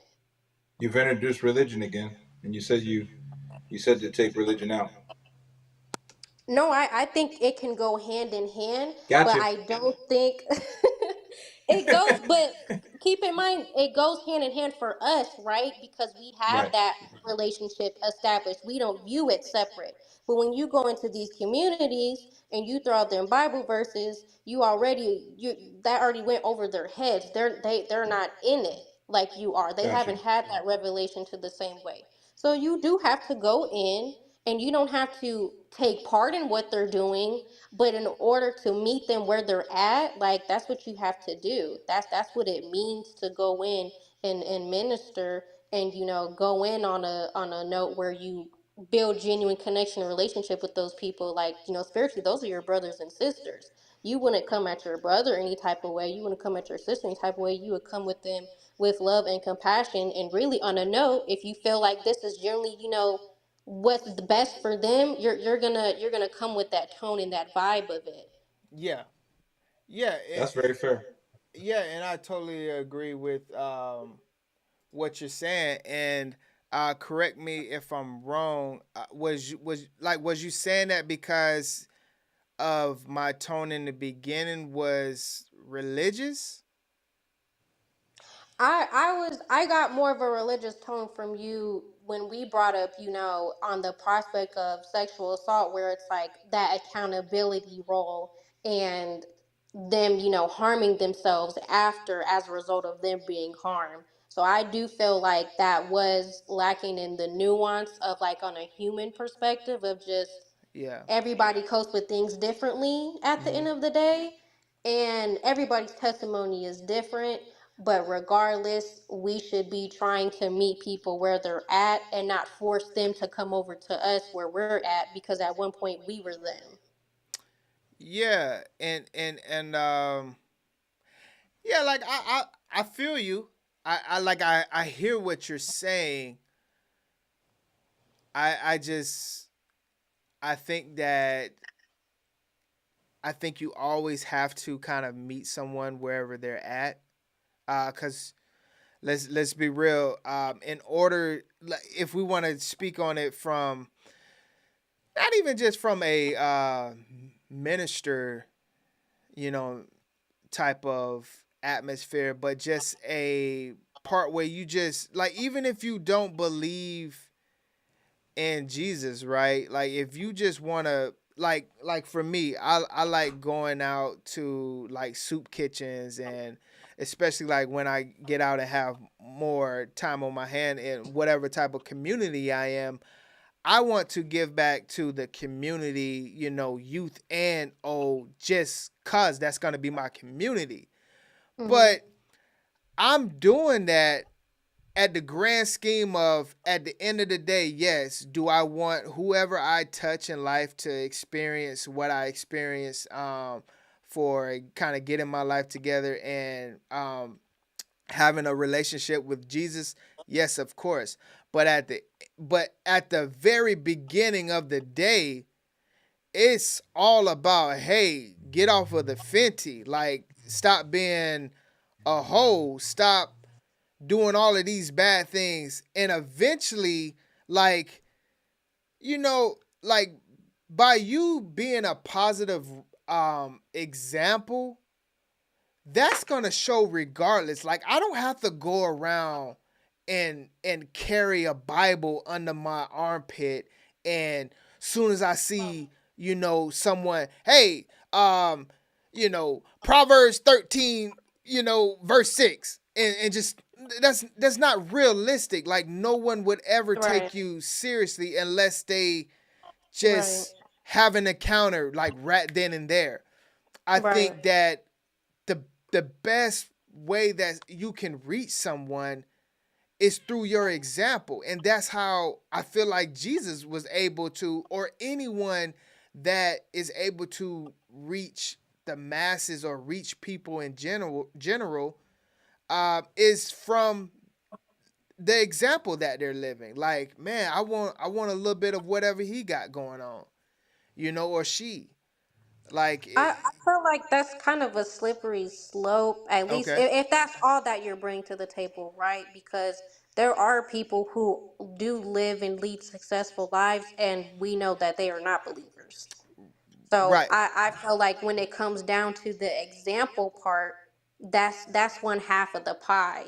Like, I think about it in the sense where we all have our personal testimonies. Yeah. Those are all of our personal soapboxes, like, Right. that we bring and that we carry and put down wherever we plant roots at. Right. And if, Lainey, for you, like, you feel like your thing is you go out and you serve those underprivileged communities, that's where you should be. And those are the people you should be connecting with. Right. You know, and that's regardless of the example, because even in our mistakes and our faults, people should see and know Jesus through us in that. And that's why we are able to even have the relationship that we have with him, because not only do we recognize Jesus as the spiritual, you know, being that he is, but because he came down and he was human and chose to be human and connect with us in that way. That's how we have that connection with him. So why would we go on our soapboxes and preach this spiritual righteousness? And even he came down as human to relate to us. He didn't have to do that.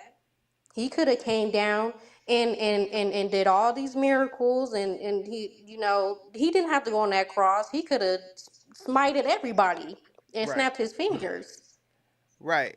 You know, so But I feel like we're kind of speaking on the same thing. I'm never an advocate of completely leaving out Jesus. I'm just saying reaching the masses, or just reaching people in general. I am being the example. I think the best way to go about anything is being a living example. Now, the first part of me meeting someone or at a soup kitchen or this, that, and the third, it's not always gonna be, hey, brother, do you know Jesus Christ as your Lord and Savior? Do you know, like how we've always heard people say that, say that type of stuff. Hey, do you know Jesus as your Lord and Savior Christ? Like, no, get out of my face. You got a friend in Jesus. Yeah, get out of my face, fool. Like, you're gonna get a lot of that. So I'm speaking now. Will that work for some people? Yes. And that's why I said, like, yeah, there are times that you can just rock with that depending on the setting. If you're in a church, maybe you can lead with that. Something like that. But I think the best way is showing up each day as the example that you would want, that somebody would want to kind of get their life together. Like, dang, man, like, and then through testimonies and things like that, like, yeah, man, I was strung out, I was this, I was that, whatever the case may be, to relate. And on top of that, end them with a little, hey, at the end of the day, if you read this verse, I think it'll help you, kind of reflect on your day and get you to, the next day, stuff like that. So I don't think it's ever about not leaving Jesus out of the equation and just being the example. That's because then that wouldn't be a real testimony. That wouldn't be like ministering, evangelizing to people. That'd be just you being a great person in the community, Right. And that's really what my point at least was, what else do we as a community have to offer at this point?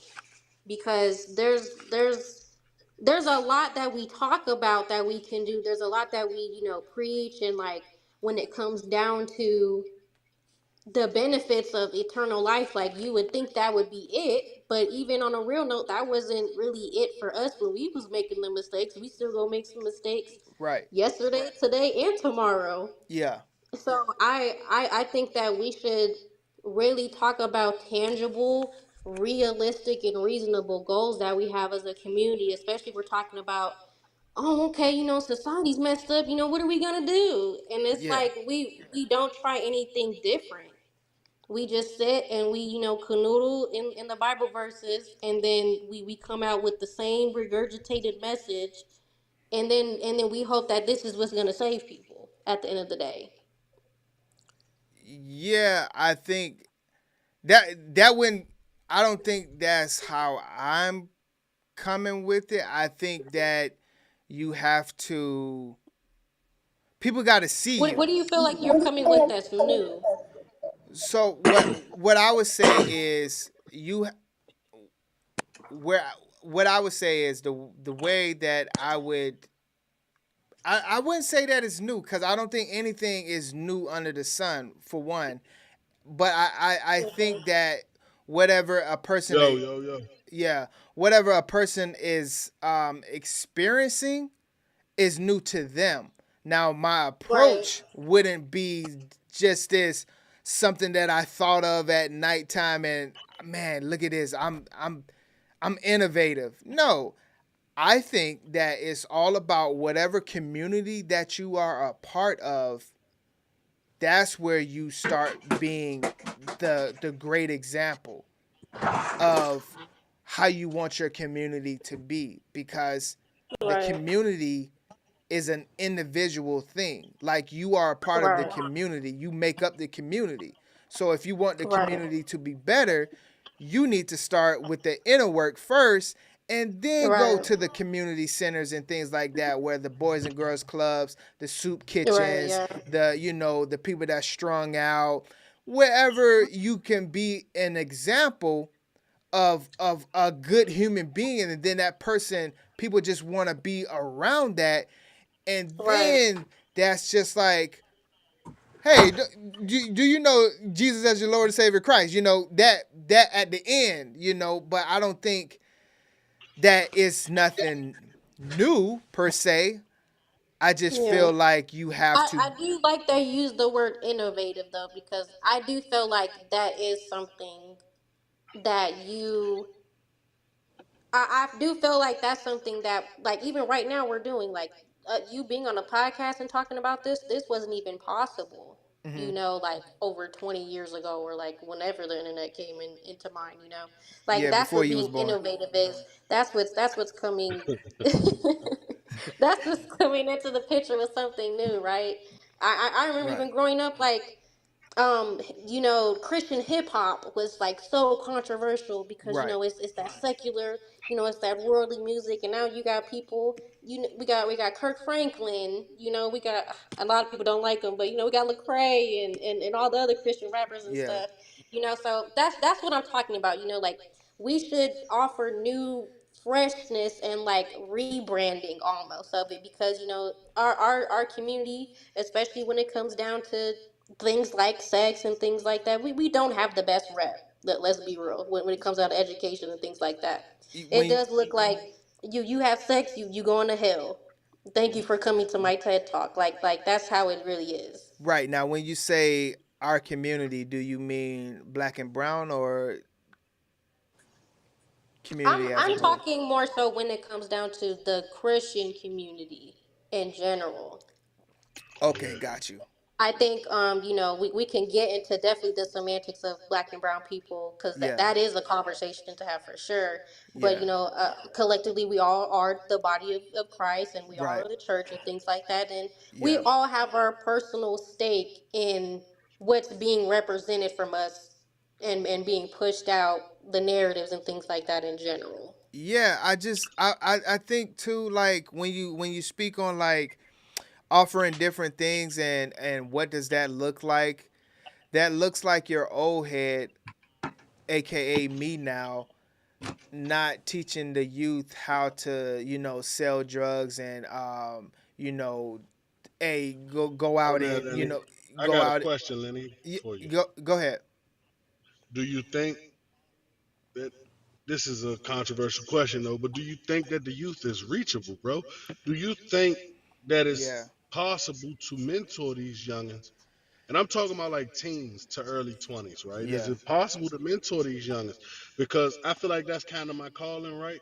To kind of deal with at-risk youth. Right. But do you know how hard it is to reach these youngins? Like I be outside, well, I not recently, but in the past I've been outside and try to talk and have conversations, and it's always to get out my face attitude, man. I ain't trying to hear that nonsense attitude, man. So how do you reach these youngins? You try to lead by example, right? And you show them they're not trying to hear that. You understand what I'm saying? Yeah. I think you gotta really show them though. I think you gotta, give them, like we said, outlets. If you telling me not to go to, you know, such and such house at nighttime on a Friday, or you telling me not to be in the streets, you telling me not to do all of these things, but what are you showing me that I could be doing on a Friday night? Like, Or offering. my thing is, That's what I'm saying. It's hard pulling up. It's hard pulling up on these kids in a Nissan Altima and preaching, "Hey, Shawty, you need to get off." No, not trying to be funny. It's hard pulling up in a Honda Accord and no, say, "Hey, Shawty, you need to get off this corner, man. You need to do what yeah, I'm doing. You need to not doing what I'm doing per se, but you need to figure your life out, man. Get a job, do the right thing." But then Charles pulls up in that S550, man, and he going to the club and they about to pop bottles tonight. And Charles sells coke 100 miles north. You see, yeah. it's hard to get to him. So do you?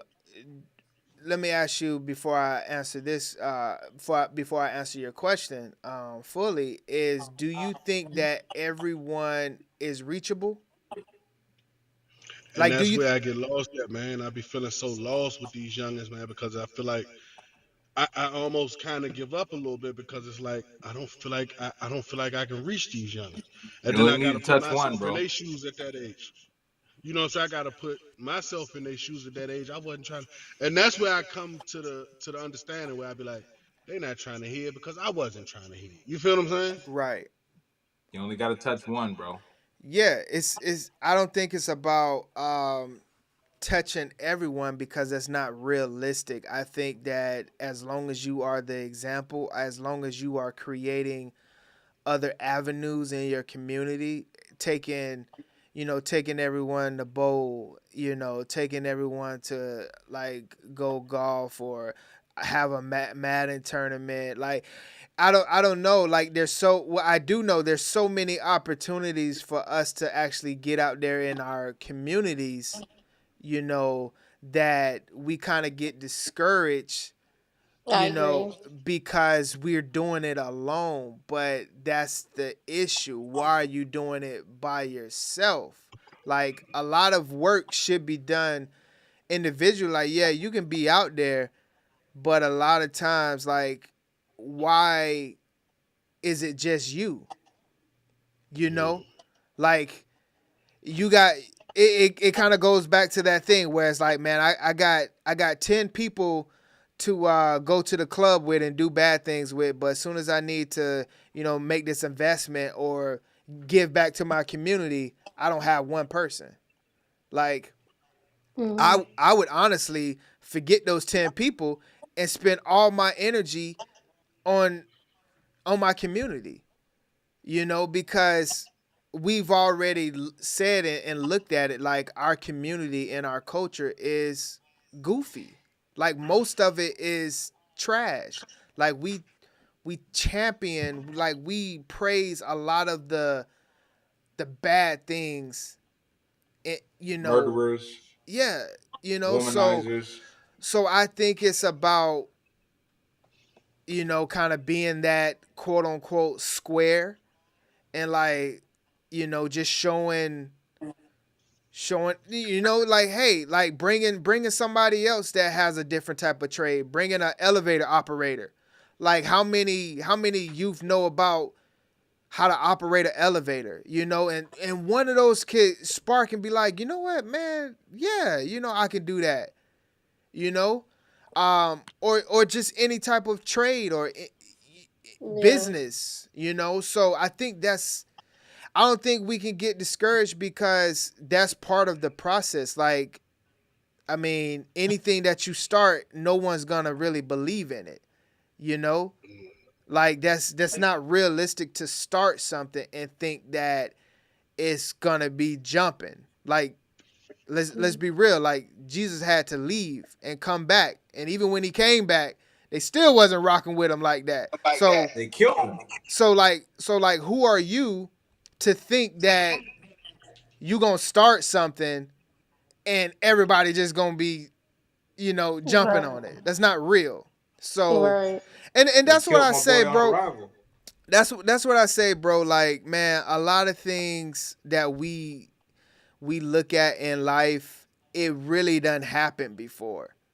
Like, anything that we start, anything, when you start something, you like, man, like, why my community not rocking with it?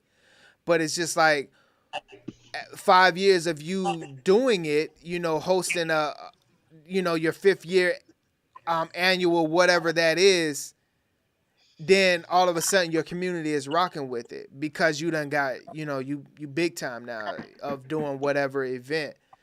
So yeah, you just gotta keep pushing. Like if that's your calling, you just gotta do the work and don't worry about anything else. Like every time I get on this, I do feel like a lot of times I get on this, it may not come from me, but it's gonna come from somebody, somewhere, that I feel like someone's gonna get something that they need. So you remember when I said that beforehand, that nothing in your life is about you per se? So that's what I mean by this right here. Like, bro, I'm tired as I don't know what. Like, I'm on a different time zone right now. Like, I flew in like an hour before I was supposed to do this podcast. But I knew that all I needed to do was show up because somebody somewhere, whether it was today or another day, that was going to get something that one of us said out of this. It may not even came from my mouth. But like, that's why I say, like, if that's your work, if that's your calling, let that be the main thing. Cause that's God given from you. Like, don't worry about, oh man, like they threw a pie in my face, when I came to, Longfellow. You know what I'm saying? Like that's your work. If that's your calling, that's your calling. Like nothing's gonna stop that. Like nothing's gonna stop this, because I think we all know, like, this is not. If I could have it my way, I wouldn't be doing this per se. But I do feel like someone each time, whether it's that episode or somebody come on and click through this somewhere, or if it's 5 years down the road, maybe something that somebody said on the panel is gonna touch someone. And I would be selfish if I said, like, dang, I'm tired, I'm not gonna do the podcast today, and not have somebody not reach the person that this was supposed to reach.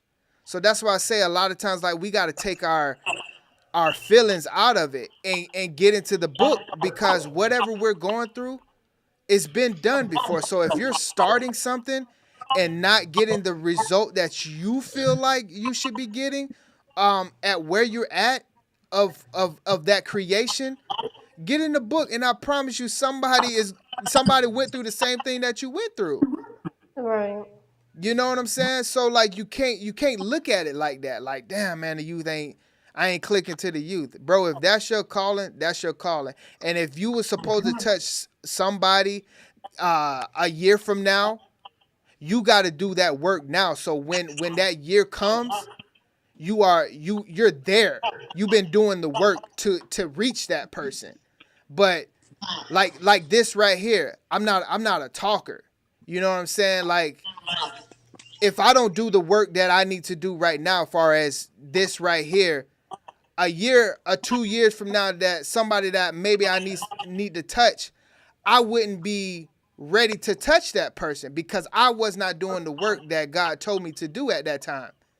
You know what I'm saying? So if God put that on you, bro, to go touch the community and the youth, and you're not doing that, that's like the most selfish thing that you can kind of like do in life. You know what I'm saying? I'm not calling you selfish, but I'm calling the act. Like, you got to get over that, because if that's your calling, somebody is out there like waiting on you. You know what I'm saying? I could definitely dig it. And I like what Rob said. You only got to reach one, man. I like that. Right. Right. Yeah, it could be that one. It could be one person that would change something. Right. Mm-hmm. Can I add something to what you said, Lenny? Yeah, go ahead. I feel like that was perfect advice too, especially for what you were touching on, Eric. And I felt like something that we do and how we even treat our relationship with God comes off very transactional. Like, we pray for this and we should be getting this. Or we do these good deeds and we should get this. And I feel like, you know, the perfect example for what you brought up, Eric, you know, that girl on the corner or whatever, that may look like, you know, if you know she's out there every Thursday, 10 p.m., you pass by, you don't say nothing. You just say, hey, you thirsty? I have a water here. And you give her the water and you go about your day. And, you know, you come back the next week. Hey, I got I don't know, it's $5 for a burger, or you give her a snack or a meal or something, or I don't know, some tampons, some pads. You know she's going through. Right. And then you pass by and you go about your business. Like, you acting in alignment with God and things like that, that has more to do with you being obedient than if she's being obedient. God's not going to judge her more than he's going to judge you when it comes down to, did you do what I told you to do first before it even got to her? Because she's going on her own path, her own journey. She could be, you know, there this week and next year not be there. But it was your acts of kindness or your obedience that could have been, you know, those that kind of butterfly effect to her even being able to get to that point. And now you blocking her from reaching her will and her goal for her life. Yeah. Like, No, I feel it's it. always just little things that come up for you in your path where you feel like, you know, that's not really doing nothing, and it means everything to that person.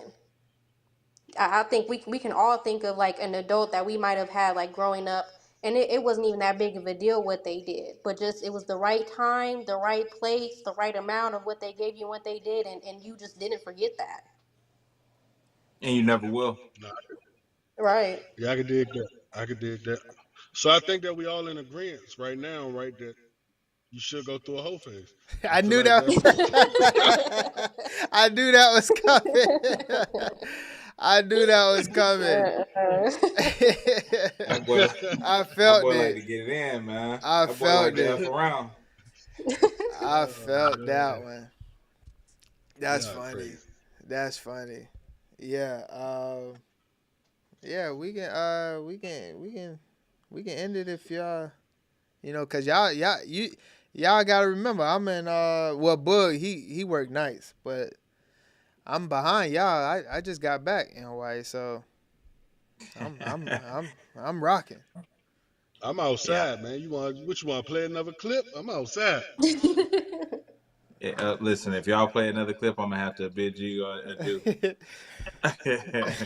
I gotta be the word. Hey, my boy ain't got them 4 days up for us yet. Let me see, cause this side has. Yeah, this side kind of I mean, but I always have topics, but I mean, yeah, Rob, if you wanna, I don't mind staying if you play another definitely, clip. Y'all free flowing, man. I don't want to stop it, man. Yeah, but I'm gonna definitely, let y'all go, definitely. Hey, I tried to hang in there till y'all was over, man, but yeah, you get. Hey, you don't wanna instead of a 3-day work weekend be 7 days. So you know you better. You better.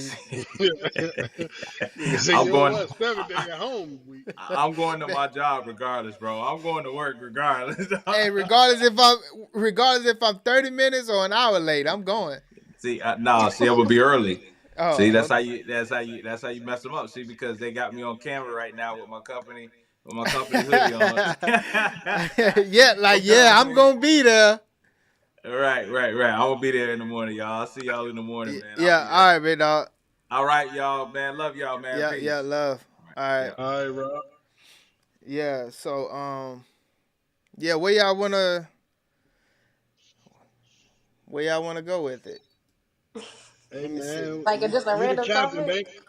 Yeah, we just trying to ride the boat, man. Yeah. Now you got a random. I can always come up with something. Go ahead. What you got? Let me see. What. Have y'all heard of those alpha male boot camps where they charge like $80K for them dudes to go to get yelled at and they paying? So, man, all you gotta do is go to Liddy house for 3 weeks, man. You'll be all right. For free. Right. water free. Y'all are crazy. I have real compassion for my junior people that I've been with. So I've done a lot for them. But I would say I saw a whole different side that podcast. I don't know, man. I said, what's going on? whatever. Hey, So look, Lenny, if you got to go to boot camp to learn how to be a man, yeah. there's a real problem. It's grown men too, like people with wives and kids, like doing this.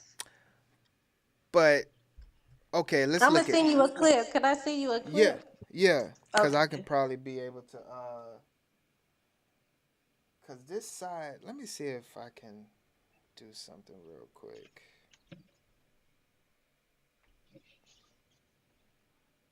Alpha male boot camp, boy. The world is worlding. But do you feel like I don't think that's a new thing. I think that is because of the older generation one and just this generation now because I was gonna get into I was trying to see where everybody was going with the So conversation tonight, but when you said it like that, it kind of changed my perspective a little bit, though, right? yeah. So when you say the the older generation of men ain't really go for too much nonsense. Okay, but then when you say this generation now, it kind of changed my. Maybe they do need an alpha male boot Yeah. But camp. let me ask you this though. So we look at the older generation, right? So the older generation would have to be like 70s, well really the 60s. You Mm-hmm. know, 60s, 70s in a way. Like yeah, you can say 70 3, maybe 72. Yeah. So 72 down, Yeah. right? So The boomers, right? That's yeah, what we talking about. rock with me. Yeah. So I feel like a lot of this goofiness that we have in the world now is because of them. Um But they're the they kind of stood on business though. So I don't really believe so. I think they stood on business in the wrong ways because I feel like that's where the whole happy wife, happy life came from. I don't, Right. I don't Grown subscribe. men don't cry.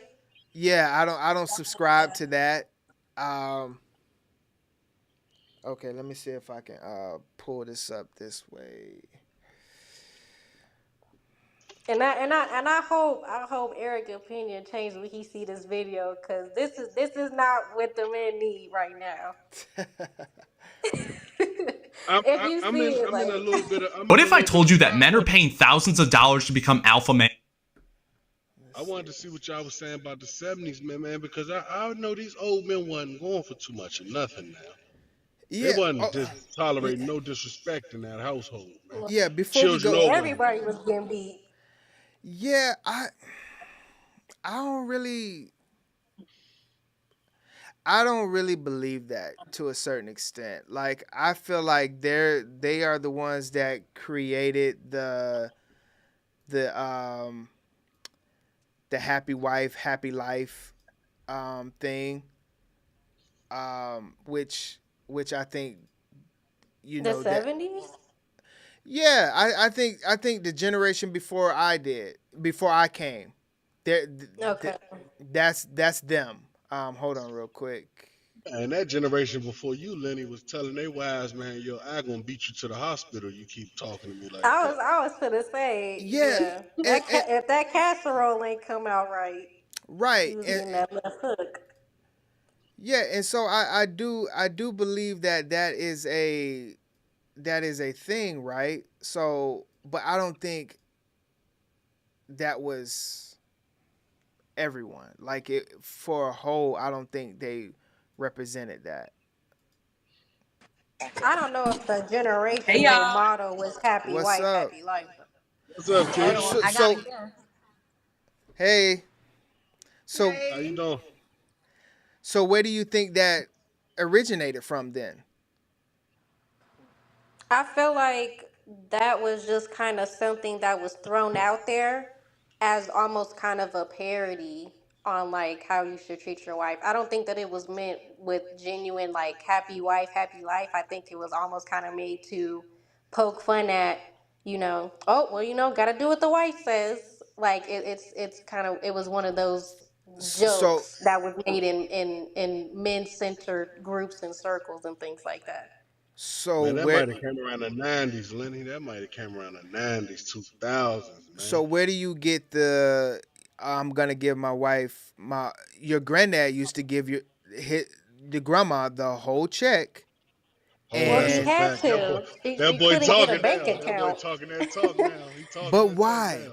But why? Your grandma couldn't get a bank account. She couldn't get nothing in her name. That's why she got the whole And, check. and No. grandma managed the whole house. Grandma paid the bills and managed the whole house. She needed that paycheck up off. Grandma managed everything, Lenny. Okay, that don't mean that she gets to run the house though. Nah, she don't. She definitely, for sure, grandma ain't running the house. She just managed the So money. She managed the check. let She me managed the bills and everything else. The groceries. She managed that. let me ask you this then. Why do we celebrate grandmama so much? Why do we celebrate Big Mama so much in all the movies that we have? Why is the grandma celebrated more than the granddad That's back a then? great question. Hey, Lenny, that's an I awesome that question. that's more of that that's a cultural thing. I don't think that that's the case really for everybody. I feel like in black communities that's more put up, and she's the matriarch of the family. She's the reason everybody's there in the room in the first place. So I feel like she has that respect and that reverence when it comes to that. But I feel like we're getting to more of those kind of gender roles, those traditional roles and things like that. It was always, grandma say something, but Papa come in the room and it's different. It's a I've never different seen that energy. though. I've never seen that Really? portrayed. I've never seen it portrayed in real life. He right Or though. You've never seen it. Now it definitely was real life, Lenny. Because But yeah. he's right though. When y'all wasn't when getting he whipped by says your no, grandpas? when he says he's never seen it portrayed, it's not in the movies though. It's Right. not. It's not Oh portrayed. yeah, But that was real life. That was real life. But it's yeah. not. Uh, to a certain extent, man. I to a certain extent, I think grandma ran that house, man. Mm. You I, think grandma Did you ran? grow up with a lot of women around you? I no, I grew up with both my parents in the house. I grew up with both my grandparents um together. But from what I've seen in Mhm. my real life, not so much my pops per se. My pops was a he was a little bit of a dictator, which I feel like needs to be. Um, yeah, I don't think. Man, we kind of deep into the episode. I don't think that the examples that I can go off of Mhm. was something that I represent and want to represent in my household. Yeah, No, I'm and with that's you because fair and that's valid. I don't have those examples either, Lenny. My great grandmother was the matriarch of our family, and Right. she was married a few times over, so there was really no granddad in the house. You know what I'm saying? Right. Right. And and Same and th- here. and that's the issue. That's the issue with the men back then because they started Right. they started this like what and I will have to say like you systematically The some right. a lot of things did happen, but That's if we want to like go the back. crack. That's what was my family. The crack epidemic happened. That took a lot of the males out. To be Right. honest. And then it goes back to an individual thing because crack, fentanyl, all these Right. types of drugs are always here, so Right. I'm not going to give my pops or my granddad a pass because crack was in the neighborhood. No, I'm not doing that. I'm not doing that. So a lot of those men back then either left or was not strong enough to be the head of the family. Of Like the household. right. When we go Damn, man. Now when that we you talk about that, you are right, bro. when we go back, like I want to see my granddad as the big dog. Like my grandma is everything. Like I love all the women in my family and things like that. They're that glue. They're the love part. But I don't want to hear this like grandma being the face of the family. Yeah. That was the Damn, reality man. of Hey, big dog, you just for changed my real. whole perspective. I was just on the whole other side of this, man. You right. You right, bro. Right. So I think it started with them, man. I really do think it started with them. And then it just trickled down to this how our culture is.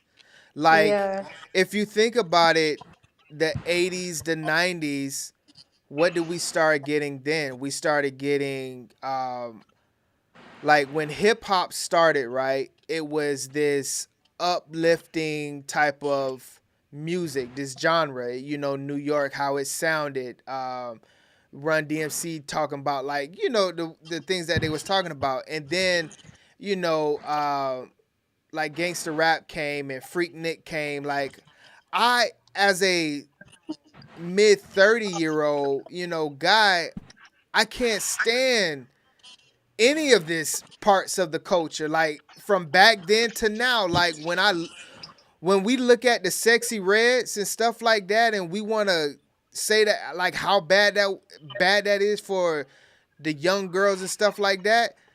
How bad was Freaknik for us in Right. the early 90s? I And just seen the documentary too. That's crazy. exactly. So like I can only imagine. I'm probably not gonna watch it, but like it's we like the 80s babies, 90s kids, we idolize, you know, bitches ain't shit and like all of these types of things, right? And that's because of the generation before us. Like that, those are the ones that we grew up idolizing. And they wasn't like, and then if we want to take it back to the granddad and them, they wasn't role models for real. Like It was Rolling Stones. Papa was come on.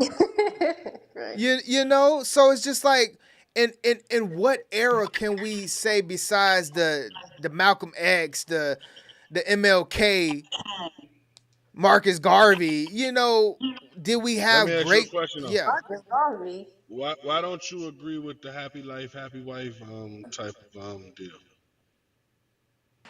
So go ahead, Keish. I said I disagree with that. You I can couldn't hear. take it. You broke up a little bit. You can take it. You kind of breaking up a little bit though. Can you hear me better now? Yep. Yeah, you good. I think happy wife, happy life is meant to put us against each other. Like the man is supposed to be bitter and the woman is supposed to be happy, and eventually he'll get happy because she's doing stuff. Right. But I think it works better if it's happy us. Happy It spouse, works happy better if house. Right. yes, Right. happy spouse, happy house, right? And so I think that happy wife, happy life stuff just started. I think just like what is it called? The feminine movement, where women are working so they feel empowered, and now they degrade the man, and then men turn around and degrade women. Well, you want a provider, so if you want that, then So I don't believe in the happy wife, happy life movement at all. What do you think, Bud? No, I'm in full agreement with y'all. I believe in happy spouse, happy house. I don't feel like one person should. I don't feel like a relationship should dictate one person's happiness. What do you mean, happy wife, happy life? So what about my happiness? What about what I want? What about my needs? It don't matter as long as you happy. No, dead. We're gonna be single. Yeah. But that's what Yeah. I'm saying. Like all of those types of terms happened before us because of the men that was before us, and that was ingrained in our culture to think that. Like, that is a real saying through the whole culture, that happy wife, happy life. That doesn't even make sense. I feel like Nah, we that's should also know too that I feel like that connotation was really more in white spaces too. Like, I don't feel like that was something that was really aligned with, at least for the dynamic with black culture at the time. Um, are y'all kind of following me with that? Like, I don't think that that was something culturally for us that we was really pushing that, to be honest. I feel like that was more you seen it in like a 1950s housewife, white centered sitcom or something. Yeah, and when I think when I say culture, I just mean us as humans. I think the only time that I specify is when I say black culture, or black and brown. But I do agree with you, Naya. Like, that was a human experience. Like, everybody was going through that. I feel like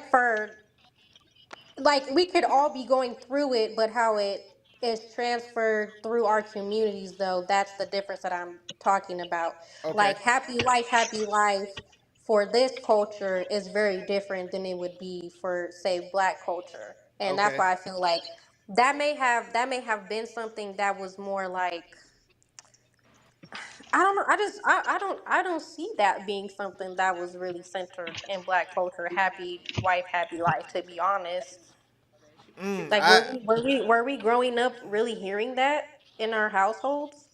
Yeah. I ain't even gonna lie to you, man. I didn't get to grow up with that two parent Right. household, and a That's lot what of I'm my friends saying. never I, grew up I Yeah. with grew that up two parent with my household either. grandmother. Like, it wasn't really a.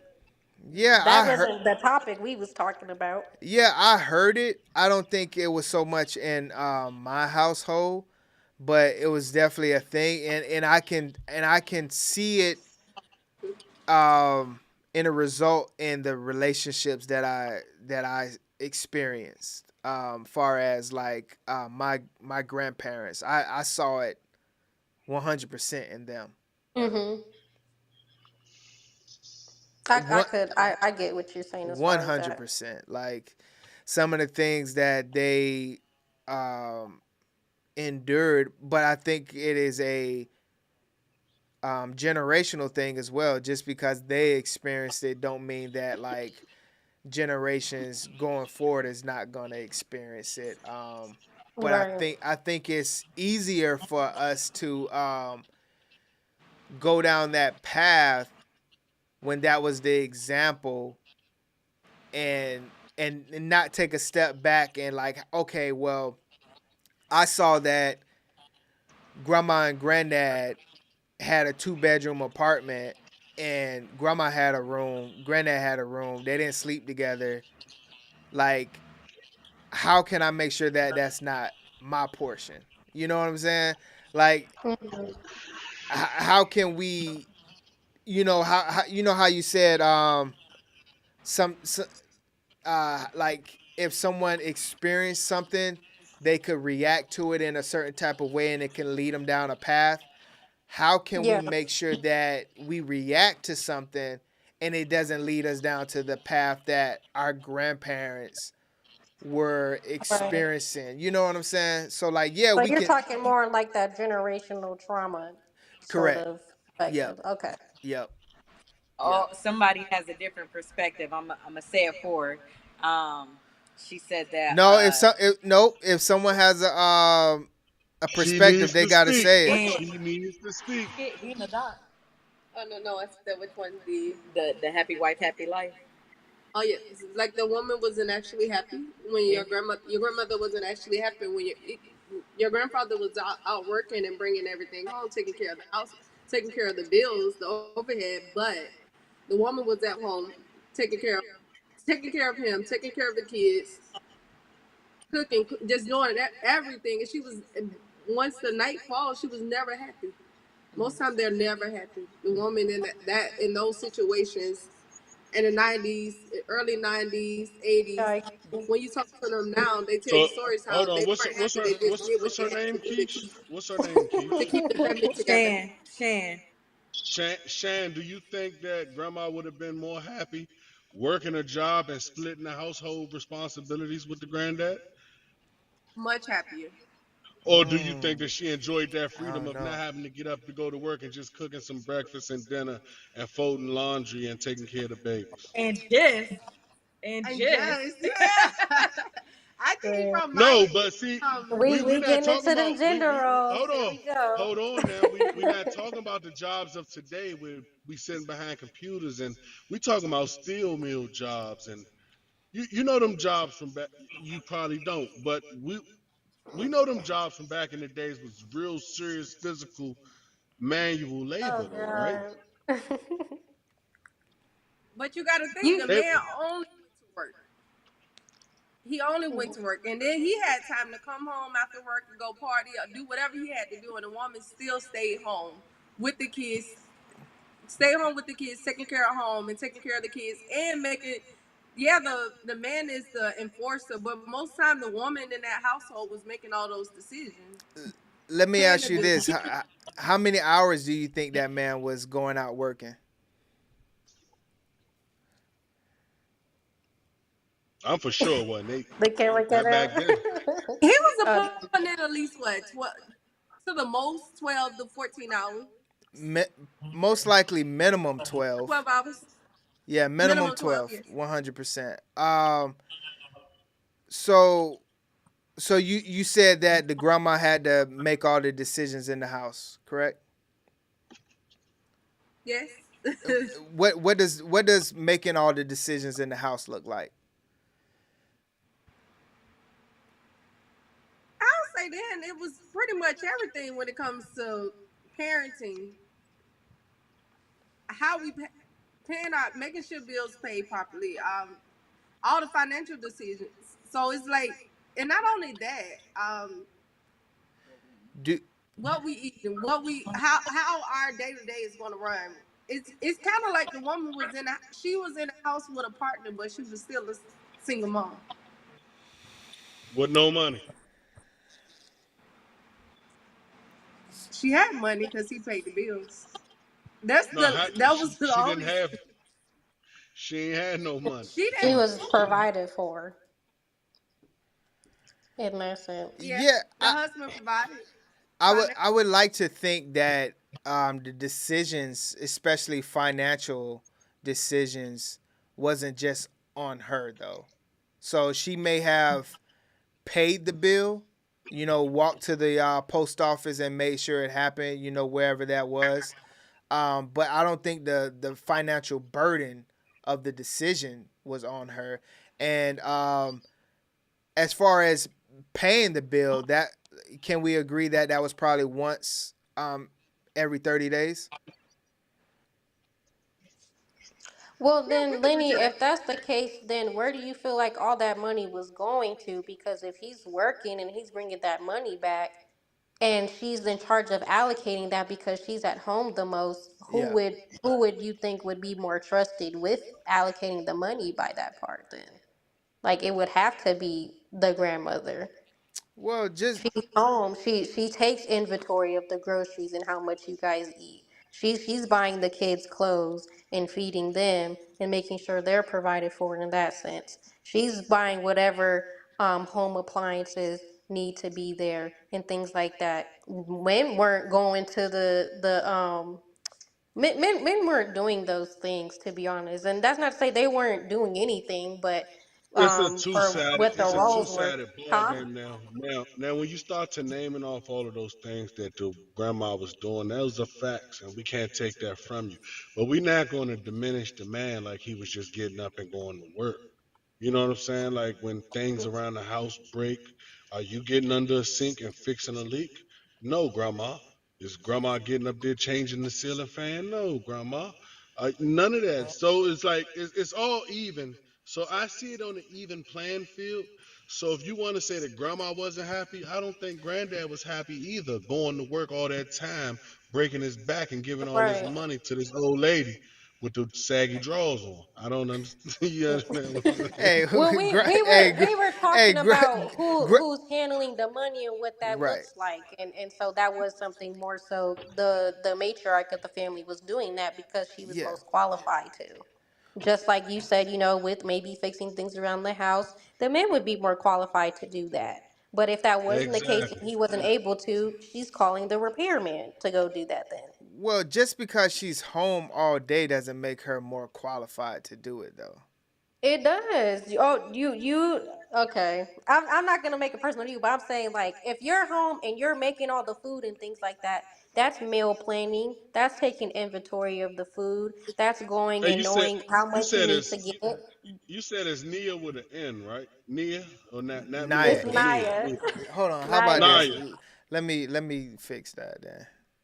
So, Yeah, I'm but sorry, Naya. Oh wow, he Dig. didn't put my name up. That's crazy. oh, Yeah, You that's should just dang, put you crazy. are. black screen right there Dang, then. you right. You But are the dig this only though. one. Dig this, Naya. Okay, so the Right. year is 2024. Mhm. There's really nothing. I'm married. I've almost been married 10 years. 10 years in September. And my wife Okay. knows this. There's nothing that a woman can offer me. Not trying to be funny, right? I can cook for myself. I know how to clean. I know how to wash clothes. I know how to fold clothes. I have children. I've been a parent for 13 years. I know how to discipline children. I know how to change diapers. I know how to give baths. I know how to potty train. What is there? Eric, I don't Now, know I'm if you not want to saying. get into this one with me right now, man. Oh I man. Now, don't know. Oh yeah, we We can not trying get saying. to into we it getting though. deep now. We done okay, go ahead. Not saying that I do all of those things all the time, but Mhm. what is there? What can you control? What can you say that you control in the household? And I Mhm. still can do all of the things that I'm supposed to do as a man. I can fix whatever goes. If I can't fix it, I'll call somebody to fix it. But most things I can fix. I bring home the bacon. I still do the things that a man's supposed to do. What all do I need? Is anybody following where I'm Dang, going? Or I want to say We, I want to say something, but y'all got it. Y'all got it. Lenny, go Yeah, ahead, say what you because gonna I think say, that Lenny. Nope. right even with the whole trans committee, I think that's a new way of thinking, right? Because even in the Bible, a woman is a helpmate, meaning you're not less of a person and she's not less of a person, right? And mm-hmm. so these two whole people coming together, she's able to discern or help you in an area that you may be lacking, right? Thing. You might be helping her pick up in an area that she might be lacking. There's different perspectives when you're dealing with people. So to say like, what do I need a woman for? Because I can do everything. Well, she could do everything. You get what I'm saying? What do I need a man for? That's it can go both ways. However, the No, two balance no. each I was just out. going off the. Hold on, Keith. I was just going off the perspective of where she was like, what did really the man bring besides a paycheck? I was just, it hit me to my soul. Like, what you Oh, mean by okay, that? okay. You know what I'm saying? Where did that come from though? What? Where did someone say what is a man bringing just a paycheck? Was that on a video or something? But that No, is she how was old. saying, Naya was saying I that didn't say the that. Oh, woman pretty much. I was No, about to she didn't. say. She didn't say that per I se, did not. but she was like, the woman I pretty was much just holds it naming all off the down, things that the and grandmother that. was doing. And he Yeah, heard, or she I was. guess what he didn't hear was me adding up what the man was doing in alliance with that. But we wasn't talking about what the man was doing. We was talking about what the woman was doing. So Oh, that I that might that's have a jumped whole. to conclusions. I'm sorry. Yeah, it's all right. You got a little triggered. That's okay. He got Yeah, I triggered. got a little He trigger. got triggered Yeah, for sure. hit me to Lenny, the was you heart. trigger happy too? No, I that's why I let y'all have it. I agree. I 100% am not. Um, a lot of people like to think that I'm this dictator, but I'm 100% think that a woman role, whatever that is, for the household is what it's supposed to be. If the woman is supposed to go out and and work 100 hours a week, then that's what it's gonna be. If that woman is supposed to have a 100 hours. hey, it can get real sometimes. Um, Why is your woman working 100 hours, Lily? I'm on hour 73 right now. If you doing your role and what you supposed to be doing, she should not be working 100 hours. We believe Why in not? full we believe I don't everything think should be anybody should be even working around here. 100 hours. That's where you're wrong, Naya. The what? And that, I'm not gonna have that conversation with you, Lenny. I seen how that went down last. I know you gonna have us out there in the plantations, man. I already know. No, no, I would never subscribe to lessening anybody's role. I think as a functional adult, of course we can do everything by ourselves. I But agree. but as what this supposed to be, a union, and me as the man being the leader of this Right. union, it as long as the order is intact, I think the roles that I don't you get what I'm saying, like order over roles for me. Okay. Roles don't mean anything to me. Like Break what? it down to me. Break it down to me. I Okay. need to understand what you mean when you say order over roles. Break it Yeah, down. so when I look at a role, right, you can name me any role out there, and I can say that that'll be her role. And the same as I'm saying that's her role, I can say that's my role.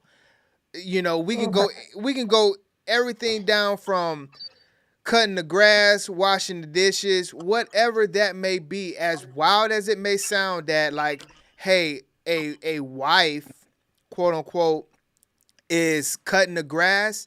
If that is the role of that house that needs to be done because that man can't get to it, or we're trying to save money to not to keep our lawn together, then guess what? That is that wife's role. Period. Because that is what's going to make our house, our family better. That is all it's about. Now, when we speak on order, there will never be a time that I am operating not in that order where she's in my order of the hierarchy.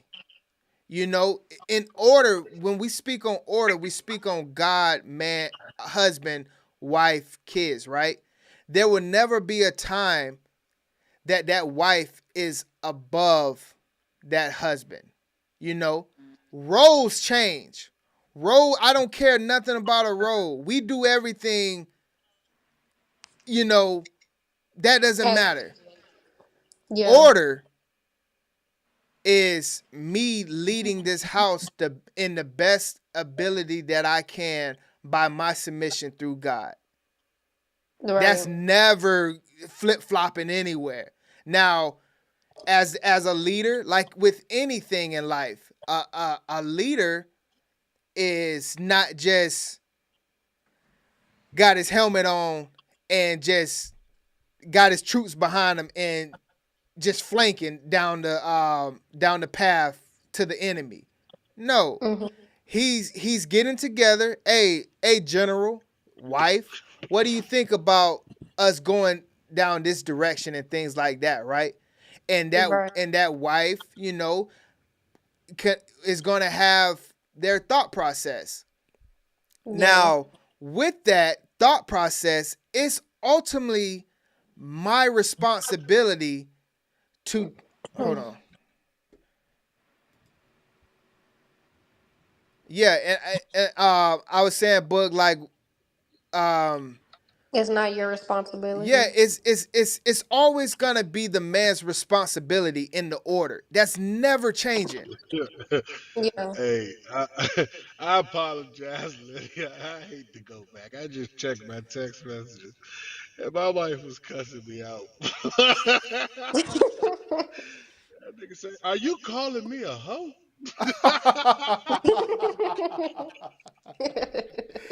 I never Yo, checked the text messages to just now, man. That girl yo. was sitting up at the text messages. You sound, nigga say you sound crazy. We was trying to help you, Hey, man. I ain't know what you was on earlier. And Rob was on that goofy talk earlier too, boy. Oh no, I'm not changing my Oh, stance. I know. Happy spouse, happy house. Oh, I I ain't know. changing my stance. Oh, I know. I I'm wish just I letting could you know I got cursed out for I it. wish I could my other side of the screen is frozen, so I can't even get to it to show them. But yeah, like so you got where I was coming from with the order and row, or you went out. But Yeah, I'm still here. yeah, I said you got where I was coming from with the order and row, or you went out. Yeah, I fully but you know we already had that conversation before, and I'm in full agreement with you. Whatever it takes to make the house, you know what I'm saying, roll on a consistent basis, that's what I'm all for. You feel what I'm saying?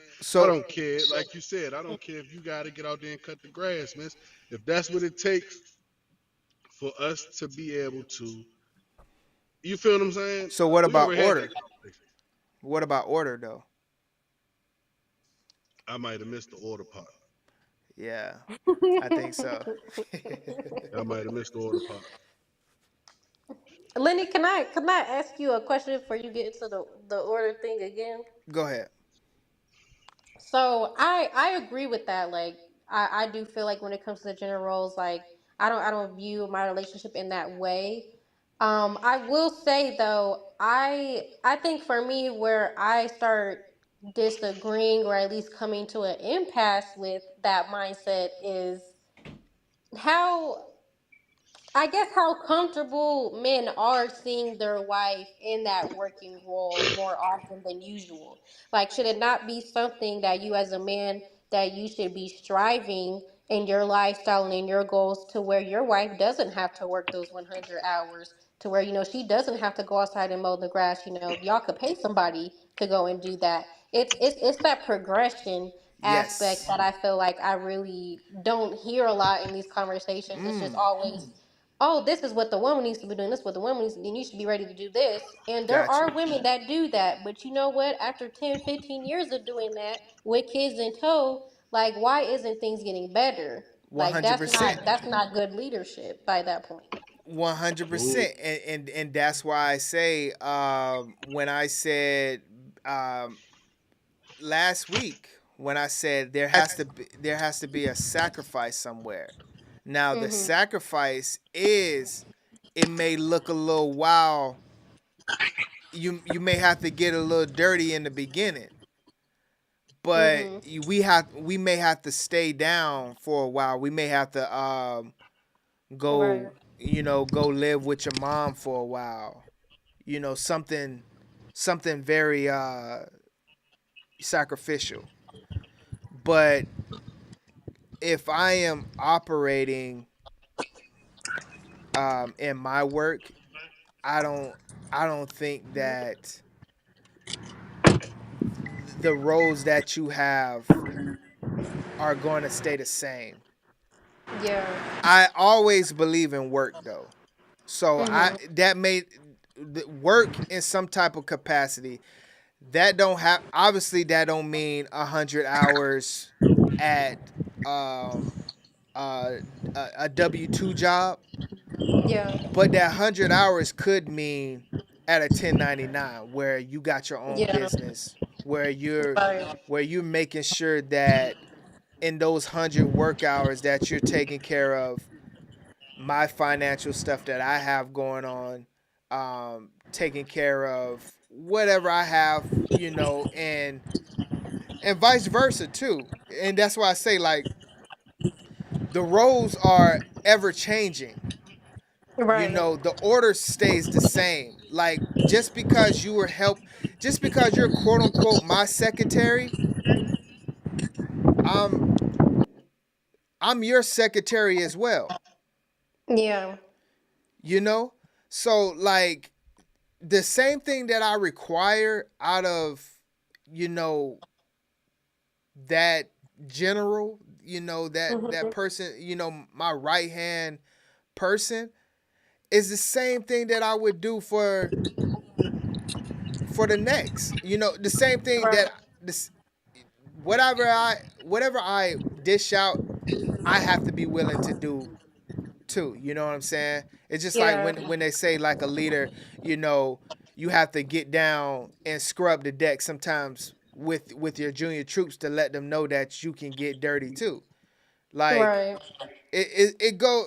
I look at I look at marriage the same way that I look at, you know, leadership and look at, you know, the workforce as well. Like a lot of things that it sounds wild, Especially on that team aspect, I get it. yeah, like it's a team because we both have the same goal, as long Right. as we understand, you know, the order aspect of it. Like, Yeah. and honestly, that's all that matters in marriage. Honestly, as long as you can, as long as y'all are operating in that order. And see, a lot of times men only see the only stop at the order where they're at, right? So they Yeah. don't never put God above them. So Right. it's easy to walk in a building thinking that you own it, you're the boss, you don't have anyone to answer to. You only have to give out the orders. That's easy Right. to look at, right? But when you And look you at see it, that even in jobs too. So that makes yes. sense. And Yeah. you see how those businesses E- go. exactly.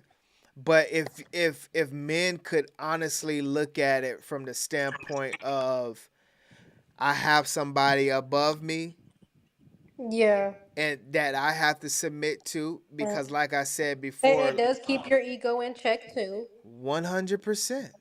100, Right. like all of that matters. Like a lot of Right. guys don't understand a lot of this stuff. It really is the blueprint. So like when you're having issues, and and obviously this is just wisdom talking, you know, where did I always have, you know, this mindset and things like that? No, of course not.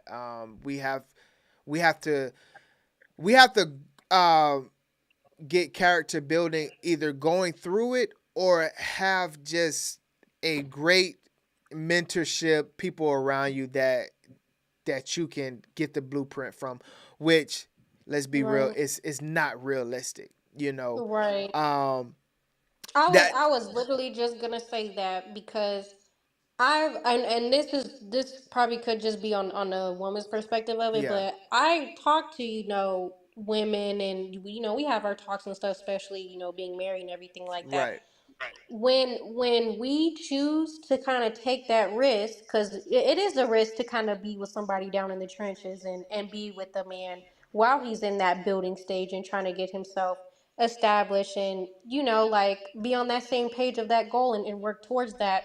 I think what a lot of people kind of skip over, don't really include in the conversation, is what that time looks like, or at least what it should look like. And I think what that often ends up looking like is, when men don't have money, when men are quote unquote broke or not in their role, those men tend to be very bitter. They tend to be very abusive towards women. yeah, They tend to be very resentful. If it's something they're not able to get a job or something, now they're hounding you, putting that burden on you in a stressful way when it comes to that. And I yeah, feel like that's why a lot of women, we are in that day and age where we're like, we say come healed, yeah, come ready, come prepared, because I already see how things are going with how y'all be acting when you guys are in that role of honestly kind of just building up your manhood outside of what you provide tangibly, right? Because that's really what it is. If you are Yeah. secure in your manhood, you not being able to provide financially, at least in the way that you wanted to, Right. wouldn't be the end all be all for you. Like you would still feel secure in that. But a lot of men don't feel that. Mm. So And who do they take that out on? You know, it's the women so that they're you're with. so you're saying that men, because of they can't provide financially, which that means 100%, not 100%, but because are you saying because a man can't provide in totality of everything, y'all lifestyle, he he then takes a hit in his ego? That's a fact, Lenny. I think when it comes down to, because it's personal for every man, right? Because every man does not have to provide in that way for them to feel like they're providing. So I feel like if a man within himself doesn't feel like he's fulfilling that role, Yeah. then yeah, I do feel like that is a man that's very, outside of himself, and that goes and searches for things that fulfill his ego. Like I remember even seeing a video where it talked about where a man doesn't fulfill in his role, he's going to compete with you in yours. Mm. Because it's a ego trip by that point. You Okay. you have to you have to it is and I'm going to be treading very lightly in this, but it's kind of in a man's nature to want to dominate, and want to um be the best and kind of do the best in what they do. And when it's something where you're not able to dominate in that area and you feel like that's such a landmark for your manhood, you're going to go in a place where it's a little bit easier to do that and to assert yourself. And Mm. what men don't assert themselves when it comes to, financially, they try to assert themselves. Maybe that looks like intellectually, he's always mansplaining things to you, or he's always arguing with you over like the semantics of stuff. Just like little things like that. You hear the sassy man apocalypse and where that comes from. And Yeah. I feel like a lot of that has to do with kind of what you were talking about as far as that ego trip and where that comes from, just from not being in your role. Okay. So you want to go, book? Oh, okay. I think he's probably. Oh, he muted himself. Um. So you are saying when a man can't traditionally like provide, the lifestyle, that's kind of like where the sassiness is coming from. Like I hate saying that for a man, but like in like today's oh, I'm over here talking to myself. No, I'm right here, Lenny. Can you hear me? I Yeah, don't know yeah. what happened. I think I clicked that. Okay. Yeah, so I was saying, so you're saying that when a man, so I just want to make sure I understand where you're coming from. Yeah. So you're saying that when a man is not operating as like providing totality as the lifestyle, right? You know, and we're talking about finances basically. He then Yeah. into he turns insecure, and Yes. he's competing for the woman's order in the Right. hierarchy. Okay. Yeah.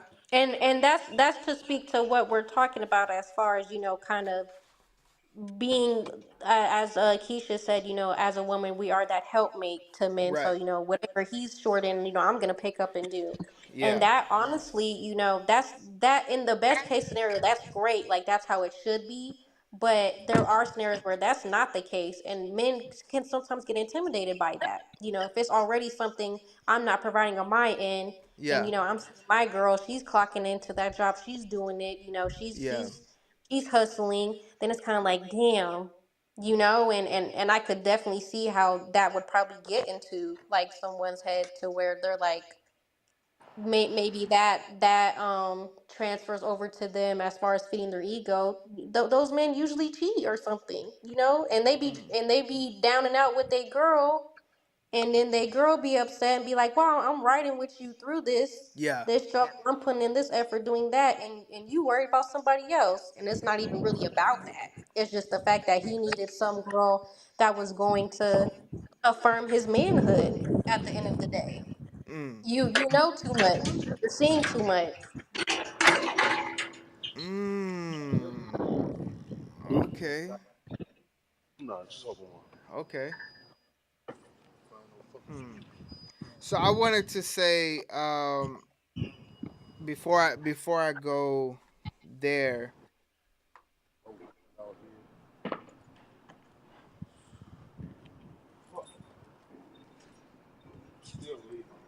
you said you kind of take that leap of faith, um, and you kind of women kind of take that leap of faith to go build and stay in the trenches with a guy. And Mhm. to me, are you basically does that mean um that basically means stay in the stay in the trenches with a guy versus finding a person that is already there financially. Correct? Right. Right. Yeah. I think that is in the best interest for a woman to build. So I like the leap of faith. I don't think that is. I think it's the other way around of finding, going leap of faith with finding someone that You already only need the has two. money. I think building with someone is the best possible outcome for a woman. Um, for a lot of reasons. I think that one at the end of the day, and see, should I go before I go there? You said come healed um in the relationship. I think it's more about Naya come in the relationship with a with the relationship of God for that man. Cuz I can only speak on it from a man's point of view, and I think that as men we really need that relationship with God because Yeah. nothing else is going to um tame us. Like Right. like a woman is not enough for us to do the right thing in that Right. relationship. You know what I'm saying? So Right. all of this comes from us just not having that relationship. You know what I'm saying? Right. So if that And that relation goes same for women too. oh I would one say you shouldn't censor men to where that's all that you're getting yourself together for. yeah, 100%. I think that um we can come healed all we want and things like that, and when when things get tough, what does that look like? Does that band-aid Right. automatically rips off because I'm quote unquote healed? I think that when when everything that you do is centered in some type of capacity around God, I think that it has so much it has a greater chance to work itself out. You know what I'm saying? Right. Like something that you could do, make me mad about something.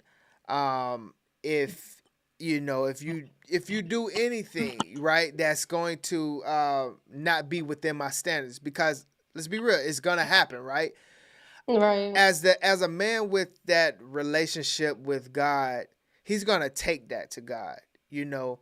Right. And by the time y'all have that conversation, it's a way better conversation than Exactly. if I was just gonna come to you with it, or even if I took my time and waited a couple days and then came to you. It's always going to be better, Yeah. with that relationship. So that's what I would say. I say Yeah, the come heal, yeah, 100%. But I would say for us, when we speaking to the youth and speaking to the community, man, all the marriage counseling, all of that, man, do you have a relationship with God? Does that Yeah. man have a relationship with God? Yes, of course, the woman and everything like that, but the man is the head of the Right. household. And That's true. if that head is not there, where are y'all going? Right. Like, yeah, the woman can be the body all we want To the to, but trenches. That's where we going. yeah, right. Staying in the going to the Circle. trenches and staying there. And Mhm. it's gonna be a rough ride. And I think Right. that's where a lot of us, including myself, have went so wrong in life, and I think with us men, we don't understand that, like, if we are in line, if we are um like a lot of things that has happened, like in my marriage and things like that, like if I would have started with a relationship with God, a lot of things that I was doing to lead us to a path of being like separated wouldn't have happened. You know what I'm saying? So a lot Mhm. of that stuff I have to kind of go back and hold myself accountable. Like, Mhm. how can I how can I hold you to a standard or tell you that you know whatever, when was I really operating in my role? You know, my order of it? Probably not. Was I submitting to God? Did I have a relationship with God? Was we going in the way that, you know, God, you know, told me to go to lead this family? Most likely not. So a lot of things, if and that's why I hold accountability so Right. like deep to me, because a lot of times we can look at that and blame the woman. Like, you know, Yeah. let's It's look at, easy. It's yeah, that's why it's easy. let's look at It's Adam and easy Eve. to sit and point the finger and not have to do that work with yourself and look in the 100%. mirror and be like, wow, I messed up. You Right. know. 100%. Because let's look at Adam and Eve. All the guys would say, like, look at what Eve did, right? But not Mhm. understand that, like, okay, so Adam wasn't in fault for not holding what God told him to do. Right. You know And what I'm God saying? did address him first too. It So. 100%. So that's how I look at things when I say, like, man, if us men can go into the relationship with a relationship with God, a lot Right. of things is going to um you know work itself out the way that it's supposed to. A lot of things Mhm. most likely won't happen in that relationship that you guys are going through. So building like building and staying in the trenches. So I just wanted to address that come heal part before I address um the trenches part. I think it's in the best interest for any woman to build, you know, with a man. I think that is overall where the respect is gonna come from at the end of it. Because you see how you see it all the time. Like, even what Boogie just said, like, what can you offer me if I quote unquote have everything?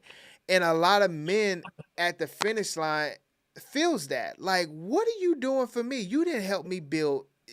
You wasn't Right. in the gym shooting with me, right? It's always Mhm. the same. So I think a lot of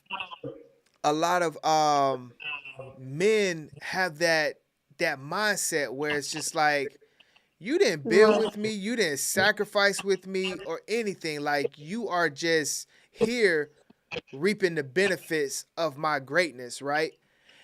And And I feel like that's an ego thing.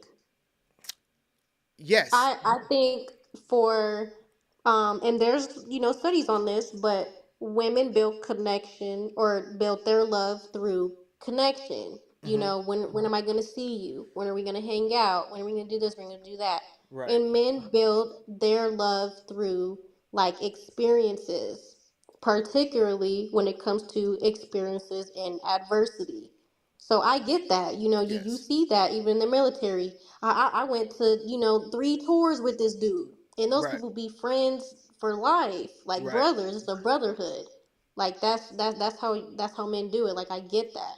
I feel like where it gets harmful in that is, you know, just because I haven't participated in your struggle, now you're using that as a gauge for how much or how worthy I am, or how, like, you're gauging my worth kind of essentially through how much work you had to put through. But realistically, that was your work that you would have to put through regardless. I was just gonna be here to support you through that.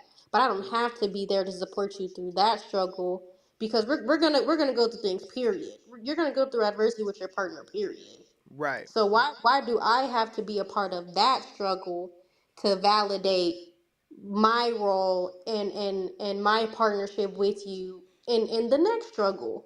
Yeah. And so that's why I say it's in I think it's in women's best interest. I think You the said lock in with me now. yeah, right, to go through Yeah. the struggle so you don't have to deal with, because it's hard for a man to not have that ego if he made it to the finish line and he's over here talking about, what? You want what? You know what I'm saying? Like, nah, I can't a man can't really, like you said, like, where's the sacrifice? How did you didn't help me in any of Yeah. this. And a lot of times too is the man is already so scarred, like it you know because, like, kind of like right now, I don't think we're really speaking on it from the sense of um relationship with God, but like, if we kind of take that part out of it, the man is so scarred from building with someone and it not panning out to where it it was supposed to work, that he's looking like, why would I ever have another running mate if I already went through the struggle, and, and most likely he had to give something up, to Mhm. the previous wife. You know what I'm saying? So Right. that's why I say That's for that's not different from what women are going through too, though, to be honest. And we may not, it may not be on a financial tip, on, you know, like we're putting half in, and he's just taking our money, like whatever, like that. But you know, we're putting our bodies, we're putting our hearts on the line. You know, there's losses to be had on both sides when it comes to the relationship thing. yeah, yeah, I And I felt, and that's why I put so much emphasis on the, you know, come heal part. And you know, that's a very blunt, surface level way yeah, to say it, obviously. yeah, yeah, But yeah, it shouldn't be something at all where either party is centering that person to be the answer to their struggle, to their problems, to even their healing. Like that's why, you know, it's important for one that you said that relationship with God, because God is the answer to your healing and to yeah, your struggle, not right, a man or a woman. right, So if you already have that mindset, it shouldn't matter when is the time that, you know, your essentially your helpmate comes to you. Because if you're rooted in God, and that's who God is sending for you, like, here, son, here's her, yeah. and you gonna sit there and say no because she didn't struggle with you? Like, come on. Right, and so that's why I say it'd be a total different ball game if we're speaking on it from a man that has a relationship with God. He's gonna Yeah. know, you know what I'm saying? Right. Because Because he's that's, gonna, I feel like that's part of y'all struggle, though. I feel like there are some things that only men are supposed to go through, and I feel like there's only some things that women are supposed to go through. Like, my fight and your fight looks different, but our goal is the same. Yeah. And that may have to be your fortifying battle in affirming your manhood in God. And you have to go through those trenches with just you and God, and that should solidify you and God's bond before it solidify any bond between you and a woman. Yeah. I can rock with that. Yeah, 100%. Yeah, I can rock with that. I just you know, I you said you said a man's ego can get damaged when he feels like his woman knows too much and he just needs to go somewhere to be a man per se. Yeah. Can you break that down for me a little bit? yeah, can I kind of feel where you're going. I just want you to elaborate a little bit on it. Yeah, so I think what men say that they want versus the reality of what that is. Um I feel like specifically when it comes down to you saying you want that girl to be with you in the struggle in the trenches and put in that work with you so you guys can build. I feel like the nuances in that is that she's going to see you in a totally different phase of your life right now. Like this is where the skeletons in the closet are out. This is when she's seeing you, when you can't afford no date. You probably can't afford no haircut right now. You probably looking raggedy. Right. Just like she's seeing you all out in the open, and that could be a really beautiful time, right? For your relationship and being able to build that trust and embrace that vulnerability and be known. But a lot of men don't want to be known to that extent. They want their woman to see them, chiseled up, body together, finances together, and all that. And I feel like that kind of plays in a lot of men's minds, especially when they're not secure in their manhood because it's something you not able to provide for your woman. That's already a hit, and she's seeing exactly why. She see how much you're making, or see how little you're making. She's looking around. She see how the apartment looks. She sees the area where we're at. And I feel like a lot of men kind of self sabotage when it comes to that, instead of using that time to really work on themselves and appreciate the relationship. They rather go and self sabotage and just be like, you know what, she probably gonna leave me anyways, or she not really rocking with me, and they just go out and they look for that validity and that reaffirming of their manhood through other women. And it don't even have to be sex. It's a lot of dudes out Yeah, there that just they might make that profile on the dating app just to get some compliments from yeah, other women. one hundred percent. Just because it's cool that they don't know what's going on. Right. Yeah, I could dig that. Yeah. Yeah, that's a fact. Or it could build a very healthy, strong relationship because she done seen everything that you done went through and y'all done climbed out of them trenches together. Right. You dig? Right. Yeah. Yeah. Yeah. I, I Hmm. I like what you said as far as the self sabotage. You know, because it a lot of it could could be the guy just in his head, not understanding that he got a woman that's gonna hold him down. But also Yeah. too, it's just like, you know, and that's why I say like a lot of this stuff is, you know, we're we can just say like from right here to now we can speak on it from not having the relationship in God, right? So we can kind of Yeah. like take we can agree that with God a lot of this stuff will happen, but you guys are gonna figure out a way to get through it, right? So Right. we established that. So I like what you said as far as the self sabotage because a lot of times, yeah, the guy can look at it as, man, I'm not doing what I need to do, like I'm less than. So um look at my house, look at this, look at where we're living. I'm not making a lot of money, but that's why it's kind of hard to, cause like I'm such a, like I'm so, I guess you would say I'm so old now to where like I can look back at a young 20-year-old coming through the game, and I in a way, like I would, like as I say, like that's the basis of it, but it's just like, hey, like how is that, how are y'all relationship, like Yeah. make,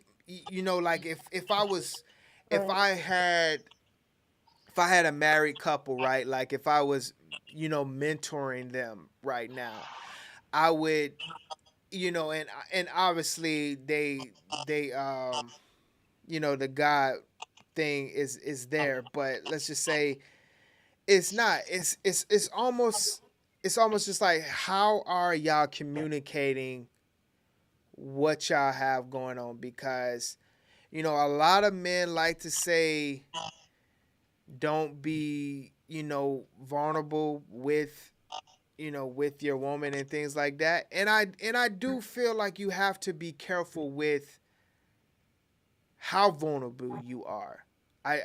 Right.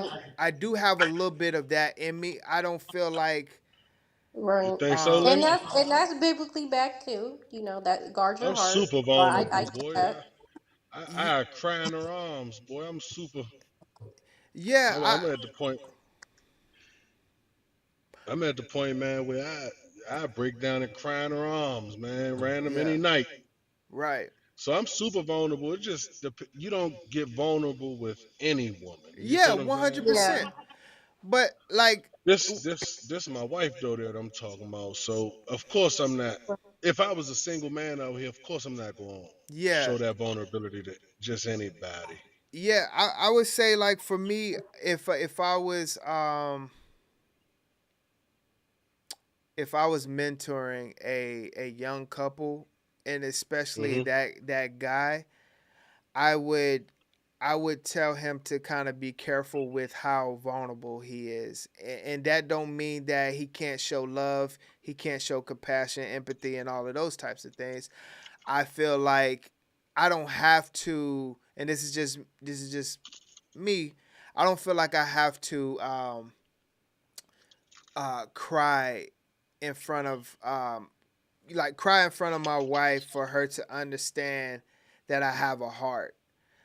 There's ways that I can do that and still show that that I care for the family and things like that. I mean, I feel like um, by a lot of my actions, right, that I do for the family, the working, Sacrifices. the sacrifices that I do, that is me showing the vulnerability and things like that. But also too is talking to her, letting her know that her feelings and her emotions, her words do matter. Like, I do talk to, my wife, and I may not, I take whatever she say in consideration, and she understands that. Like, that's showing vulnerability. And whatever I say that, from now on, this is how we're gonna roll with it. She understands that I took what she said, And and took it into account. took it into account, and move forward with that, instead of just saying like, "Girl, like, get out of my face, man. We about to rock with it this way." Yeah, but see, So I'm not intentionally. yeah, I get it. It's to a spot where I ain't sitting there like, oh, let me cry in front of this girl or let me show her that I'm vulnerable. It's just the fact that you open up. You know what I'm saying? You're no longer hiding. You feel what I'm saying? Yeah, I'm no longer, if I got the sniffles and something's bothering me or a friend passed or anything's going on in life where I feel like I need to go, I'm going to run to the store real quick and go get in the car so I can release myself or go to the bathroom. I'm no longer doing that. I'm just open book at this point. You feel what I'm saying? Yeah. And that's where my vulnerability comes in. And I'm just an open book, bro. If it's happening, I'm gonna break down in front of you. I'm gonna Yeah. express everything I got on my heart to you. You feel what I'm saying? Yeah, I don't know if I have that. I don't know if I have that in me. I think that I think it's a separation in it. I yeah, to me, there's no one like that I put over her, and she gets more than anybody else. But I don't know about everything. You know, I'm and that's not me. What do you mean everything? Everything as in like when we sit here and say everything as in what vulnerability looks like, Mhm. where I would um cry and all of those types of things. I wouldn't do that, and I wouldn't recommend that either. Why? I think that And I'll it say specifically in a marriage sense. Like I understand, dating yeah, wise. 100% in a marriage. I think that there's still a separation that needs to be there. I think that I can show you that I'm vulnerable. I can show you that I love you. I can show you all of those things of how much I care without crying, in your arms, or um, going completely like there.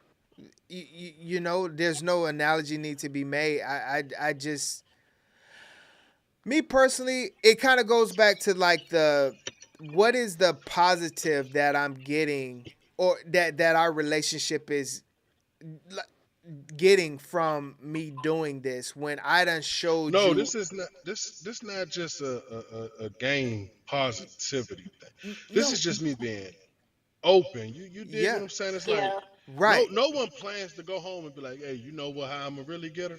I'm about to go home and crack, man. Hey, no, you know Right. what I'm saying? Yeah. It's just Yeah. shit. Life happens. You know what I'm saying? Sometimes life comes at you fast. And I'm just saying that I'm just an open book now, to where I'm not going in the bathroom to express myself by myself. You feel what I'm saying? Like, I'm not gonna go in the bathroom and go get in the shower and get it out my system. I'm a talk right then and there. And if a tear come down while I'm expressing this to you, or I break down because a friend of mine passed and I'm talking to you about it and I break down, that's what it is. I'm no longer Like holding what's that the word I'm in. looking for? Not necessarily holding. I'm just no longer feeling like I need to hide that from you. Like, I don't have to have that super masculinity where it's like, oh, this nigga don't cry. No, I'm hurt right now, man. And I'm Yeah. trying to explain this to you, and then I done broke down a little bit, and you gotta accept me, hold me, tell me it's Yeah. gonna be okay, type time. You know what I'm saying? Right. Yeah. I think that yeah, I think all of that can be achieved without that part.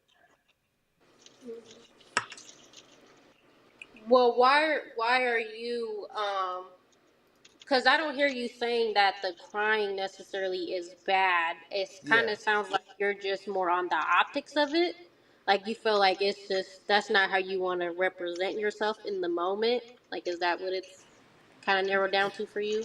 No, I think that that it needs to have some type of separation in the feelings that you bring. I feel like it don't really have anything to do with like masculinity or anything like that. I just feel like if if the general is doing everything he needs to do, far as making sure that the troops know that they are loved, they're taken care of, and hold on, let me I'm gonna turn yours down a little bit, Boog. I think that's you.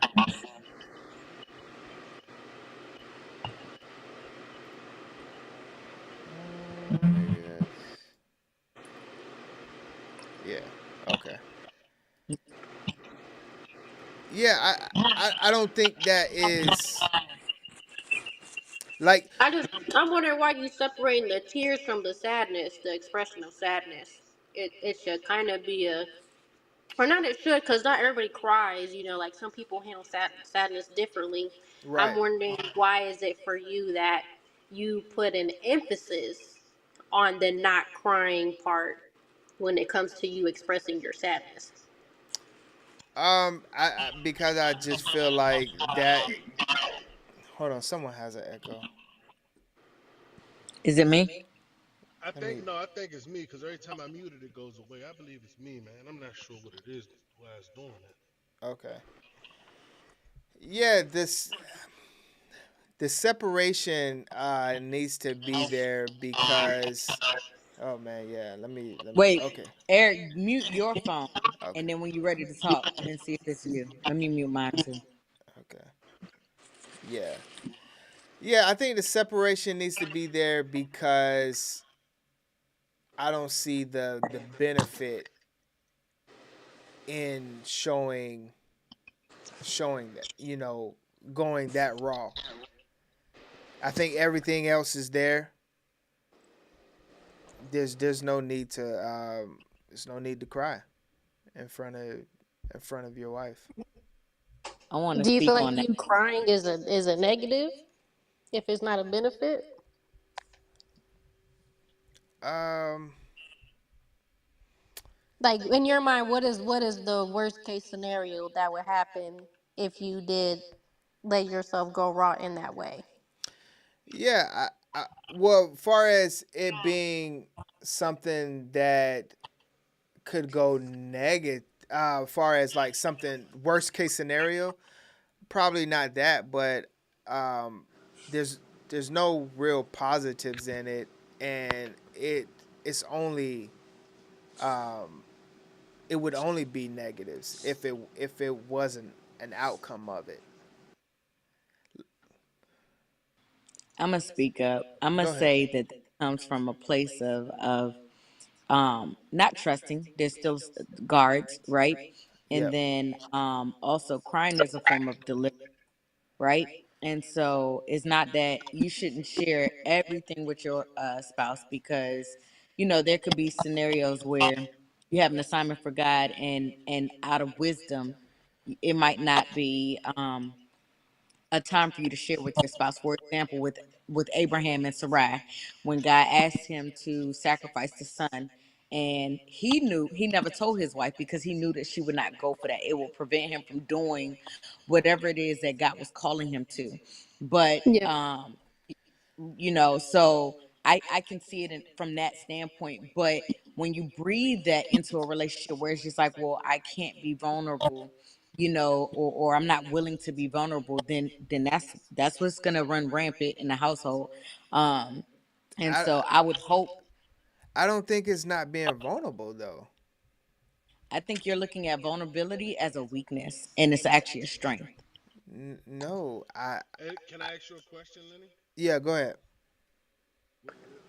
As an adult, would you cry in front of your mom? Probably not.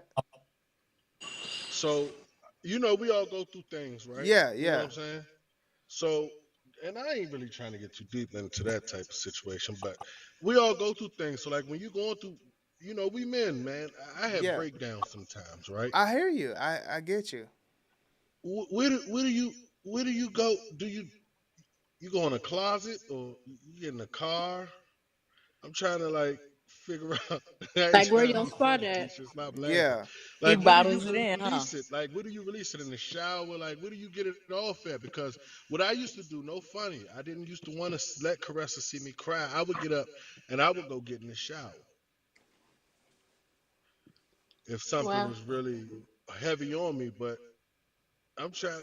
Like I don't have an understanding. Like I'm trying to really understand. I just don't have an understanding of Well, I guess I haven't because had anything recently or that I can think of um that would warrant just tears just busting out besides like my grandma passing and I didn't really do that on the outside. I don't know what that would I don't know what it would look like. What would cause me to do that? Boy, we get into a deep conversation. We get into a too deep conversation on here. I'll bust out and cry on here. I'm trying to tell you, boy. Telling you, boy. I mean, I'm open, man. even Jesus wept, you know. So he was weeping blood when he Wait, was distressed. 100%. So I never said that I wouldn't cry though. I I'm I not saying, but I I look, I the way do. you talking about as to why you don't though, as if it's something that's like almost not available to you. No, so what I will say is I will cry, I guess, when someone close to me passes, that those are getting of ages and things like that. Yeah, sure, you're probably gonna shed tears on that, but Mhm. other than that, like I you You know ever cry from like tears I'm of a joy, sensitive nigga, man. It ain't even gotta be a like death. You anything? hurt my feelings too bad. cry yeah. I'm sensitive, boy. I'm telling you, boy. Man, did you see how they did this to me? Did you see? Yeah, that's Right. amazing. I don't know if I recommend that for sure, but I think you can show your vulnerability in different ways. Like I don't think you have to Mhm. cry. She gonna use it Yeah. against me too. One day we gonna argue. She gonna be like, "Your bitch ass always crying." Hey, I feel like shoot. that's such a small percentage though. And that's not at all to invalidate that. Like there really are some, terrible partners, men and women that don't appreciate that vulnerability. But women that actually, do love and care about you, we don't, necessarily like wait or like super like anticipate those moments, but like it's always something that when it does happen you're like, wow, like this is great, like this is such a great reaffirming, reconnecting like moment in the relationship for us, to where not only does that open up so many avenues for connection for you, but that's something for us too. it's and it's it and should Mhm. be. and Go ahead. and also, it feels good to have someone that you can release to, man. You got to put on Right. your Superman cape and your Superwoman cape all day long in front of these kids when life really be life, and you feel what I'm saying? You Right. gotta put on this Mhm. strong super iron. Hey, everything all right, man. We all right. You want them Jordans or what? You got to put on this strong, super. Everything is gonna be okay, John, for these kids, man. And it's just all right to have somebody to be able to confide in, man, and just give them, hey, look, man, this is Be- this is weighing on me, man. I got to get this up off me so that I can continue to be Superman to these youngins. You understand what I'm saying? Yeah.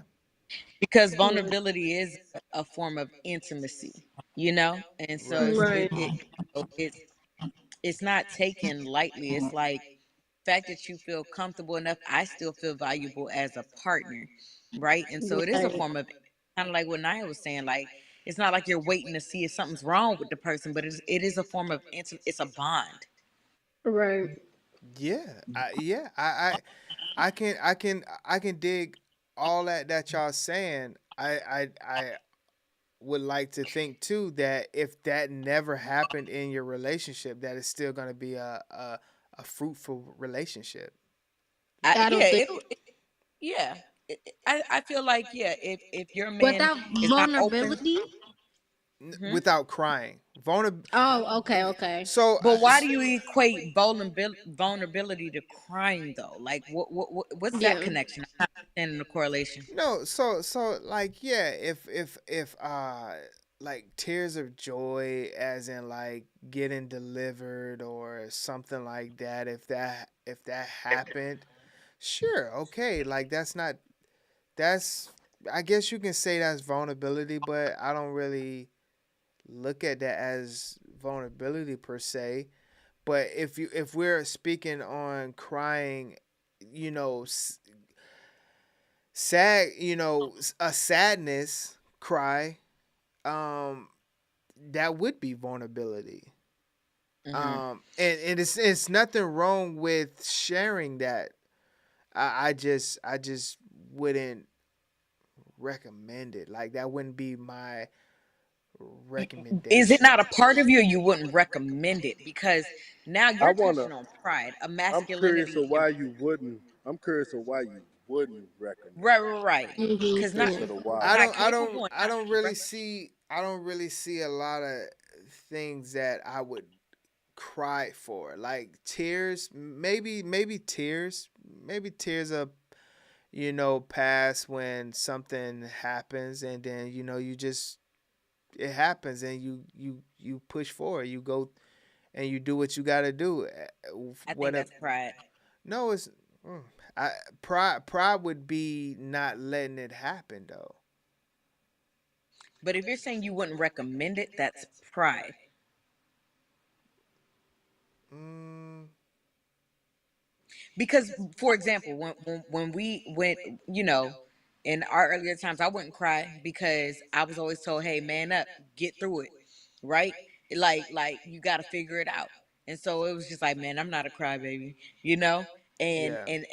in my family, there's a lot of dominant, you know, figures, right? Even the women are a little bit more rough, right? In my family. But then Yeah. I had to learn to let that go because that came from a place of pride. And Okay.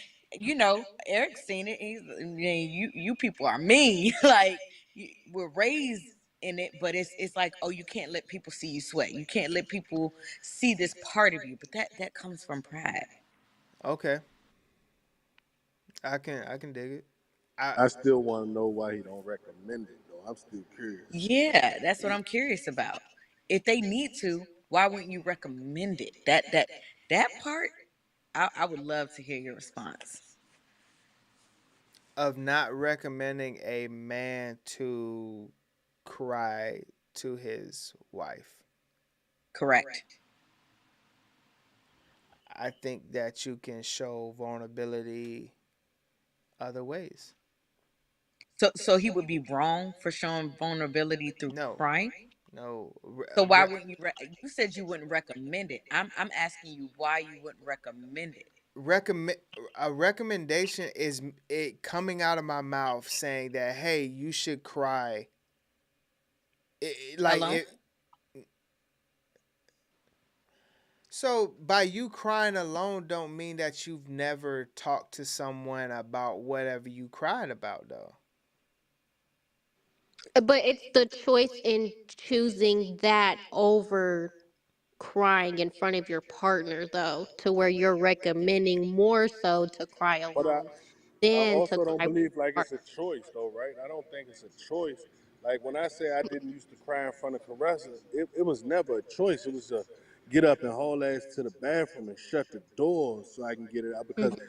crying isn't a choice. It comes. You feel what I'm saying? Mm, Like if I'm making sense, like if yeah. we on a deep subject, all right, I'm gonna use myself as an example, man. I come from a very violent neighborhood.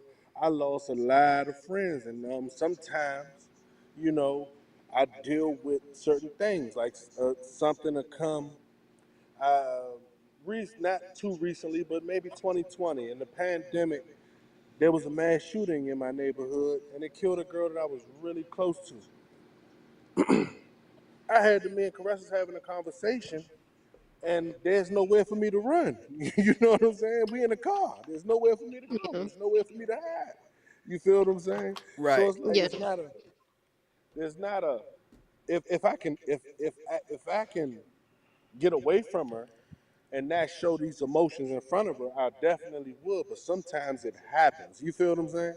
Yeah. Like not trying to be funny. If something was to happen, knock on wood, if something was to happen to one of you guys on this panel, Keisha or Lenny, I don't know you like that, I'm sorry. But if something was to happen to a Keisha or Lenny,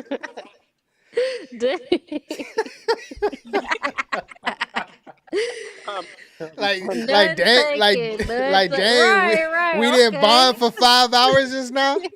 Right. I Yeah, thought we but if had something special, something was man. to happen, something was to go on and something was to happen, and you keep that strong frontal on. But if me and Caress is in a car and we're riding for 40 minutes and the conversation comes up, it may happen. You understand what I'm saying?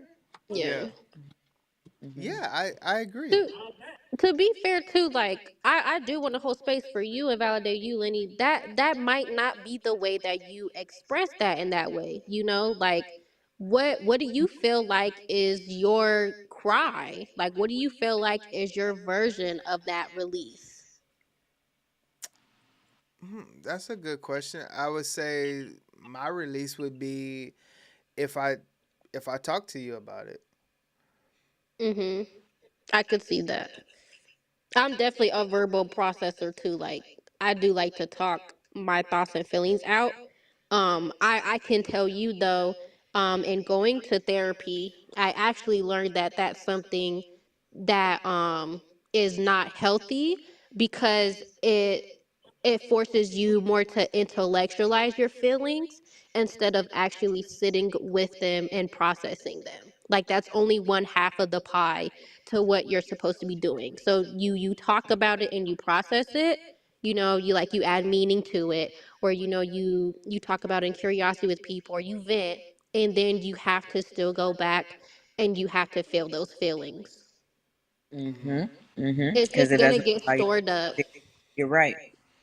Yeah, I mean, I can only answer the question how I can answer it. I Like, wasn't setting you up, I promise. no, 100. This is not a setup. You asked how I would, get it out. Yeah. You know, how I release it. I Yeah. think it would be showing my vulnerability would be me having that conversation with you. Like that's Yeah. me because I wouldn't give. Yeah, I wouldn't give that um to just anyone like that conversation. And Yeah. even though that we wouldn't cry with just anyone, but we would cry with certain people, and that's how I would. Yeah. That's probably how I. And I'm not saying that I'm some freaking hard ass here, saying that like I would never cry or never cry before. I'm just speaking on it from how I feel right now. Like there's Yeah. yeah, it Yeah, would no, I definitely get that. I mean, yeah. clearly there's gonna be moments it comes up for you. You know, I think if anything, at least from the perspective and point that I'm coming from, is more, if you were around your child or something and something really sad came up and they didn't show any expression, they showed indifference to it, you would sit there and be like, damn, you okay? Like, how are you feeling? Like, and they could tell you, oh, yeah, I'm sad, and this, and that, but like, you would still have some type of concern for them on how they were getting that outlet of that emotion, though. Like, do you feel like you would be concerned, or you feel like no, like not at all? No, cause like I remember it was a time that I had shed a couple tears in front of my kids, but it was like tears of joy. So I feel like if I was being honest with myself, do I feel like I am? Do I bottle in a lot? Um, I don't. I wouldn't. I wouldn't think so. Not more than the next person, you know. Um, Well, we not talking about the next. We talking about you. This your experience. yeah. I don't We know. we sit we sit together watch Titanic. I'm finna cry, and you talking about Yeah. you Right. talking about you not you gonna want to talk about. Yeah, Yeah, nah, that's you're not gonna crazy. get me off the movie. You ain't gonna get me off the movie Yeah. now. I got a little time nigga skate. You ain't gonna get me off the movie. I feel so watered up. I'm getting up and going upstairs. You Yeah. ain't gonna get me there. Right. Yeah. I don't think that's. Yeah. I just don't think that is necessary. I think it's other ways to show it. Um, the people around me are gonna know that I'm vulnerable with them, with how I Mhm. react to them. So yeah. Lenny sound like he need a hug. That's what it sound like. Nah, yeah, that's funny because like I guess people be feeling that way because of how it comes off maybe, but yeah, I don't know. Yeah, there's definitely no judgment on that. Like I said, I'm the same way. Like I really do be talking about my feelings, and I feel um like even one of the exercises my therapist was telling me, she was like, when you feel something, where do you feel it? Like there's a whole other experience with the emotion that I'm not even tapping into, that I'm not even present with or aware of. Like where do you feel your sadness? What does it Right. feel like? Can you touch that part of your body that you feel it? Like there's so much that goes into just that experience of it, that talking just doesn't capture that. Like talking doesn't fully allow you to be present with it. It's just kind of allowing you to move through the discomfort of it and then Right. moving on in that way. Yeah, I can see that. Yeah, and I want to because when you say it's another way to show the vulnerability, it's to to me personally, it's just not it's not a way of me trying to show you that I'm vulnerable though. You feel what I'm saying? It's just Right. Mhm. it just happens. You know what I'm saying? If it makes any Yeah. sense, it just It just comes happens. out. Yeah. So This ain't me showing you, hey baby, I love you, cause yeah, I did so Yeah. this in front of you. It just happened, man. You know what I'm saying? what would It be could have been the Earl. It could have been Earl the crackhead on the corner, man. It just happened. yeah, what would be the difference between like if it's not to show vulnerability, what would be the difference of showing it now versus before? What you mean? Like before it was a no-go far as crying in front of Not necessarily a no go. I just didn't want her to see me in that state, right? I just didn't want you to see because it kind of puts a chink in my armor, right? It kind of shows you that, hey man, it's when I'm with Mhm. you, I want you to feel like this man is unbreakable. He can Right. protect me. I don't care if Shaq jump out the car. He's there and he's going to do whatever. My man is unbreakable, right? right. And that's how I want her to feel about me. I want you to feel like I'm Yeah. invincible. When I'm with you, nothing can ever happen to me. So when I show that, and in the beginning stages of a relationship, it kind of puts a chink in my arm. It's like, oh, is this nigga a little soft? You know what I'm saying? Right. You know, Yes. That's so important to recognize too. That's your ego talking. Cause keep in mind, she never said any of that. That's what you told no, yourself, the narrative in your never mind on said how that. that was gonna play out. And that's literally what I was talking about earlier. Like that's that self sabotage for you to go and just choose to do that in the bathroom. Like you didn't even give it the opportunity to even see what was gonna happen Right. But if that's you would just have cried to her. and like you said, I guess it is a little bit of an insecurity because when you're a man and you start to buckle up a little bit, right? I'm not sure if every man buckles up, but when you start to buckle up, I don't care if you're in front of your mom or if you're in Mhm. front of your brother or you're in front of, it don't matter who you don't want them to see you in that type of state. Mhm. Right. So I just never really wanted nobody to ever really have to see me in that type of state. You know what I'm saying? Yeah. And but once it finally happened and you can get it out, I'm comfortable now. So if it happens, it happens. Right. You know what I'm saying? Right. And can't you say you felt way better crying to your partner than you did in the bathroom or wherever you chose to?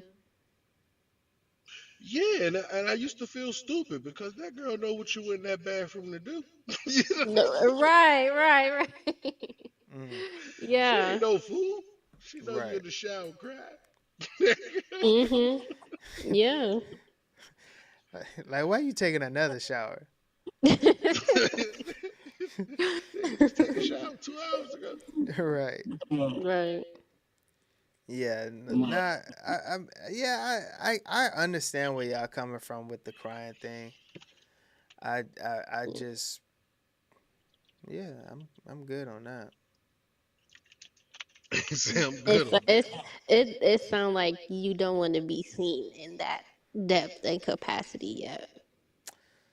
Yeah, I mean, like, so it like if I can really think about it, like I'm pretty sure it has happened. Like it has happened. Like I said, my kids had made me very proud, and like tears came out. So I'm not saying that it won't happen Well, to on. be fair, we not saying you ain't never cried. I don't think you a robot. But Yeah, we're saying because of the fact that you do cry, why do you make almost that intentional conscious decision to not cry in front of your partner? And I know you say, oh, well, there's other ways, but yeah. why do you distinctively choose to not show it in that way? I I I I could tell you why, Naya. You want to know the reason? The first from why Lenny don't be crying. Yeah. Yep. Let me hear from you. You the expert. First thing first. He's never had a whole face. He should have been crying to them. Right. I'm screaming. Yeah, yeah, but you wild for that one though. But let me see if I can. Hey, hey, look, the comments. When I went downstairs, when I went down the ground just now, I lost my service. I had to go back to the comments. They was in the comments killing me, boy. I am not the favorite this week, boy. Yeah, I was I good last week, boy. On Sunday, I was the favorite, boy. I'm dead this week. They was not messing with it. yeah, Last week, Everybody they gotta have was their tripping. time. yeah, I ain't even really get to look at it. I was just like I clip that up later Oh and boy, they I was think I killing me, might have man. even said some things too. That's why I had to come in. yeah, So it's like getting yo, crazy. what's going on? I'm standing on business though. I'm You standing on sure my did opinion. though. You did. I ain't Yeah, changing up either. I'm yeah, standing on business, man. yeah, I'm Rob. like how Lenny was last week. They got on Lenny ass last week in the comments, and Yeah, Lenny that's stood true. on business. Lenny came back this week and let You him know, sure hey, did. nothing changed. Hell The yeah. first thing Lenny said when he came on here today is nothing changed, ladies and gentlemen. Just in case you was asking, uh, I'm standing on business. I'm Hell standing yeah. on Right. business. They ate But me up though. I'm the loser today. I take it. nah, but one thing though, I kind of like went back to that and um I would say too, like you have to really feel not good, but um excited to know sometimes that your viewpoint is different because that Mhm. kind of lets you know that like your viewpoint is really yours. So Yeah. some like last week and even like right now, Bug, like even though your viewpoint is insane, you know you know that it's is yours in a way, and Yeah. no matter. Like unique to your perspective for sure. Right. And two, no matter and we have to be careful with this though, but Right. if if our if our viewpoint can't really be folded easily,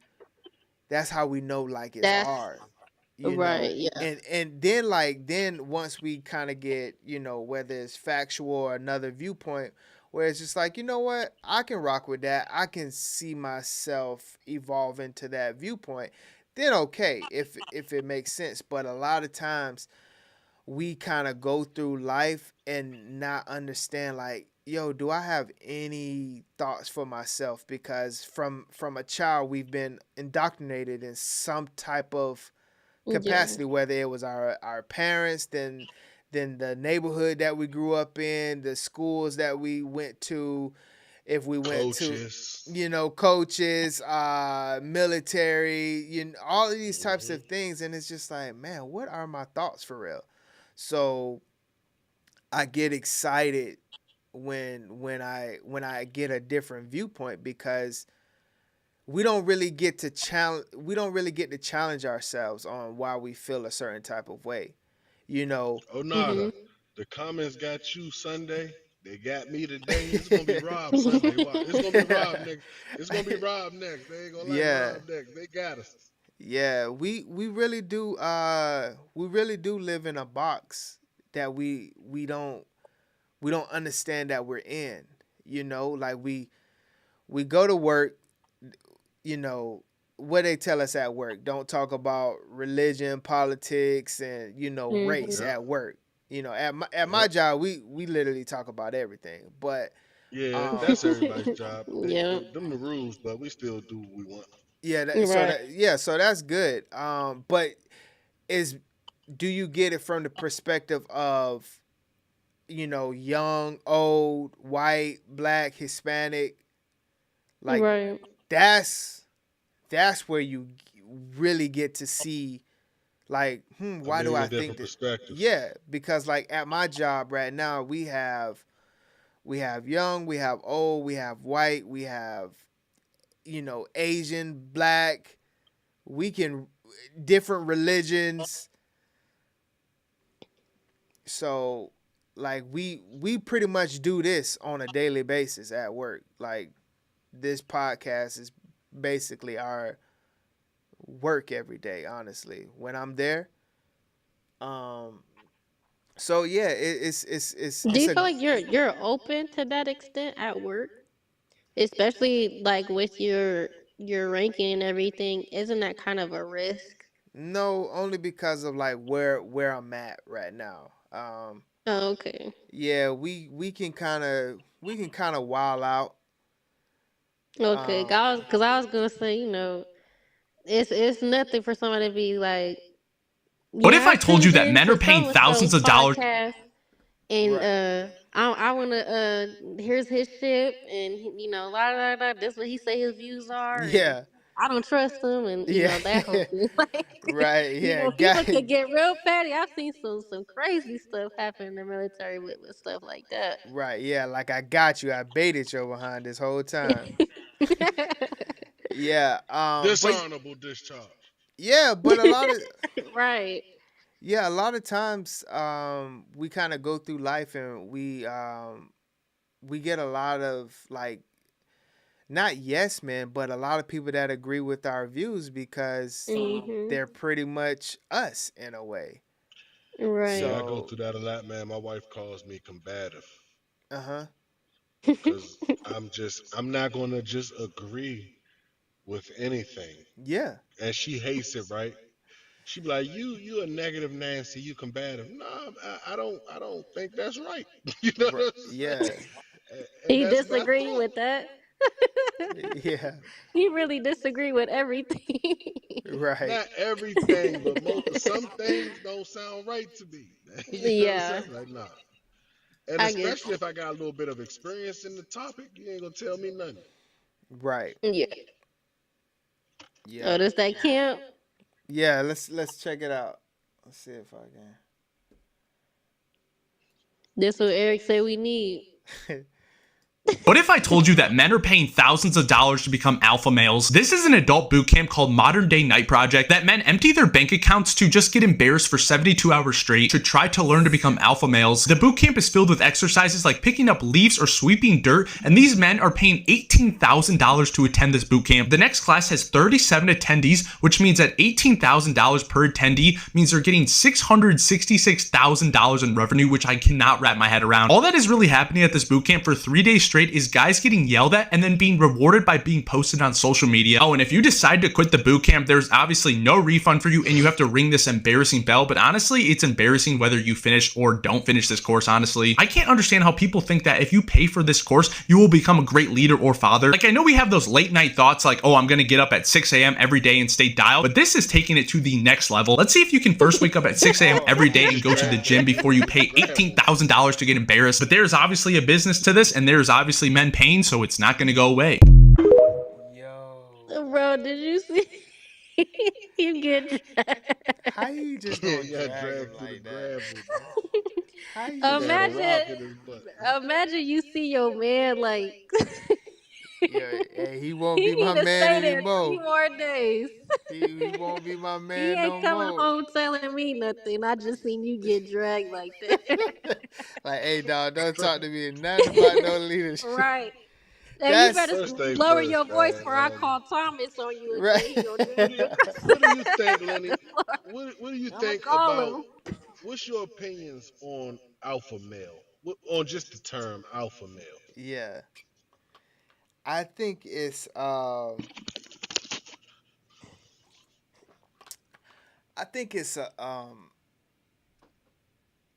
well, if we're talking about it from a social media standpoint, I think it's a little stigma, like how they're putting it on men that have masculinity. But I think it's like the whole alpha male thing is to me is goofy Oh because my God, thank you. like are you a man that operate in your masculinity or not? Like there And you I, gotta keep proving to yourself that you super masculine. yeah, see Why that's you where gotta I keep proving that to yourself? right. Let your That's what word be your word, bro. yeah. I think the only thing with the alpha men, there are certain times that just because you are like outgoing, you know, an extrovert, you eccentric, that you can kind of portray that. But a leader is a leader. You know, there's different ways to lead and lead effectively. You can be a quiet leader, and you can be a a loud leader. It's just all on your leadership style and what is authentic to yourself. Like to me, that's alpha in itself. Like, are you authentic to like who you are? You know, Yeah. like are you being yourself? Like to me, Yeah. that's alpha. Not trying to be like someone else just because you saw it, you know, on a TikTok or you went to a 3 day boot camp, you know, for And let a 18. nigga drag you through gravel. Listen, man, they The dragon is crazy. if they wanted to do all of that, why didn't they just join the military? And Lenny, Well, we those sat in the dudes they class. advertise themselves as ex like Navy SEALs or ex Oh my military god. people, so they think they getting that experience. Well, why don't you Don't just worry try to about it, go Lenny. become a Me, SEAL? you, and Wayne gonna set up a class, young. And we gonna undercut them, man. We gonna charge 9,000. nine Man. thousand a person. Right. And first Mhm. day, as soon as they sign up, first day, we're gonna come out and I'm just gonna start stealing the shit out these girls. I'm just gonna start whooping. I'm trying to tell you, boy. Just start I'm punching everybody in screaming. the gut and just keep going. Make them push a tire every day. Right. Yeah, that's silly. That Oh, is you ready to leave You your know, house now, boy? You ready? I have a personal theory that I kind of seen on social media, and y'all let me know because it's a theory about men. right. So I feel like the alpha male thing really started coming to popularity because I feel like men need that. Like, you know, Lenny, we talk about it in a spiritual sense where, you know, Yeah. men need to submit to God. Right. Like that is our, or not our, but that's for men, that's you guys' model. You know, that's you guys' source that you guys tap into when you don't feel like you have it. And I feel like for other men that don't have that type of spiritual belief or whatever, they tap into that with other men, whether that be their friends, whether that be their fathers, whether that be just someone that they aspire to be as a Yeah. man. Like I feel like men intrinsically need that feeling of like almost that order, I guess, that you were talking about, Right. and being able to enforce that. Like I feel like there's some men that don't feel like they can have that on their own, and they try to tap into that in ways like this. Like they need somebody to be the big dog, essentially. Like they Yeah. need somebody to be the leader Yeah. to model after. And I think you have a lot of men that are going through these identity crises and they end up in places like this. Right. And let's be real too, people go to the military for that too. Yeah. You hear men talk about that all the time. Oh yeah, I needed some structure Yeah. in Yeah. my life, That's so true. I joined the military. Right. That Oh, is. I wasn't doing this. I wasn't. It's gonna whip me into shape. Mm-hmm. Yeah. A lot of people, like I said before, a lot of people need some type of group to hold on to, and for men that um, you know, dad wasn't there or dad abused them or whatever the case may be, they're looking for that male figure in a way, Right. and and you could pay $18,000 for 3 days and find it. Like, shoot, man, I'm about. Hey, That is wild. if you see me on TikTok tonight with a $9,000 brochure, hey, mind your Mind your business. business. I'm about to get Mind this your money business. from these jokers. I'm quitting my Man, job because to come and get they part of are that. willing. They That, are willing like, participants. if you I really got think a of word. I got a word I would like to call them, but I don't want to get Lenny shut down before we. They going through enough already. right, if you think about it, they're spending $18,000 to go there. They're probably housing them. They're feeding them 3 times a day. They're probably coming out maybe profiting like 15 grand of that 18,000. And That's crazy. man, Cause that's probably just the admission. You still gotta, right, you still gotta, get there. And a right. couple of them we're gonna hold back. A couple of them be like, "You ain't ready, man. You need 3 more days. We Eighteen need thousand 18 more dollars is a thousand. lot. When you get Man, yeah, that's insane. or the We're gonna people give you a leave discount, early. man. Since you're a second returner, we're gonna give you a discount, man. We need 14,000 this time around. You ain't ready. Yeah, that's silly, man. That's crazy. Let me see what else. That boy Boogie be on that night shift, boy. Oh, I love it. I was just gonna say, where are you right now? I'm in actually right now my exact location. Ain't nobody in here we know. My exact location. I'm in Virginia right now, but I'm from D.C., live in Maryland, and I'm in Virginia, Oh, so I okay. touch all the DMV. Yeah. Damn. That's funny. It's all a hop, skip, and a jump away from each other.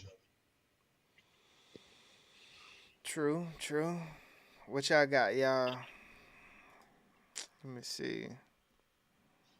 Naya up at freaking midnight, being a night owl. Yep. I'm Getting coming it. I in mean, you Sunday, know boy. me. I've always stayed up late. Yeah. When I That's come in never been Sunday, something I'm that's gonna be the changed. fan favorite, boy. I'm gonna try to kiss all buttons. I'm gonna try to be everybody's favorite. He's gonna be on his best behavior. He ain't gonna Yeah, they have hate no me today. controversy. Yeah. As soon as they say something, I'm gonna see what the chat saying. I'm like, yep, I'm with it. You're Yo, right. yo, that was wild, man. You was wilding, man. Hey, but the thing about it is, what I love is if that's your thought process, that's your thought process. Hmm. You And know?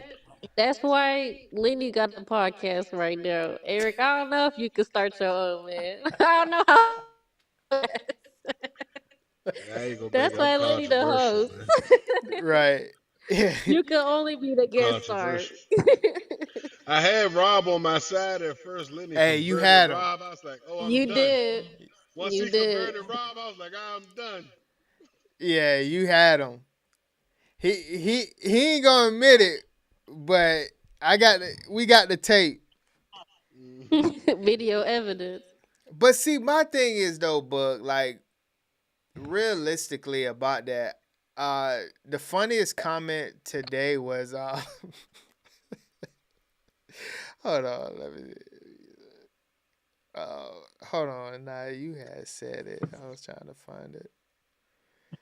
But you was just like spray paint his face. You remember that, Naya? Oh, she can't even hear me. Oh, she can't hear. But yeah, man, that jump was funny when we was talking about the dude running to chase the New York chick. Yeah. Dog, that dude, man, he was all ass. He was on her ass, dog. He was on her ass. Listen, man. People, man. The world is fucked up, Liddy. Listen, as a woman, just imagine you look behind you and you see this dude full. That nigga was jetting. He was in full sprint, man. Nah, I messed up, man. Another one that I messed up about, man. Why did that nigga stop that motherfucking go-kart in the middle of the safari like that when that elephant was coming full force? Listen, that didn't make any sense, bro. That didn't make any sense. Man, the elephant was coming from deep, Liddy. That nigga looked like a linebacker coming out of the woods. You seen him from deep. This nigga parked the whip. Oh, man, Liddy, I ought to put that nigga in so many headlocks. For real. Boy, that's crazy, man. New York a wild place right now, man. Yeah, New York is crazy, man. That was New York when the guy stabbed the lady in the elevator too, wasn't it? Yes. 75 years old, bro. New York is crazy. 75 crazy, years man. old. That's insane, man. That's insane. 75? And it seems like every week is something, though. In New York. Like worse than before. Like There's something in the water, man. Like to stab an old woman, 40 plus times, bro. That's crazy. That's insane. Dog. That's insane. So what book of Revelations we in? Right. That's right. Let me. Oh, she trying to. Go ahead. Go try it right now. Let me see.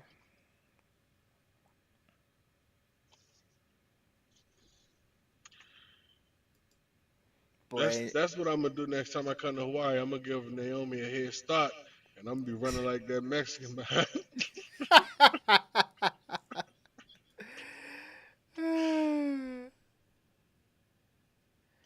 Boy, ain't nobody about to rewatch this one. Hey, people gonna see. Hold on, y'all was on 6 hours. What the? Yeah, y'all vicious. It been more than 6 now, though, man. 8, 9, 10, 11, 12. It been 7 hours. What is up with this? I don't know why it's Hey, we done worked the shift. Yeah, we sure did. Let me see. She trying to call back in. Hold on. Let me see. Why is this junk? I got that text, boy. I was reading the text. She said, "You calling me a hoe?" I said, "Dang." I'm pretty sure I ain't say that. Yeah, like I don't remember saying that part. She should have just been able to. Nigga said, "You sound insane." Dog, y'all boys was sounding insane at first, dog. I was like, whoa, these are y'all real thoughts too. like hold on, this ain't a spoof? Y'all for real? I'm standing on business, man. I'm standing on business, Lenny. Man, what is up with this, y'all? Let me. Okay, we getting somewhere. Might work. Oh. It's always one video, man. You play a bunch of videos, we laugh, we speak on it, we move on, and it's always one video. Yep. And stop the whole show, and we talk on it for 3 hours. Yep. Yep, it's always one. I don't know which one it's gonna be. It's always one. You know what it is when we see one and we all agree and we all bash it. See, all right, move on. As soon as we disagree, yep. there it is. That's where I need to find the controversial ones where I feel like some people gonna agree and some people ain't. Oh, as soon as we disagree, boy, we be stuck 3 hours. Stuck. How we was Sunday. Oh, we was stuck Sunday. They got on your ass Sunday, boy. I actually left once I left out and actually got to get in the comments. Yeah. I said, they on Lenny ass in here, boy. they mad at Lenny, boy. Yeah, they wasn't playing. They was for real about that. I said, I'm surprised this nigga ain't get no text messages the next day, man. They was on his ass. Dang, man. I'm trying to figure this. Man, this junk, like, it's acting like it's frozen. Let me see.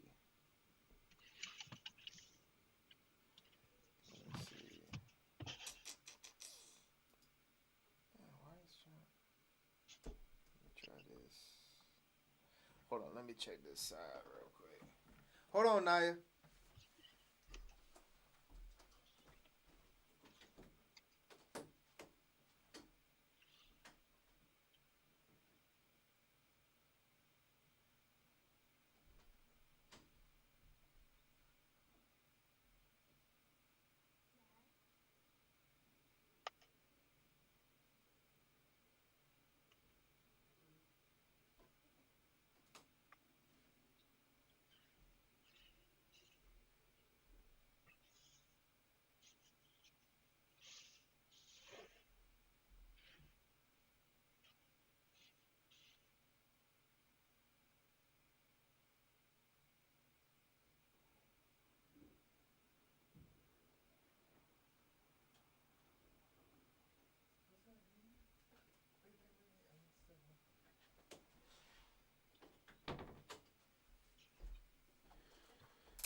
Man, this junk still ain't come back. Let me check it out. Okay, it's definitely. Yeah, this junk definitely tripping now. This junk say you been on too long. Let me see.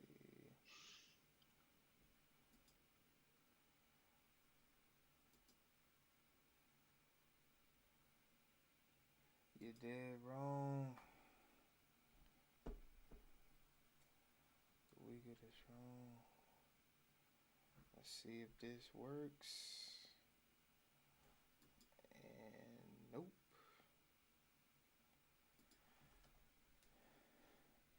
This what happened last episode. They started tripping at the end. Oh, they start holding us up. Let me see. I don't know. It got to be on my side, though. I guess so. Let me make sure.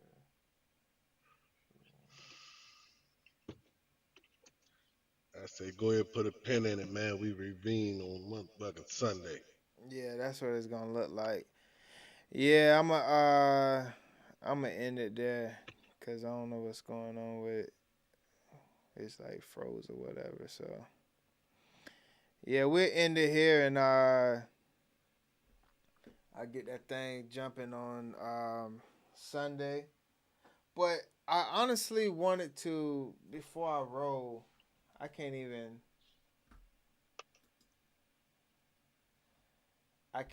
get to, okay, yeah, so I can't actually. So, but tell me what you think about this. And honestly, I kind of wanted to like have Keish too, because she kind of like called me out a little bit. But it's funny that like we kind of got on this part because the scripture that I have is Proverbs 11, verse 2, and it says, "When pride comes, then comes disgrace, but with humility comes wisdom." And you kind of have me thinking a little bit like maybe I am being a little too prideful with the whole like not wanting to cry thing or whatever the case may be. So I'm gonna go to the drawing board with that one and make sure it's not just on a prideful tip and understand where that's coming from. So I guess I got some homework to do. I like that scripture right there. Yeah. And that's what it's all about, bro. We ain't here to just laugh and talk trash, man. It's educational for grown-ups, man. This is education for grown-ups, man. We here to learn 100%. as well. And go back to I got to go back to the drawing board myself. I got to go figure out. Nah, for real, man. Oh, you do. I got to go figure out if I'm dead wrong. Oh, you know what I'm saying? Oh, you definitely do. You definitely got to go back. Yeah, I got to go back and figure out if I'm out of pocket. You know what I'm saying? Yeah, this is definitely what it's for, though, man. It's for us to learn, educate each other, and at the end of it, absolutely debate, because we need all opinions. Absolutely debate, get every aspect, every opinion, and then go back to the drawing board as an adult and be like, you know what, maybe I'm tripping a little bit. Yeah. And figure it on out. And also laugh and have a great old time. I'm always on time, nigga. I'm here every Thursday, every Sunday. I don't care what's going on. This is I'd have made this my fun right here. I look forward to this like power. Right. You know what I'm saying? Right. Yeah, it has kind of become like part of the week though. Yeah. I got this on the schedule. I got an alarm set for this. I gotta wake up if I'm in the bed sleep. No, I ain't even trying to be funny. Yeah. If I'm in the bed sleep, I gotta get up. You know what I'm saying? Right. Start getting ready for work. Or if I'm in the house on Sundays, I take it easy. I might doze off. I gotta have that alarm set because I dozed off a few weeks ago and woke up. It was 1 a.m. and I like caught the very end of it. I was mad as hell. Yeah. Oh, that was when they was getting on me. Yeah, man. Yeah. Oh, Naya was just in here. I think she messed it up. But that's definitely what it's all about, though, man. It's all about learning, man. That's what we here for, man. We a group of. I don't know what this community is now. I don't know how deep we are as a community now, but we all trying to teach each other and learn, man. And we can all learn from each other. And that's what it is. Our perspective's gonna be different, but I think we're gonna all figure it out. Yeah, I think that's what makes it a good thing, because we all don't have the same viewpoints. So I like that scripture though, man. Send me that. Yeah, I will. All right, big dog. I'm gonna try to shut it down. Try to get it to go off. So. All right, man. I appreciate you. See you Sunday. Yes, sir. See you Sunday. All right, bro. All right.